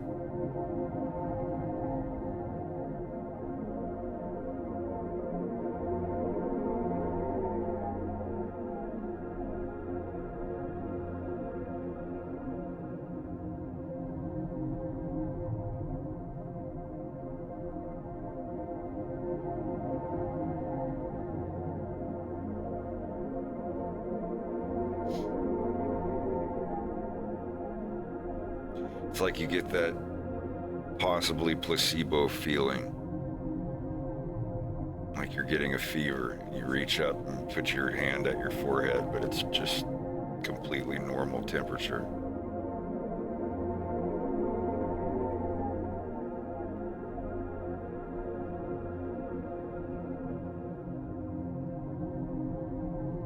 Jason goes to Taco Bell. Who did that? Who's there?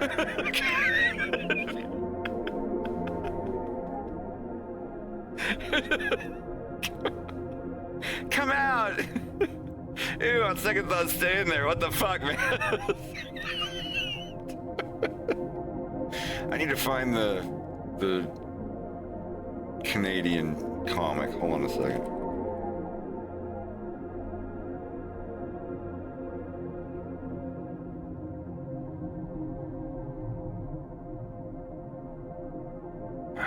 Do I put in funny or?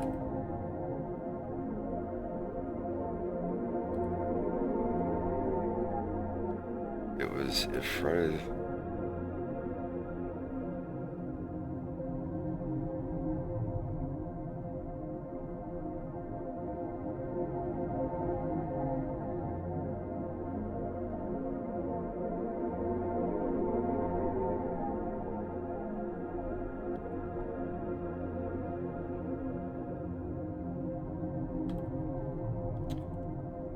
I can't be typing this in wrong.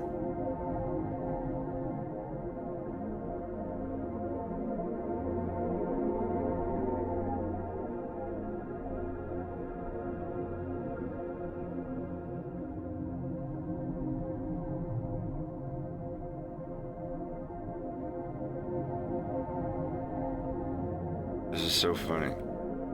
I get it now. I didn't get it when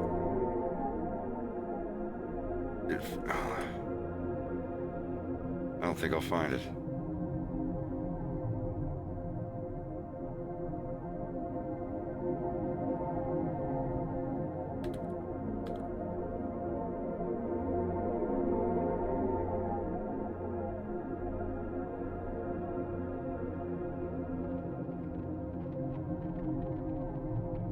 When is the next time that Friday the 13th is going to be in October?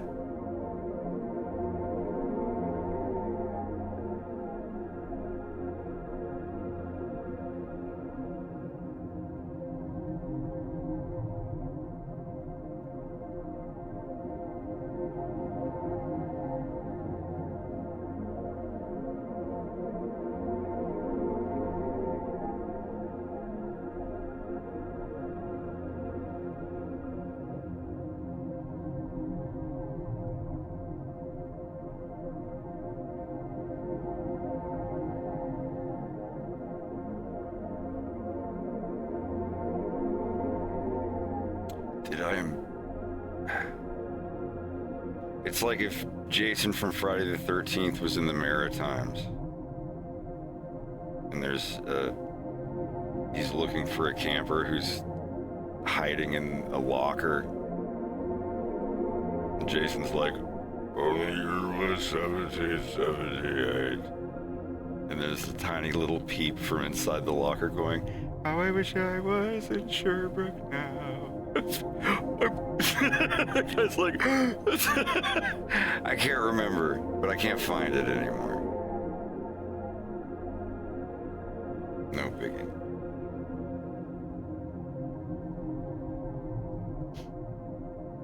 Fun fact, the doctor he's like, guys, he just wanted his knife. Here's your knife. Excuse me, Jason. The guy who plays the doctor in Jason X was the voice actor for Link in the original Legend of Zelda cartoon.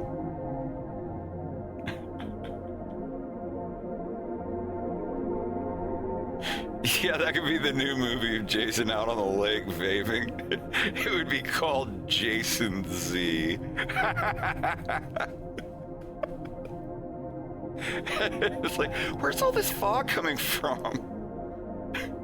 Why does it smell like raspberry chocolate chip?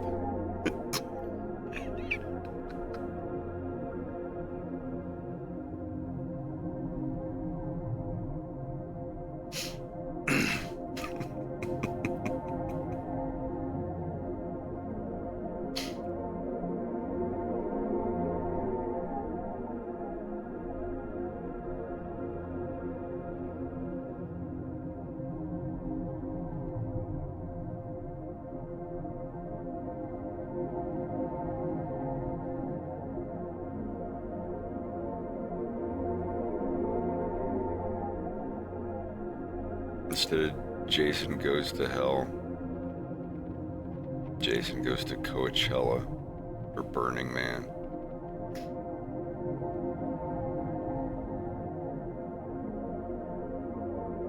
The tagline possibilities are endless.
I have to share that.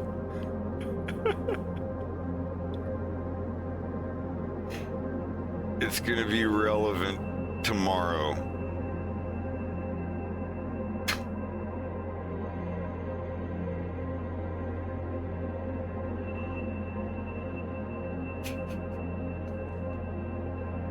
Still not the comic I'm looking for.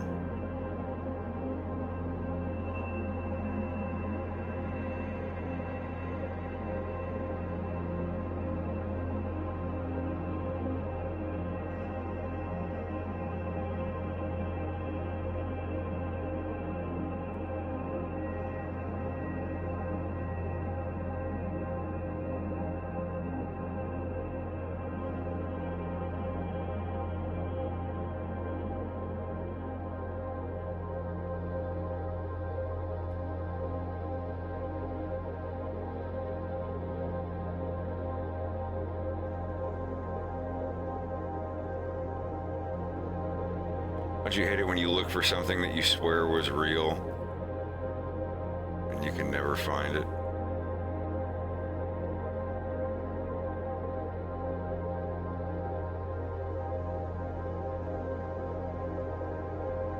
Oh geez, did you... Oh. Wow, I had it completely wrong.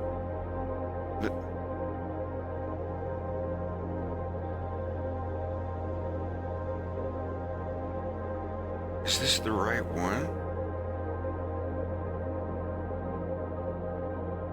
I think it is.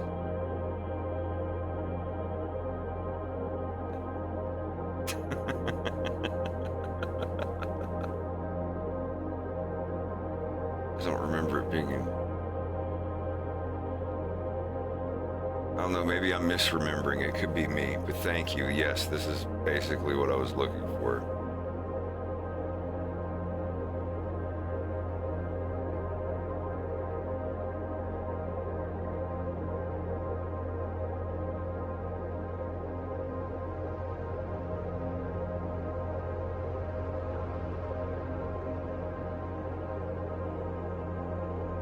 Is that how you say it, Nova Scotian? Or...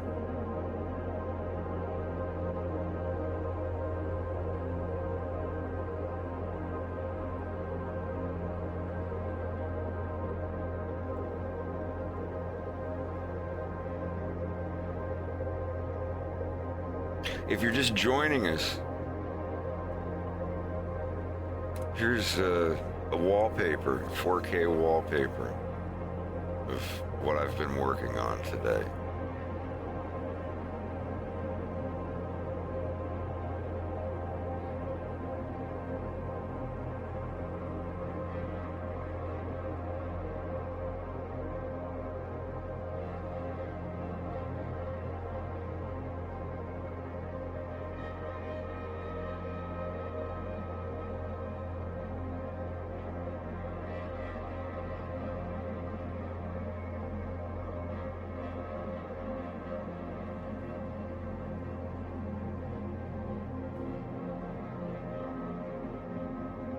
I kind of want another tea. It's tea time. Goodbye.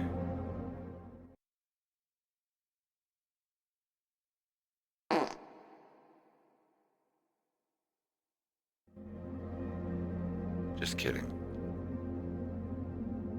But I wasn't kidding about the tea.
Wish these fruit flies would go away.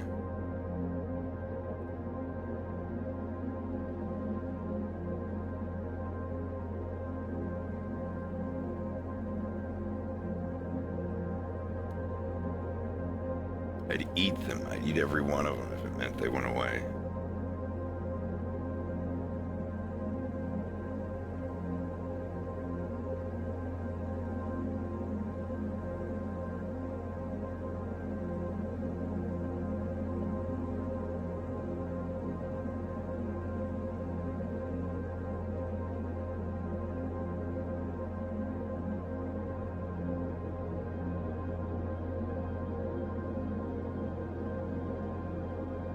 Want to show it again?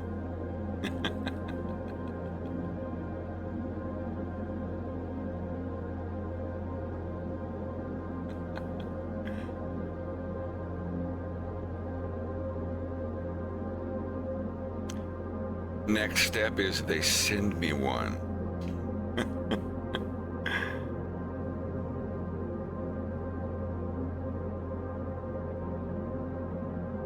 Like a prototype that I can, make a commercial about.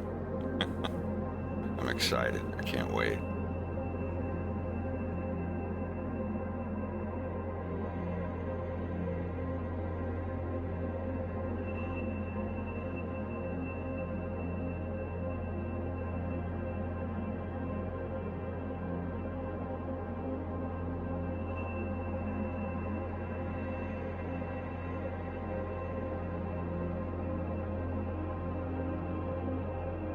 Wouldn't that be a crazy twist?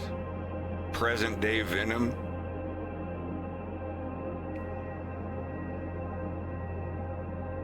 Like Andros is in charge of the military and all this other stuff, but the premier of Venom is Reese. God, wouldn't that be a twist? Like Andros in 10 years has become Monkey Jesus for Venom, and he's fixed all of the problems. The economy is great. Everyone can afford everything they want. And all they have to do is turn a blind eye to the military.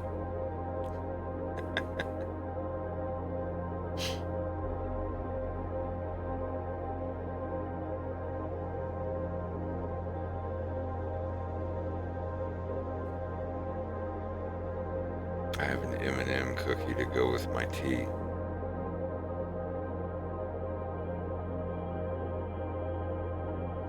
Y'all want to know my favorite tea in the world? With a hack by Bubba using apple juice instead of regular water.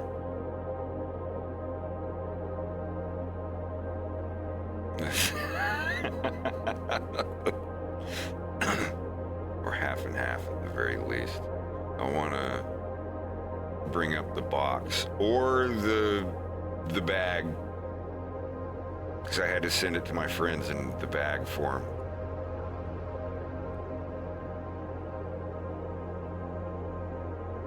This or this. It's the same thing. It's caffeine free. It's fruity nutty tea. If that's not your thing, you won't like it. I put 1 cube of sugar in, and it's my comfort tea.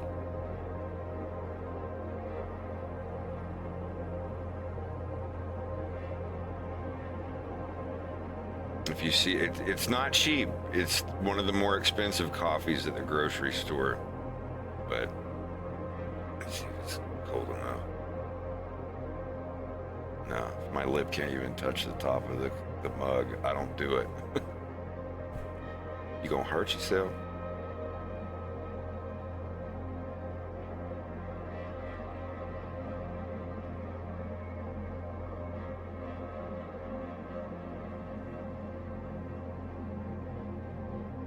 I was balling so hard they thought I was forever nuts.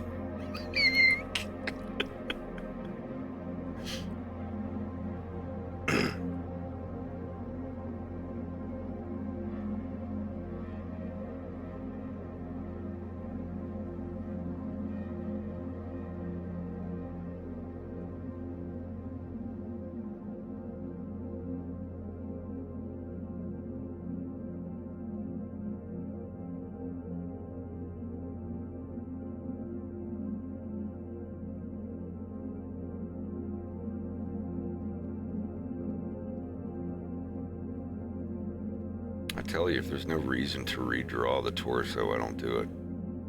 I'll jiggle it around a little bit to make it look unique, but especially if there's a lot of gear on their chest.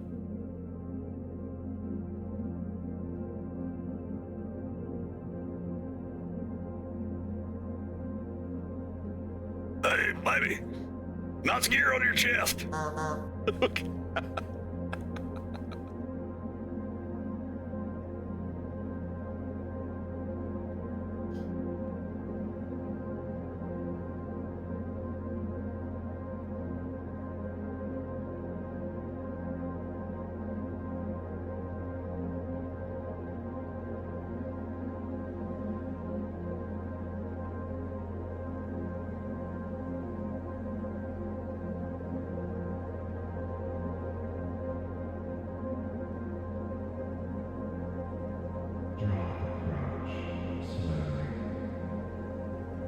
I am creating a beautiful crotch.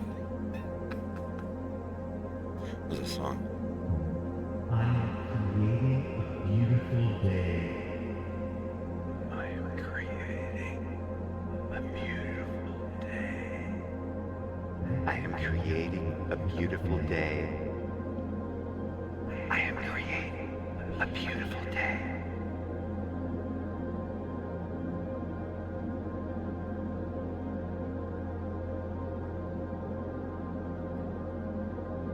I can play that. I bought it. Oh, hold on a second.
Oh.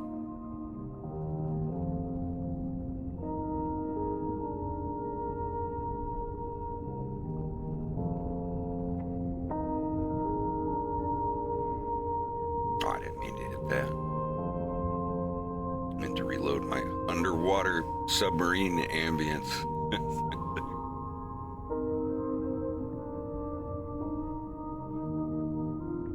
I guess we're going on 9 hours now. Granted, I've only been awake for about 9 or 10 hours. I got up and got a shower and just jumped right in. So I've been, other than the first 30 minutes or so, I've been working since I got up.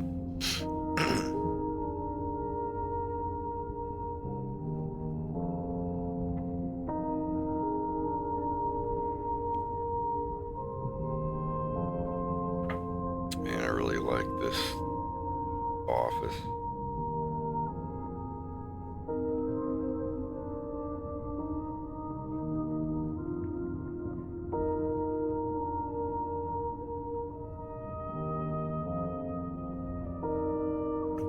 My Patreon for my streams is enough for me to live off of.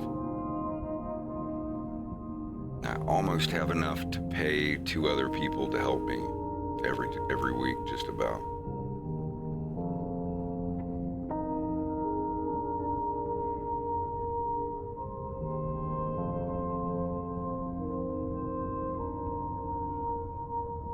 Hopefully we'll get there.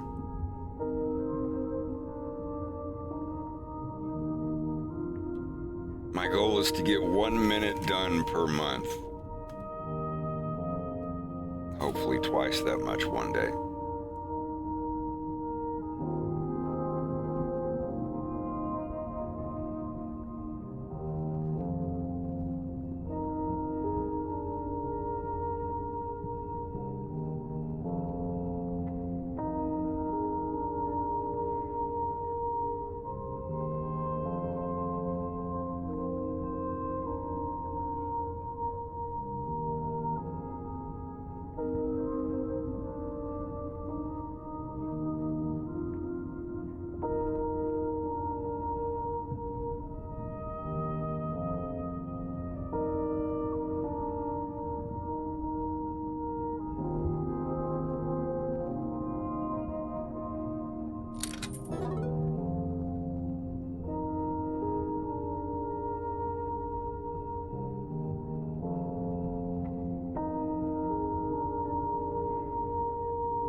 Wow, he's almost completely walking. Almost, but not quite.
Blender changed my life.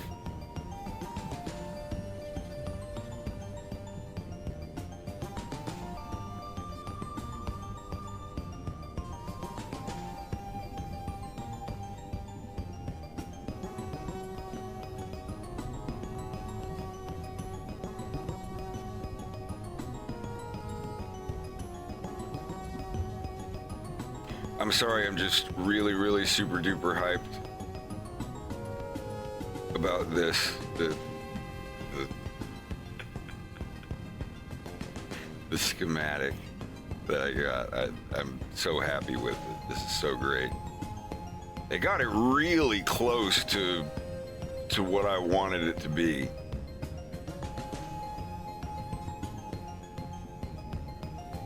I can't wait. They're gonna send me one.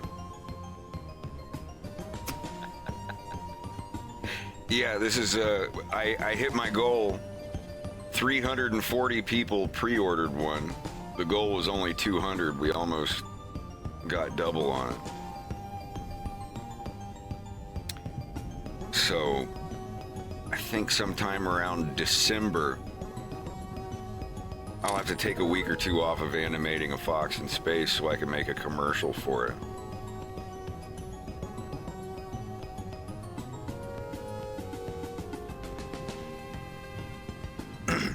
That was just the pre-order. You could still, like, when they're up there, they'll be up there again to actually buy for full price. But this is the design I was sent today. And he's a little lump, and that's exactly what I wanted him to be. Like, I wanted him to retain, like, his little, I want him to look like a little fat thing, a little bean, and they did it perfectly, like that, in the tail and everything. I'm 100% happy with it. I just kind of want to see if I can get the 2 white eye dots as glow-in-the-dark substance. If it's embroidered, you know, it would be glow-in-the-dark thread or something. I really want that, and I'm gonna tell no one. Obviously, except you guys, but like on the page, when the main page for ordering comes up, I'm not gonna mention that at all. Someone's gonna put it on their dresser across from their bed one night. Or on the nightstand next to the bed. And they turn the light off and piss themselves. Like, whoa, what the fuck?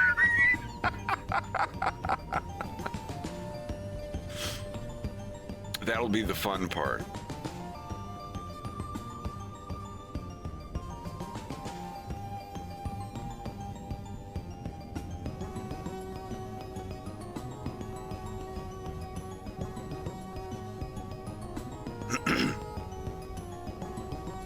I appreciate it, Quiet Potato. Just want to try and keep making sure that the cartoon looks good, sounds good, it feels good. Hello from night to night you find me. Held by the chains of love that bind me, I suppose. No, that's not the song. Well, it is now.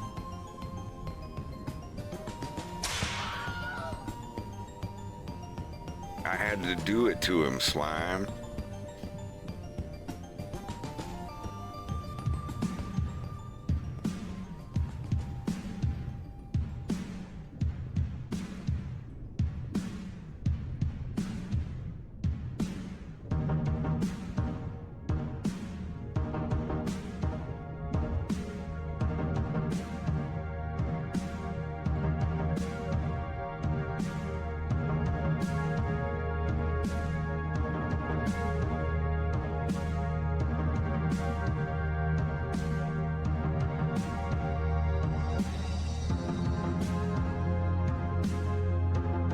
Oh, there was so much more I wanted to put into it. There's probably about 20 minutes worth that was cut out. Not that I animated it and deleted it, but it was scripted a lot of the other scenes, a lot of these scenes are going to be in episode 3 instead, but they were originally going to be toward the end of episode 2. It just got too long. I had to be like, this stuff is going to happen in the next episode. It has to. There's no other way.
It's because my stream never shows me any more than like this. So it's the first time I've ever really like put the model up that far.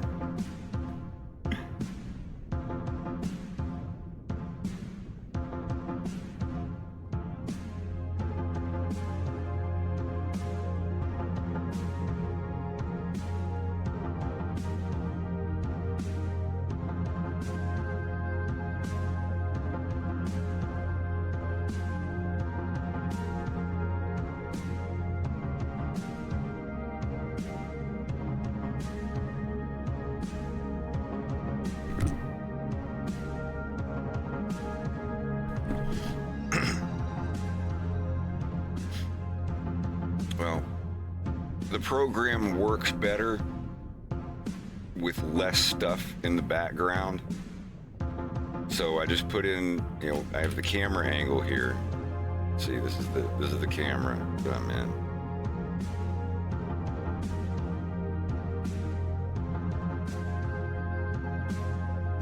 And this is the character walking through. They're actually moving forward, just like with the 3D model in front of it, for perspective and reference and just knowing how big the character is going to be.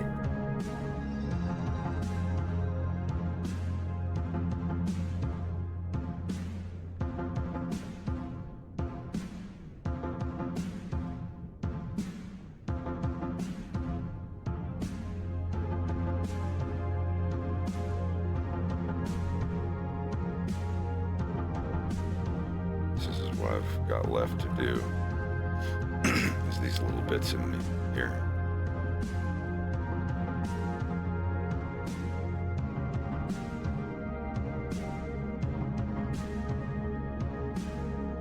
I do everything on separate layers, like body, arms and hands, the head, the eyes,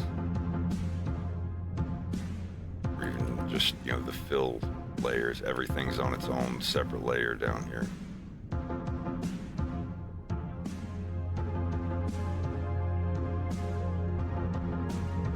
Just makes it easier editing. It's like, oh, I need the hand to go down farther instead of having to like erase everything.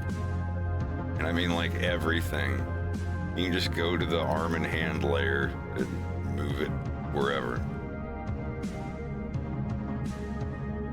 It seems like it would be more work, but I went ahead with it, and it's not. It's a time saver, for sure.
It definitely helps when you have a character walking past a camera that has perspective.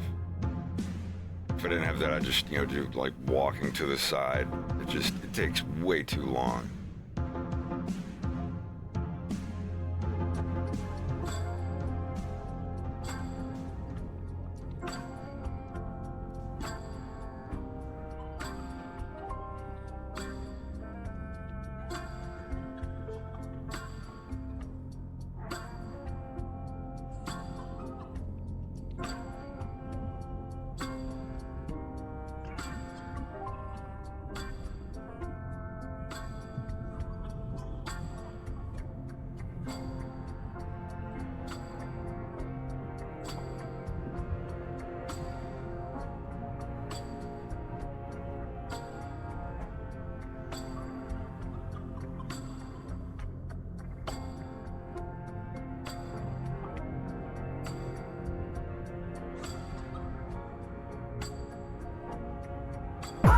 I'm moving different. This shit ain't nothing to me, man. I'm a dog. I'm biting the fart bubbles in the bath. We smoking symbiotes. We smoking dung beetle. I'm on 12 Vicodins smoking on Scooby-Doo dick.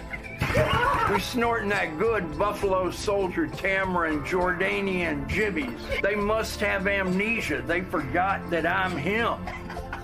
We smoking shit in a glass pipe, blowing the Lord's bubbles. I'm sick in the head. I'm on them Broward County Tic Tacs.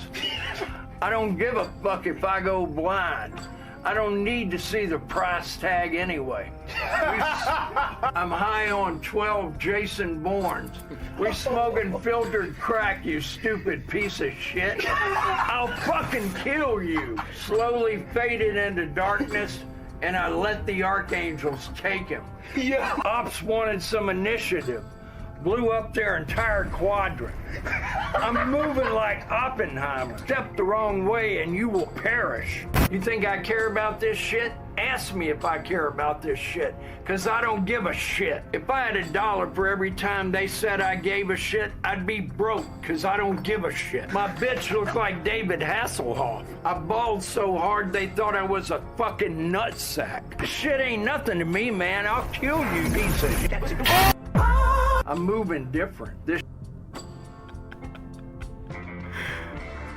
That's great.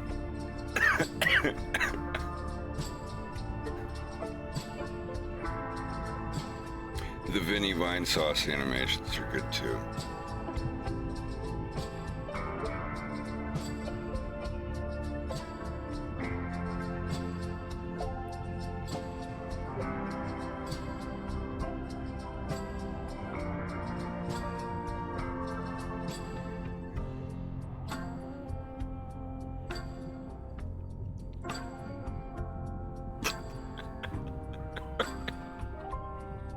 It sounds like something that would be. Father, what did you do with him? I let the archangels take him.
had some.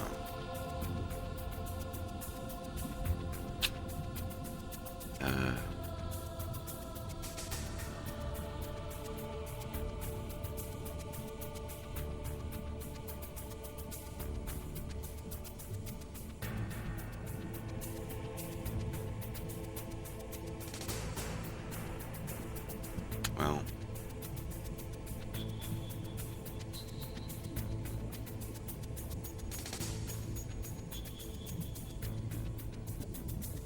don't quite remember. Oh, never mind. Here's some.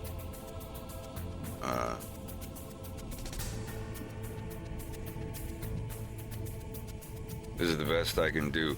The last one is the art is upscaled in it. If you zoom in really close, but you know, sorry, AI upscale it or something.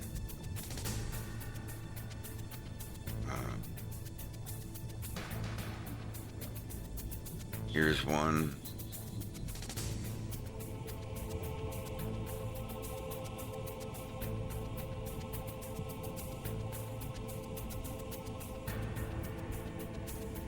This one is still downloading.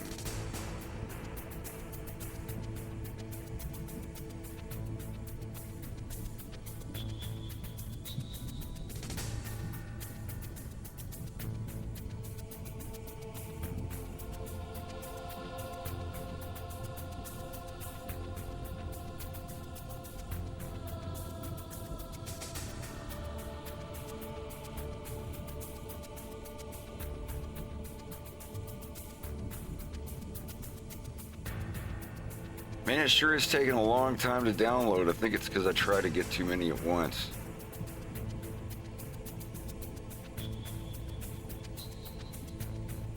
All right, now I'm doing them one at a time. Like a nice person.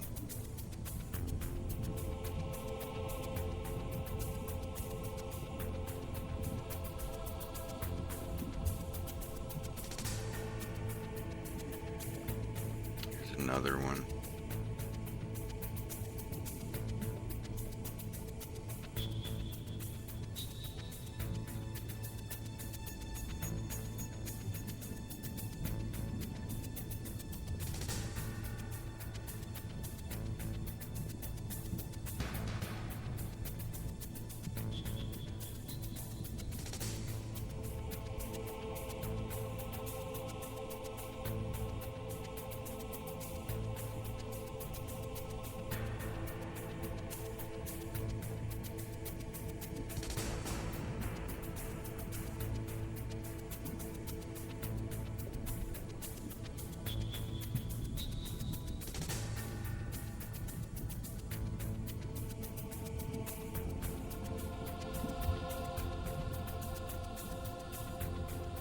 That's the best I can do.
Actually, I wouldn't mind getting some of these printed out.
So I'm just looking for some more poster things. I think those are the only ones I can really find.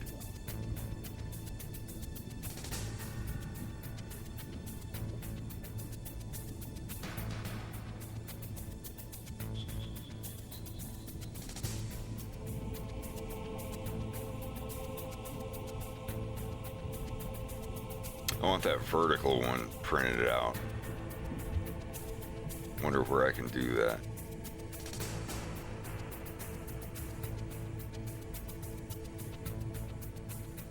Get like 50 of them made, autograph them.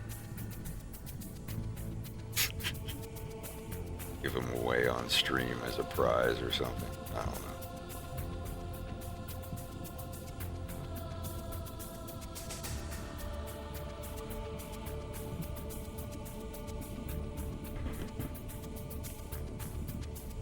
I bought another full set of the Nintendo Power Star Fox comic. Someone specifically had those 11 issues of 1993, February through December. The January one doesn't have any of the Star Fox stuff in it. It didn't start till February. I was just like, mine. It was like 35, 40 bucks. I was like, mine instantly. Yeah, worth it. Came here without a scratch. Every now and then I'll go on eBay and look it up.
For example, for 40 bucks, I just got the April 1993 issue of Game Pro with a Star Fox poster inside of it.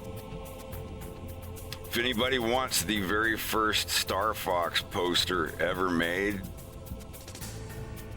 let me see if I can put this up without it showing my address.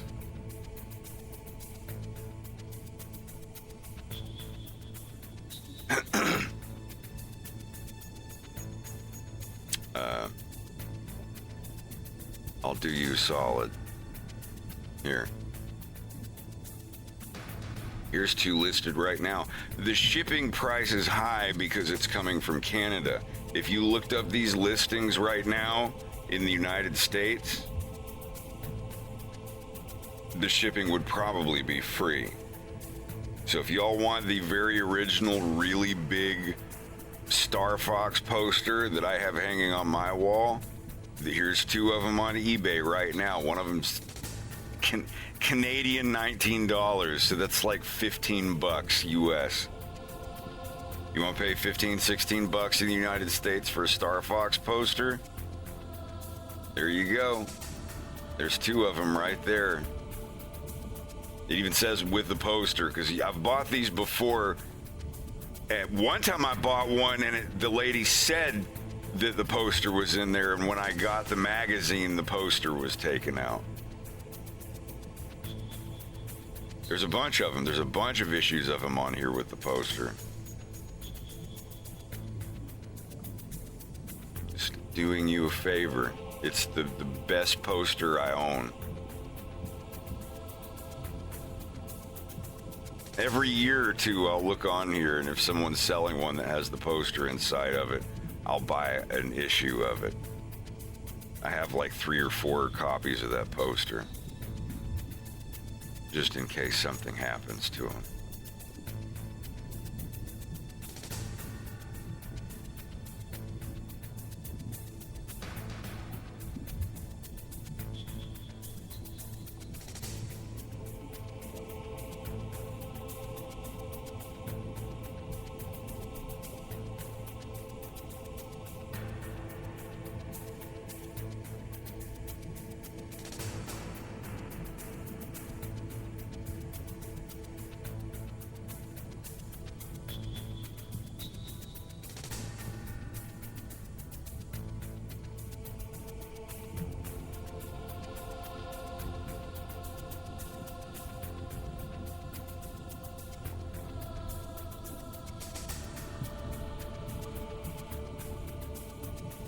like to know what the fuck is 70 megabytes in this file.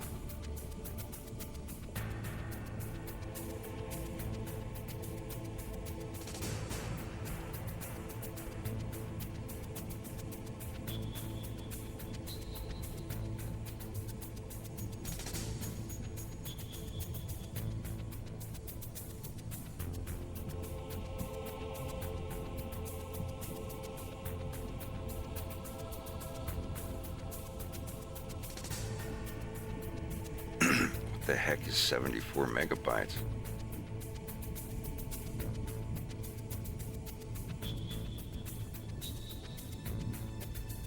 I just deleted everything and it's still 62. I love this sometimes.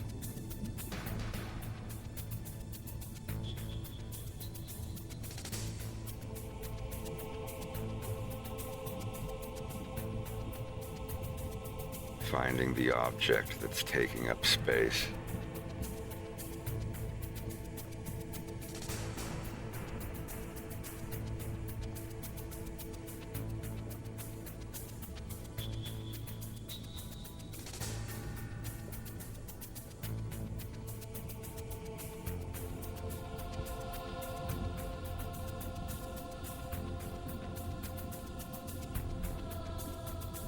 Here we go.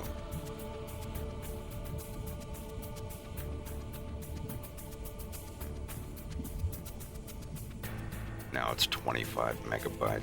That's what it was. So I bet I have pack turned on, don't I? You don't automatically pack resources. If I could only find the ones that aren't used by anything.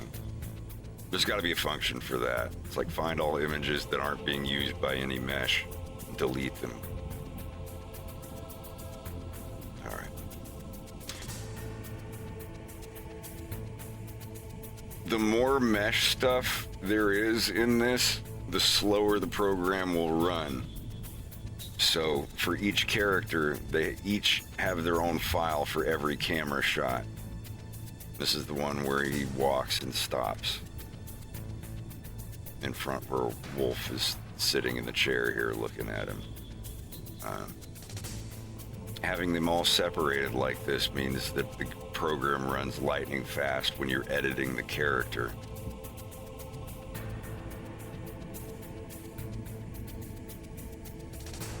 And when you're done, you go into the actual project. You can start on them in this in your main project if you want. This thing's like 400 megabytes with all the mountains and fog and grass and trees and stuff. So I don't animate in this file if I can help it because it's slow as hell. So now, this object of him we got here, I'm going to link in from that other file that grease pencil of Leon. And it's here, it exists, it's called, or it's its own thing, and you just delete it. And then you click on this one, and you go to its green data, and you find the same one that is linked. It'll have a 0 next to it because nothing owns it yet. There, this one here. It's the same name, but it's linked from an external file. And there's that T I drew to the test to prove that it comes through. So now this animation data for this shot here is pulled from that external tiny file. So now I just, when I want to work on that shot of Leon there, I just go into this little file. You can work on stuff in your main file if you want to. But when you get about where it's about 30 seconds, 45 seconds long, and you've got all those grease pencil objects in that file, it's gonna slow down like a son of a bitch.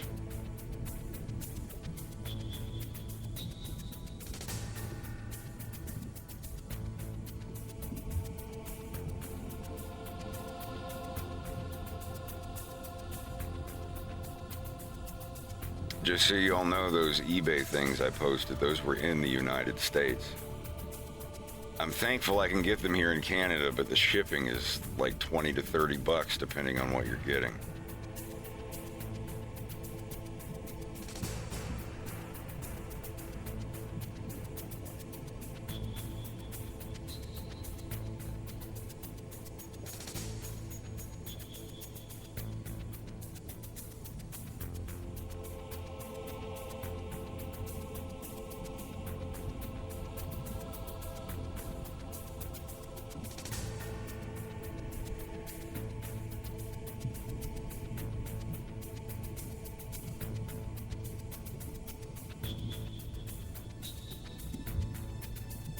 Yeah.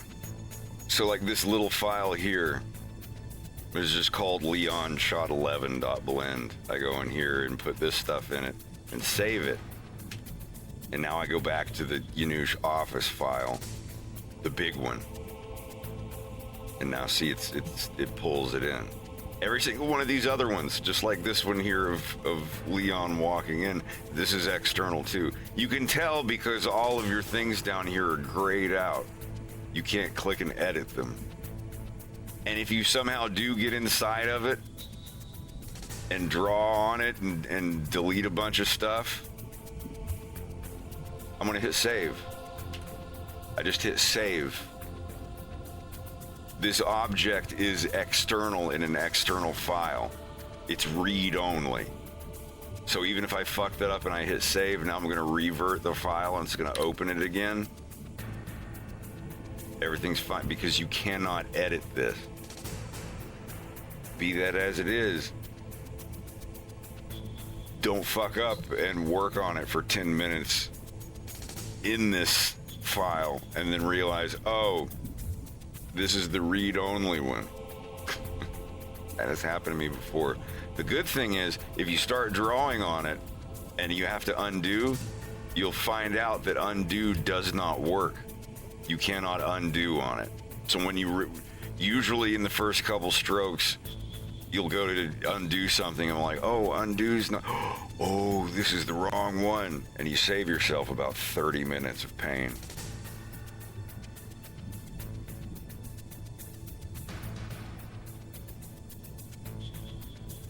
It's a good thing to learn. So yeah, every single one of these, this one is in a file. I have a folder, and in that folder there's a subfolder for each character, all of them. Like this one is, I call it the same thing that the grease pencil object is. This is called Wolf Shot 10 in this scene's folder. Every scene has a big folder that all the sub pieces go into. It's a workflow that I'm still polishing, but so far it's worked wonders for me.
Oh yeah, I gotta go delete. There. It's that quick that you can go back and forth between your files. Let's see, let's say I needed to work on this one of Wolf. This is Wolf Shot 10.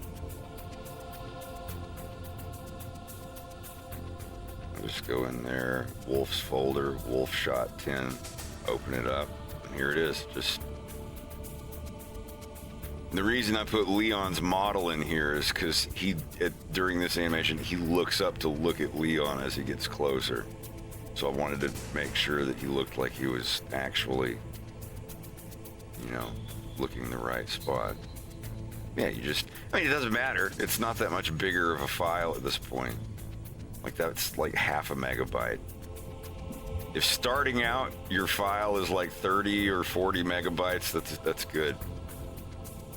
Because there's always going to be like 20 or 30 megabytes of data for the grease pencils and all that starting out. But because the whole reason is, even if you just animate one character in one file, if this was this much of Wolf like sitting here talking for like 20 or 30 seconds, in one camera shot, it would start chugging a little bit, your undo and your redo. The first thing you're going to notice when your file gets to about 100 megabytes is your undo and your redo are going to start chugging. Because literally what Blender does, and remember this, what Blender does for undo and redo, it's literally saving a file every time that you draw a stroke or move an object. When you click and move that object somewhere, or you draw a stroke on your grease pencil, it saves, it's basically quick saving every time that you draw a stroke. And the old quick saves, it saves like 250 steps, I think. And then when you quick save again, your oldest step gets deleted and so on and so forth. And when you hit undo, it quick loads backwards one step. And when you hit redo, it quick loads forwards one step. That's literally how the undo and redo works in Blender. So when you start working with a file that's like 2 gigabytes and you're drawing in that and hitting undo, redo, it's literally saving and loading a 2 gigabyte file every time that you do that. So yeah, unless you have like an SSD and money out the wazoo, it's going to run slow once you get about 200 megabytes. Even on this good computer I've got here, when it gets to about 150, 200 megabytes, it still gets slow.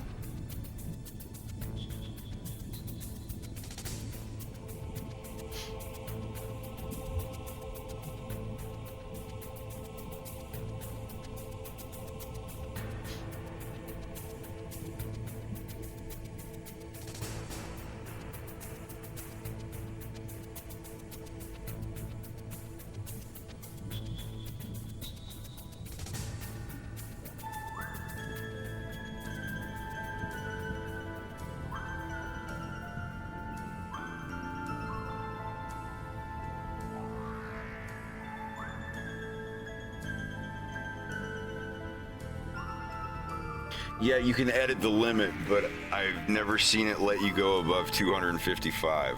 I wish I could hack that. It's just like in Adobe Illustrator and Animate and all that. They'll let you go up to like 255 or 300. If you like, let it go to 1,000. I have 64 gigs of RAM. I don't fucking care. And that's the thing, when you're working in a tiny file with just the character in it, you're not going to give a fuck if it's saving 700 or 800 files. If it'll do 255 of them when you're working in a 2 gigabyte file, you know, yeah. You should be able to set a file size. Like, how much space am I allowed to put steps for undo? And I won't go over this amount. That would be big brain.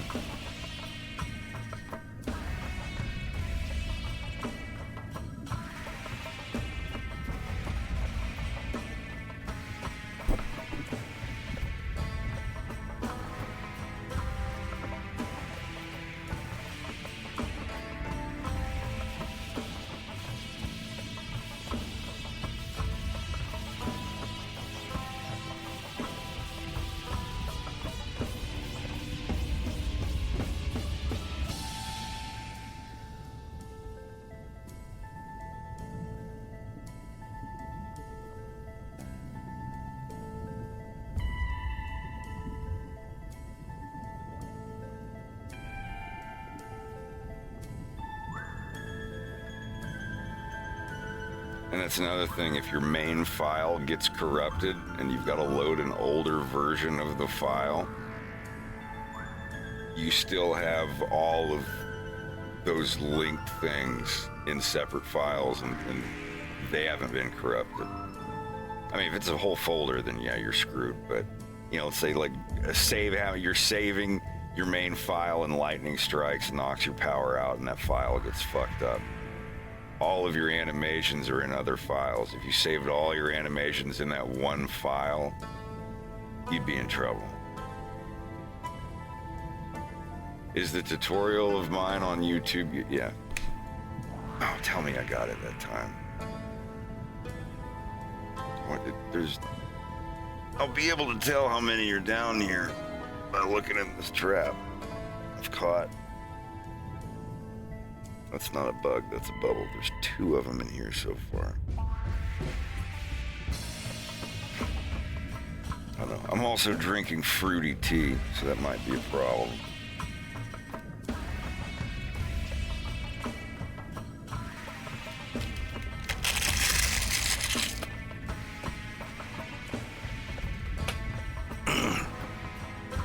Yeah, vinegar and apple cider vinegar and a drop of palm olive. Got one upstairs that has like 20 or 30 of them dead in it. I just keep filling it up.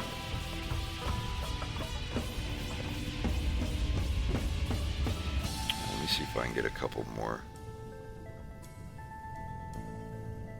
I'm going on 10 hours.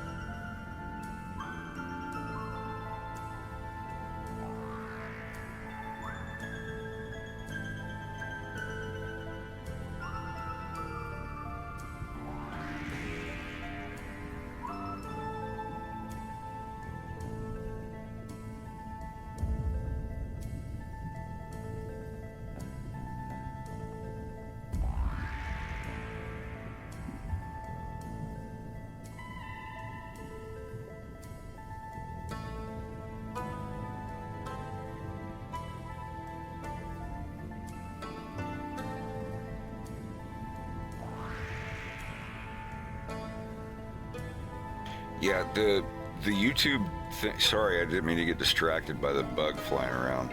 The YouTube tutorials are absolutely useful. Nothing in those tutorials has changed. Bugs have been fixed, but how's your VR chat thing going? You working on something? Yeah. It's alright. I'm basically finishing. Just was checking the model.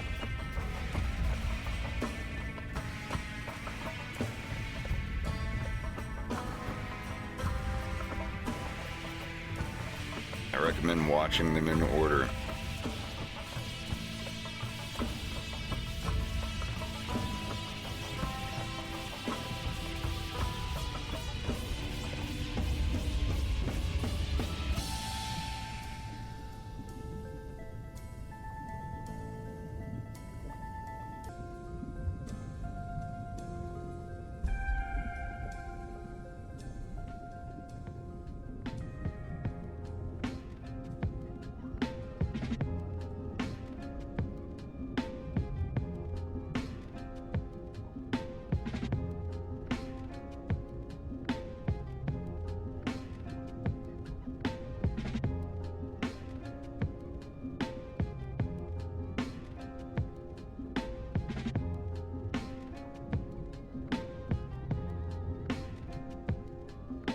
Isn't that it going by there? Up at the top left. There, yeah, there it is. Get a screen cap. Right there, top left.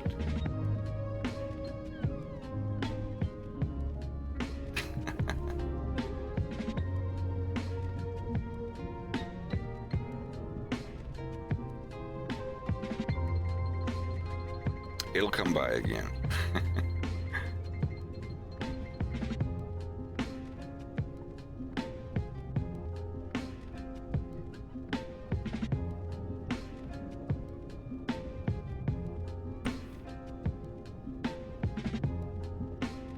So now, after these are done, I'll have to do 1, 2, 3, 4, 5, 6, 7, 8, 9, 10, 11, 12 more after these. 12 more bodies. Let the bodies hit the floor. Let the bodies hit the floor. Come on, do it, you idiot.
The saddest day of my life was when David Lynch voiced his distaste for my cartoon on his podcast.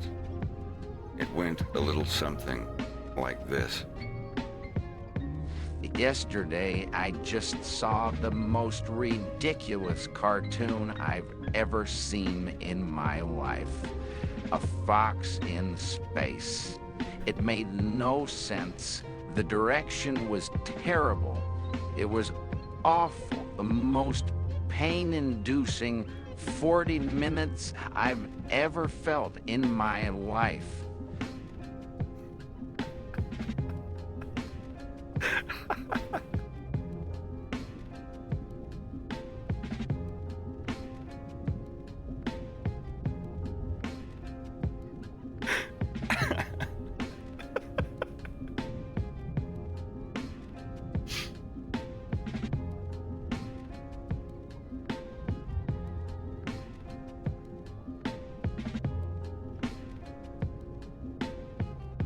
It's true.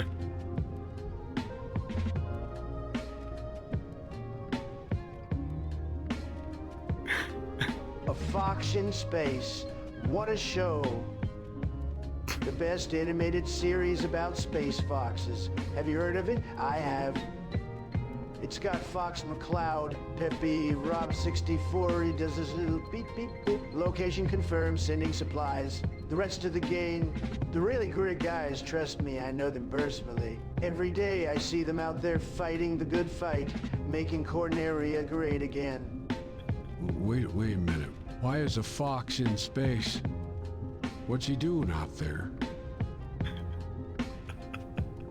We gotta bring him back to Earth, cause that's where he lives, Jack.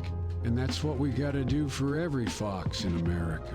We gotta bring him back to the film focus of the backdoor chicken camp. That's what Corn Pop said. And when Corn Pop's in the cockpit, you porn cock to, you can't pop the, you know the thing, man.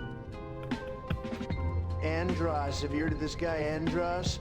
What a loser. This is what happens when you let a monkey take over an entire planet. Everything goes bananas. Have you seen Venom? It's bananas. It's so sad. But not Corneria. Corneria is the greatest planet in the Lilat system. It's really a terrific place. Trust me, I've been there. And I have this thing where you say the words and it turns it into their voice. And the closer you can do an impression to the person you're trying to do a voice of, the better it will sound. Oh my God. I've been on here for 10 hours. I can take a few minutes and fuck around.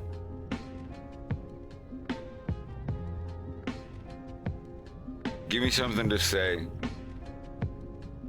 These are the voices I have. Click to switch voice. That's what I'm trying to do. All right. These are the voices I have. I've got Bill Burr, George W. Bush, Morgan Freeman, Donald Trump, Joe Biden, Jordan Peterson, Winnie the Pooh, Chris Hansen, Patrick Stewart, Bill Clinton, Arnold Schwarzenegger, Obama, Tom Hanks, Bryan Cranston, kind of good Alex Jones, David Lynch. I don't know. Some of them, the Arnie one doesn't sound good. And it's been rated. Let me find a better Arnold one, see if somebody's uploaded a good one. There isn't one that's rated better than 3.4. It's really sad. It's depressing. Yeah, that sucks. Oh well. Yeah,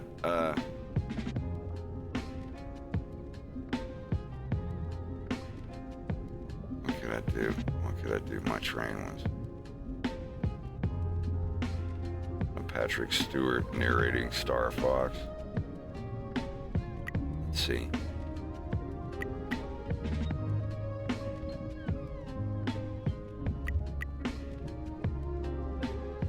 So this is, let me show you. I'll just bring it up so you can see what I'm doing. This is what the program looks like. And you just click over here. Corneria, fourth planet of the Lilat system. The evil Emperor Andros has declared war. He's invaded the Lilat system, and our army can't do the blah, blah, blah, blah, blah, blah, blah. And then you just click and wait, and it'll... Corneria, fourth planet of the Lilat system. The evil Emperor Andros has declared war. He's invaded the Lilat system, and our army can't do the...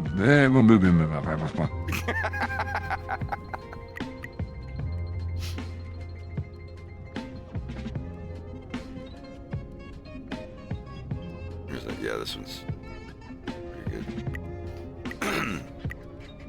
Neon Genesis Evangelion. It's the best Evangelion. Seriously, I walked in here, I said, that one right there, it's the best. Neon Genesis Evangelion. It's the best Evangelion. Seriously, I walked in here, I said, that one right there, it's the best.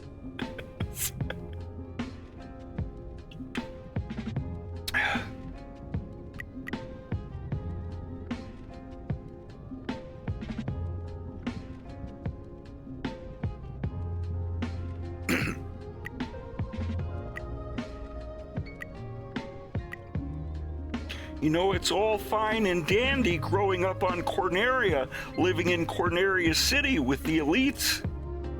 And then you think the Venomian regime is knocking at your door, but instead of the Lilat Wars, no, it's the dark forces of cultural Marxism. And it's not good for anybody. And I'm not having it.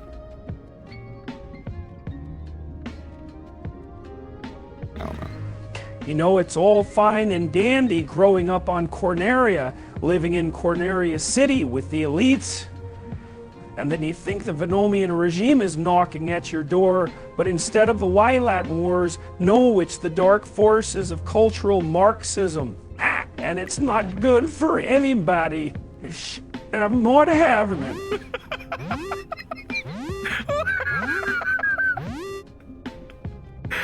Doing it so how's it going?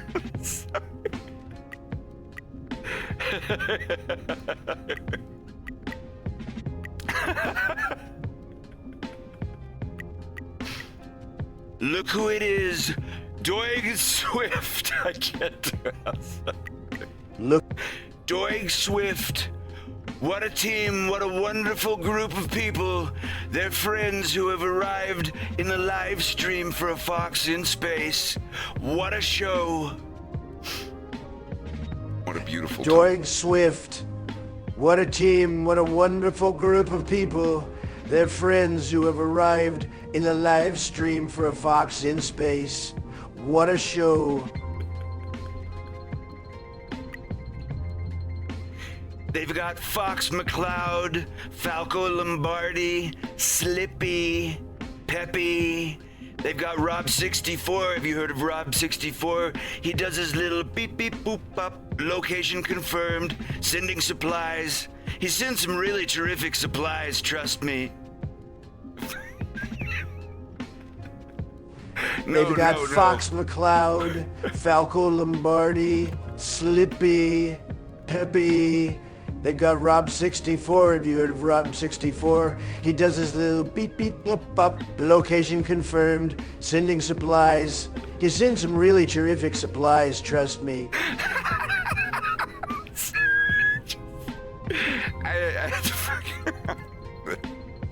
I've been going for 10 hours. I have to do a couple things to keep me sane.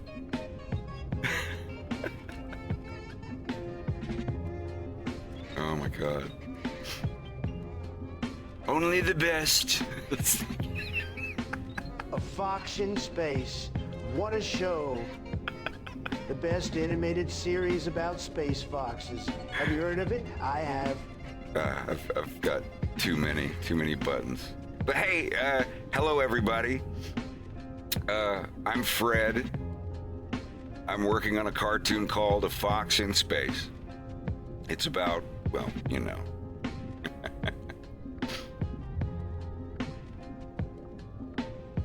It's loosely based on the Nintendo franchise Star Fox.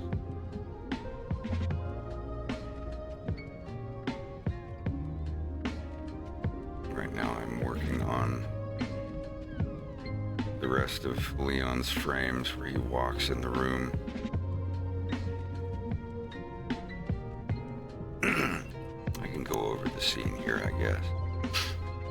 I have to turn off there's fog and moving foliage and stuff outside. Like all this stuff moves around, you barely even see it, but let me turn all that off so it'll run a little faster. Wolf has delivered this ship that he stole, spoiler alert, and he's delivering it to the guy who his father owed money to. He's like, hey there, it's nice to finally meet you. And, these are the two brothers, Piotr and Stanisław Kowalski. They all speak Polish. Wolf does not speak any Polish. Guy waves him over. And this is Janusz Kowalski. This is the patriarch. Oh, and he's like, oh, thank you. Wolf comes over and sits down. Door closes behind you. He's gonna turn. And then Janusz says, Witam. Nikolai poinformował mnie, że masz swoje obnisy. I can't speak Polish, but something like that. And Wolf's like, I can't, nie rozumiesz ani słowa, prawda? Yeah. He's like, you can't understand a word I'm saying, can you? Is what he says in Polish there. Wolf's like, I don't speak your language. Sorry. And this is where he's gonna laugh and go, Leon! Chodź tu! Sanazarczyste, proszę było. He's like, Leon, come here. The son of the gambler has arrived. This is what I'm animating right now, is him walking in the room. Just got some arms and heads left to do. Wolf saying, hey, it's Leon, right? I brought the ship just like I promised. Nikolai already looked at it. Stolen ship is paying debt? Kyle O'Donnell? Yeah, the money my dad owes you. He, doesn't know I'm here. And then, they go on. And so Leon is... he speaks Russian and Polish. His mother is Russian, his father is Polish. He has a different mother than these two guys back here. So Leon, these are Leon's half brothers. They have the same father. Leon is the youngest one, and he's more of a mama's boy, so he speaks more Russian than Polish.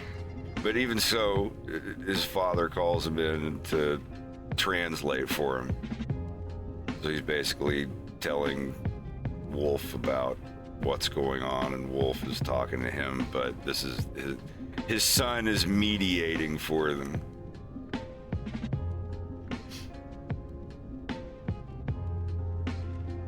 These are the shots I've set up for after. I've got everything paced out where the lines are gonna be. And this is what the animatic looks like, or pencil test or whatever. I use very basic 3D models. Like this is my chameleon model. I use this model for all of them. And these are all the ones. It's nice to finally meet you. Oh, thank you. Walks over. It helps me, frame the shots of what's going to be used and where the camera is and perspective and lining everything up so you know where to draw the characters. I don't literally trace over the models cell shading or rotoscoping or whatever. I do use like the arms and legs as reference when they're walking, because that shit's a pain in the ass. But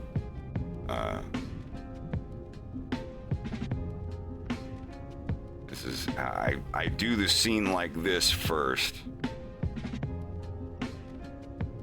and then I animate the actual characters where the models are. It just comes out looking nicer. Characters are always on model. Let's see here. I just kind of, you have a basic idea of where Wolf's head is supposed to be. I don't actually just sit there and, if I was going to do that, I would just use like a modifier to automatically trace it for me. But when I'm drawing it, whoops. And there she blows. Give me just a sec. It happens.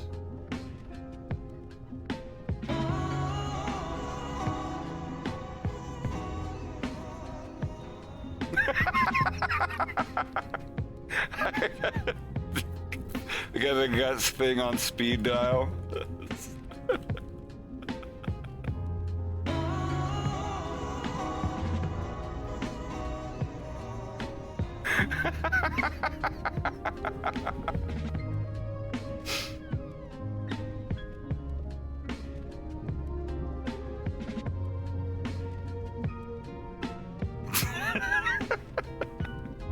Alright, let me see if this will reopen again. I'm gonna autosave for the win. For the wins. Alright, anyhow.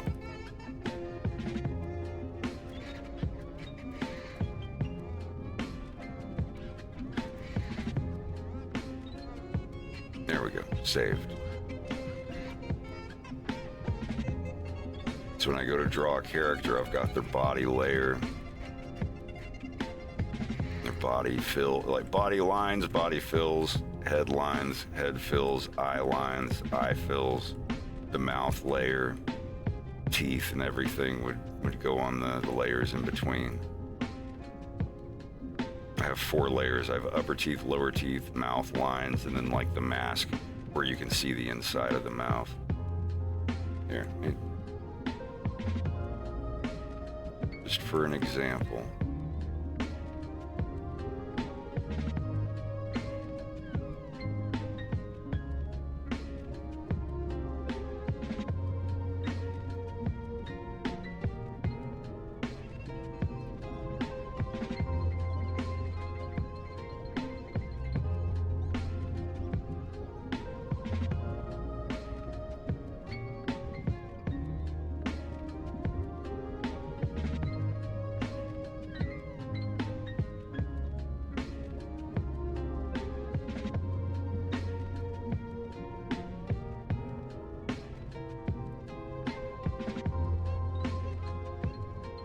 Bottom, I would draw a big purple circle there first, and then maybe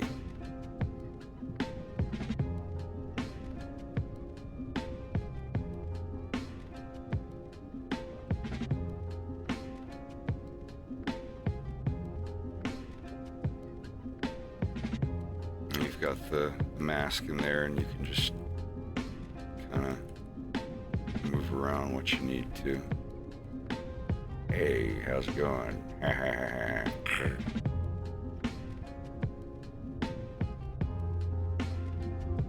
Or if you want to lock the lower teeth and just move the mouth and its mask around, you can do that too.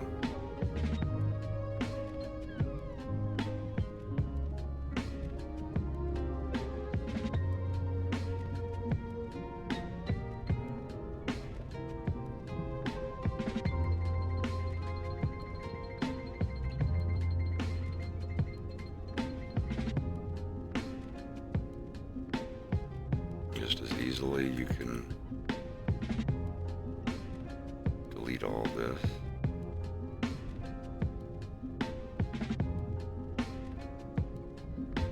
I don't want to delete the nose.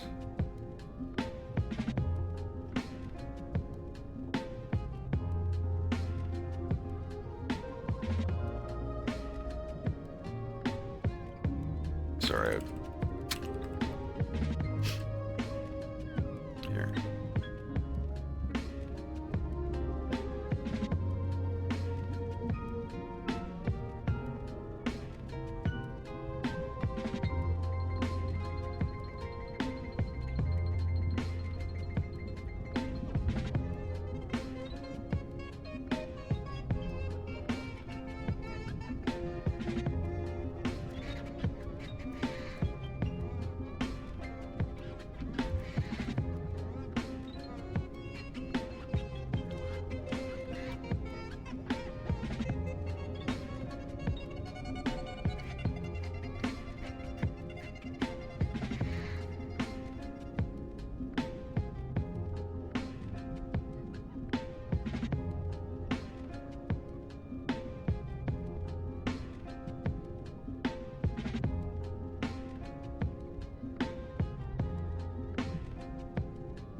Of course, this is where you would have to add more teeth.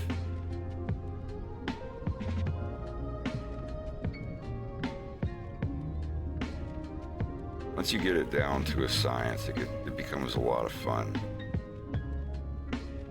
It's easy to be extra creative when it's really easy to just throw teeth and stuff in there.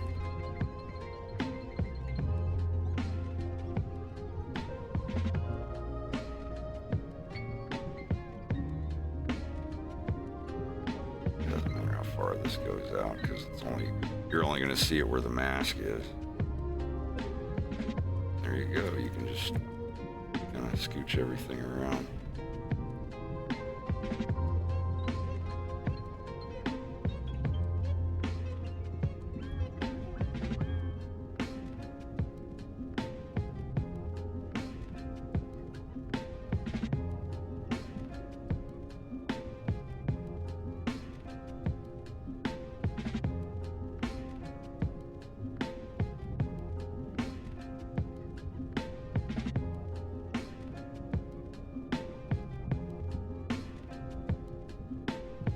Of course, you can't forget the wolf teeth. Actually, what I would do here, the proper way would be to actually copy these teeth. And then go to this layer, paste them here, and do that. There we go.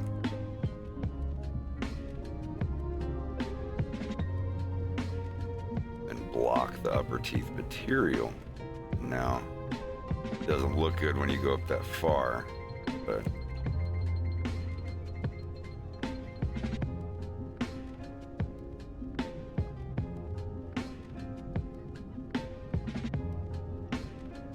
there we go. Now let's give it a try.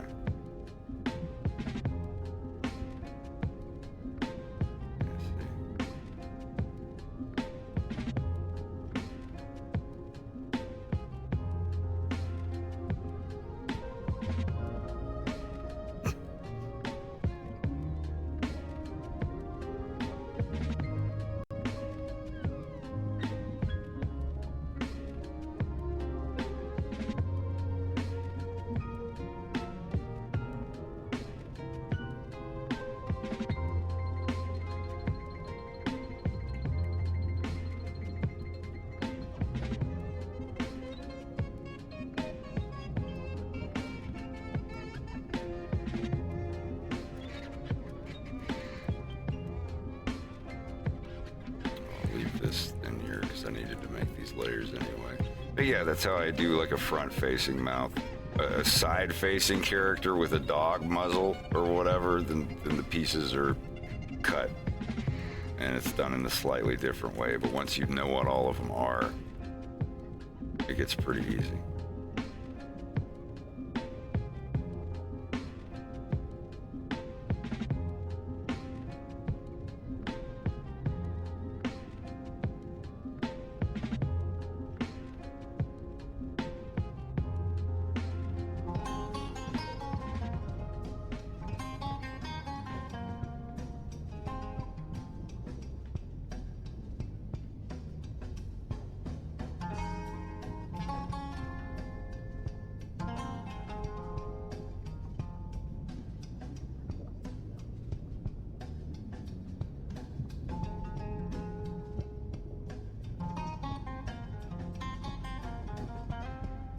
I only used Maya for like a week. And then I got Blender. I don't even remember what I did in Maya. I never really animated in Maya. It was really just modeling and learning the program. And then I got into Blender and just took off from there.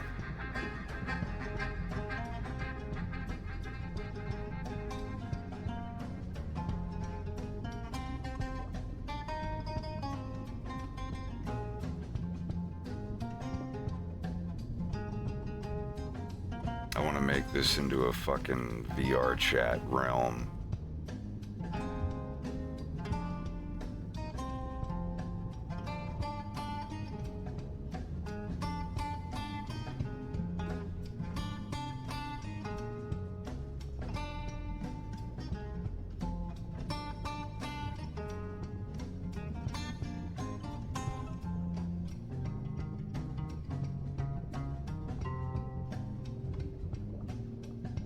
Shouldn't go there.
Yeah, $0 is cheaper than a lot of things.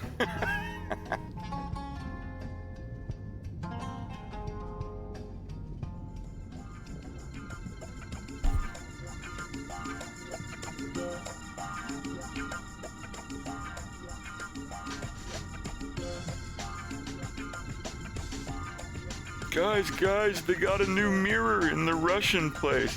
Let's go stand in front of it. Talk about League of Legends for 7 hours.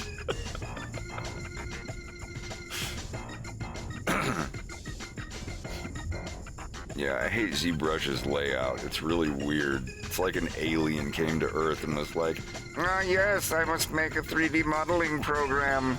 And they have like 3 fingers and tentacles. And they have some weird ergonomic tool to navigate ZBrush. It seems like a non-human made ZBrush. I don't know.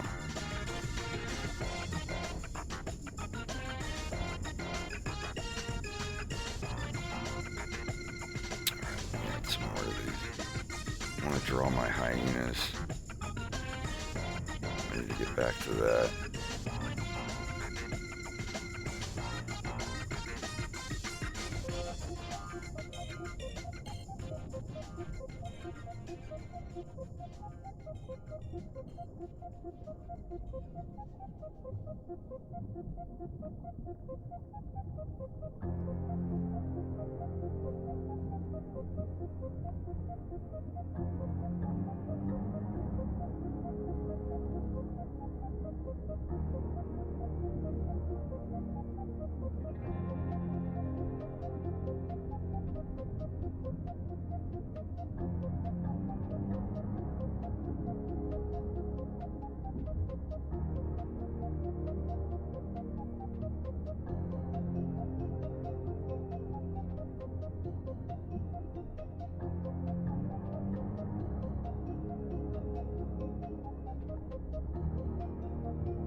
unnamed or unused music from a 2010 Star Fox cartoon I didn't finish.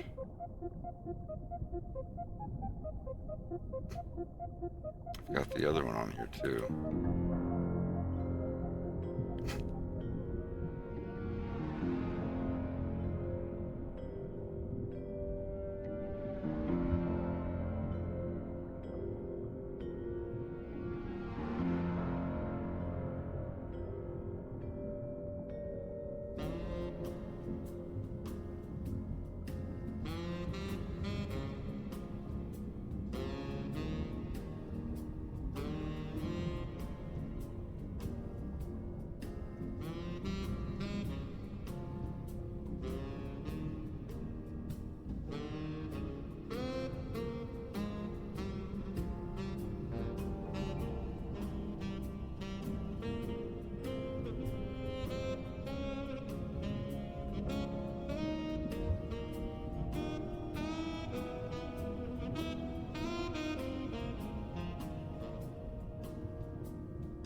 I haven't quite found the style I want to make this character in yet. I've found what's close to it. But I've got to be able to draw the character in a bunch of wild emotions.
fuck was that?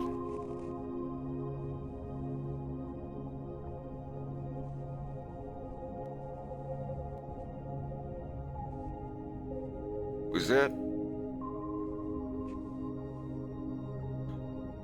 Oh, Jesus. I must have hit a shortcut for voice recording. Good God. I just recorded myself doing nothing for 5 minutes as Donald Trump. Yeah, that scared the shit. I was like, I don't. Jesus. I was like, there's no program open there. No, really, trust me, I was terrified. I was standing in the corner looking at my computer like beep, beep, boop, trying to find a solution. No, really, trust me, I was terrified. I was standing in the corner looking at my computer like beep, beep, boop, trying to find a solution.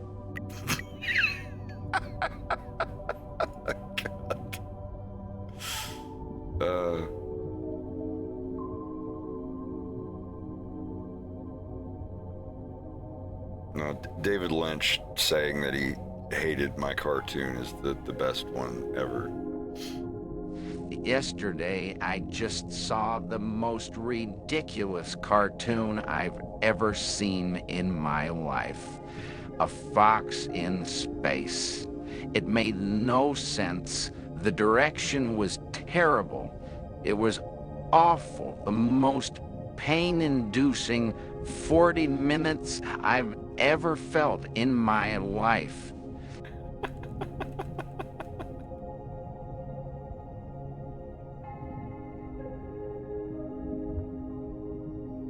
It got worse.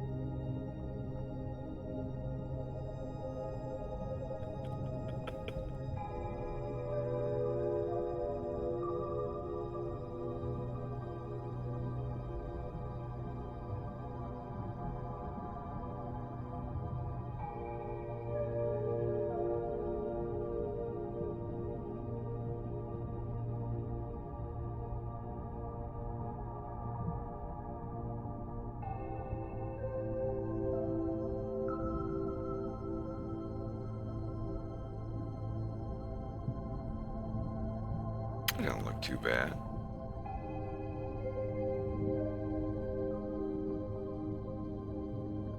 He's up there. Yeah, that's. Do a corn pop. No, the other thing, man.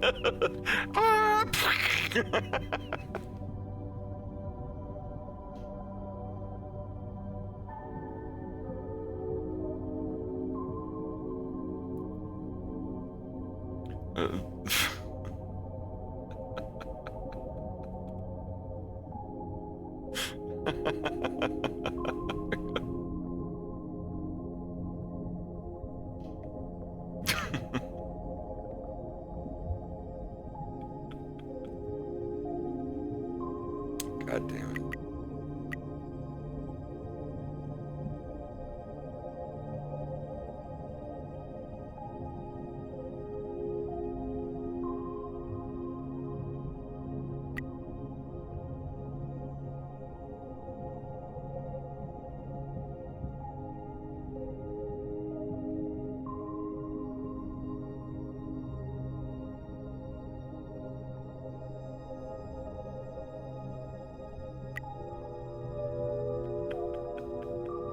We gotta go back to the fourth planet of the Lilac system.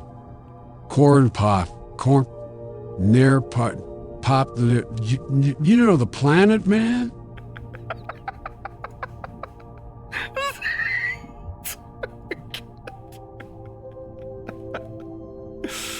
Oh, God.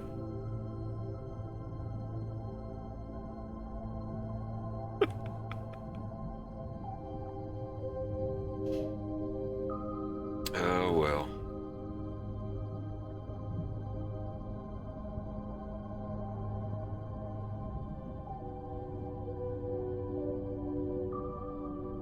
Fucking modify this.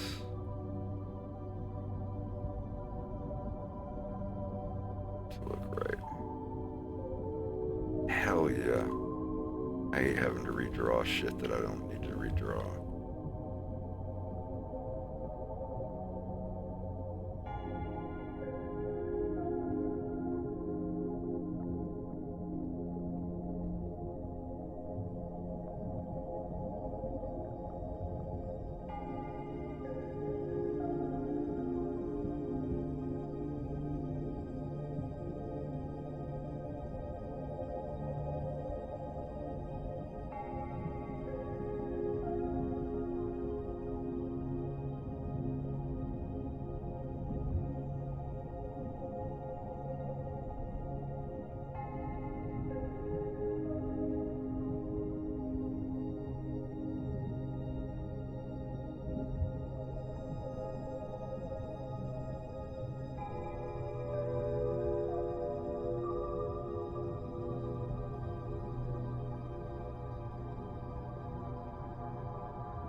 There's so much fun stuff you can do in this.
All right, we hit 11.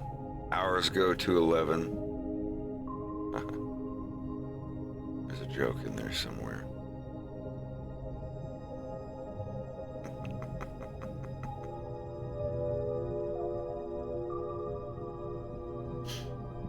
A joke. Some sort.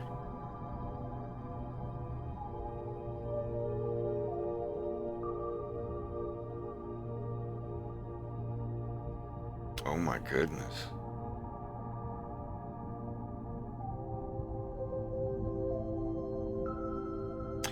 The best raid intro, the Titanic raid, for sure. I was just trying to... There is no punchline.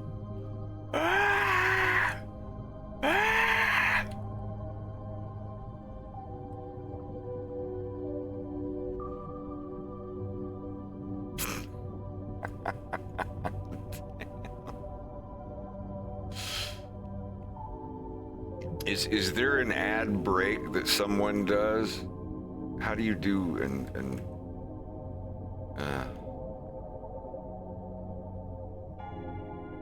I never need to. Right the snake.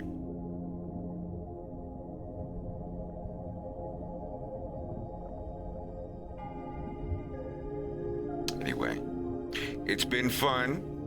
I might be on here tomorrow. We'll see. For Spooky Friday 13th. I probably will. Y'all take it easy and I'll catch you in the next one.